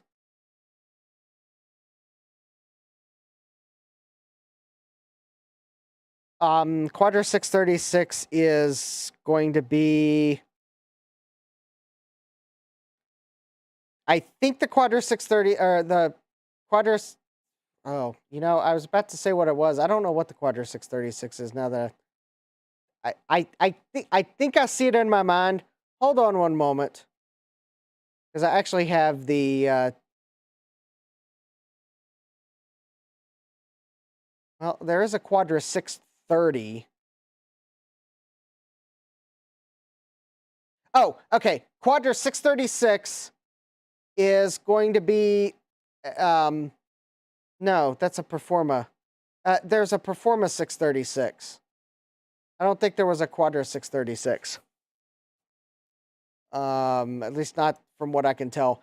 That one's going to be the taller LC form factor that I guess came out after the 475, or maybe about the same time, because that one's actually has the case that you can put a CD-ROM in, or it might have come with one. Yes, Thomas B, I actually saw one of those 475s with the LC3 style case on eBay, and they wanted more than I wanted to pay for it. In fact, I think they had it priced at like $400. Of course, then again, I think it is rare. That's the only one I've seen. I had heard stories that there was that version, but yeah, I think there's one on eBay right now, or it might have, there was like somewhere between $300 and $400, which I'm like, yeah, it's rare. I don't want it that bad. I'll just wait until I stumble upon it somewhere. Yeah, let's see. Quadra 650 is the PowerMax 71 case with a 68040. Yep. Quadra 650 was a nice machine. Yep. Adams 8500 is crumbling for his eyes. Yep. A lot of those of that era are crumbling. There are so many of those computers of that era that on eBay where there's plastic missing. So Quadra 610. I don't know. Unfortunately, the problem is that era of Apple, they had so many model numbers in such a short time, it's hard to keep track of them all. Quadra 610 is the Quadra 610 is actually the same as the Centrus 610. It's like um the long it's one that people call pizza boxes, but they're if you ask me, they're too tall to be a pizza box. It's a 68040 based computer. So I mean, definitely a cool form factor. So it's got the optical drive. It's like longer and shorter than like the Performa 636 form factor, which was, I guess, narrower and taller to be able to accommodate the CD-ROM. Yeah, they went nuts with models around this time. They had variants because that was department stores wanted their own model that had their some difference, partly to try to get you to buy it because they're the one that had it, and partly so they didn't have to price match another competitor because it was a different model number. So no, it's not the same one. Sorry, we can't price match. It's just maybe the only difference is Montgomery Ward's maybe had Claris Works on theirs, and Sears had, I don't know, Apple Works on theirs. A bad example, but yeah, it's a yeah, some of those variants, the difference is software. Some of the variants, it's like maybe the hard drive size is different. There are so that's why it's hard to keep track of some of them. It's just because um it could be software could have been the difference. So if you just get one now and it has no software on it, you don't have the original restore disks, or you're just going to install Mac OS from a retail set or a archived set anyways. So yeah, at some point, some of those model differences, by the time that the hard drive's failed and you're putting a BlueSCSI in it and you don't have the original disks, some of the differences between those models is moot now because you're putting a BlueSCSI in it anyways. I mean, some of the differences though were onboard RAM. Like some of them, it might have been 4 versus 8 megabytes of onboard RAM. Maybe that's a little more different, but yeah. Have I seen the prototype LC with the manual inject floppy? I think I did see that. Um, Probably won't ever have one. I think I'll just rather try to keep my retail LC running. Yeah, BlueSCSI is $25. Yeah. Um, Thomas B. Everyone hates the 6200, but you still like yours. Uh, yeah. I don't know. I had a 6200. I don't know. I don't know what the 6200 is right offhand, although I think I see it in my mind because of the model number. Oh, I remember what the 6200 is. Yeah, if I had a 6200, I'd probably keep it. Because I had a 5200 back in the late 90s that I bought used, and the 6200 is basically the 5200 without a monitor. So it makes it a little more portable. Um,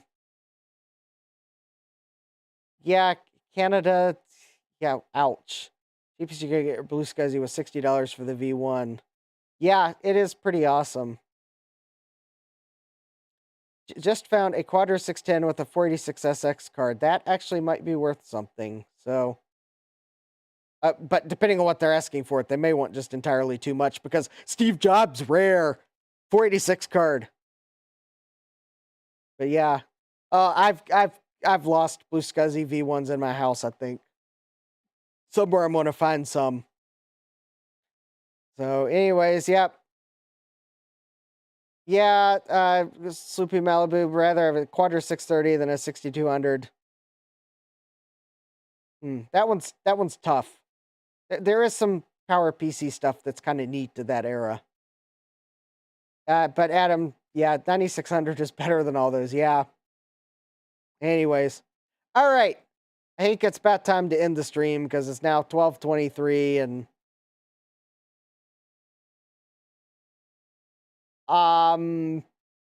that might be a little bit overpriced, Jeremy. I think they want too much for shipping, even if it is shipped from LA, California. I don't think it should cost that much to ship a 610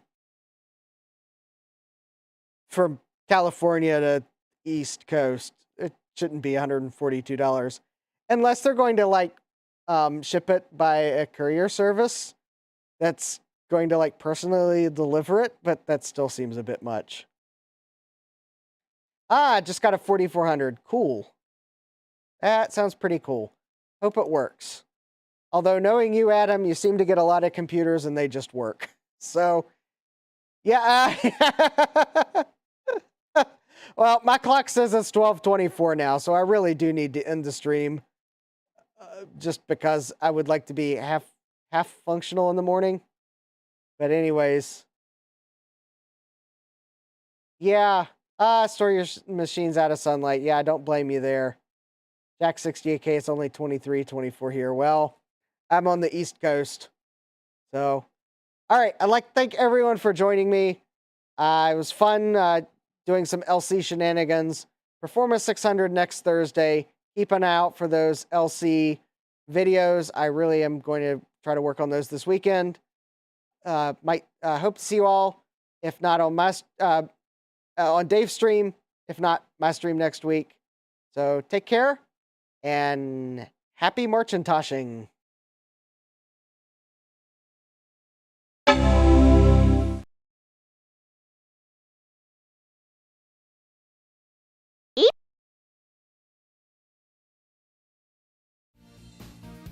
Computerized Start is brought to you by my awesome patrons on Patreon and by your tips and memberships on Ko-fi. These and other channel supporters make my live streams possible.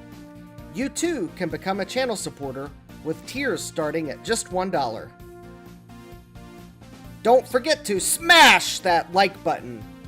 And if you've liked what you've seen, subscribe and turn on notifications so that you don't miss the next video or live stream. And as always, thank you for all your support.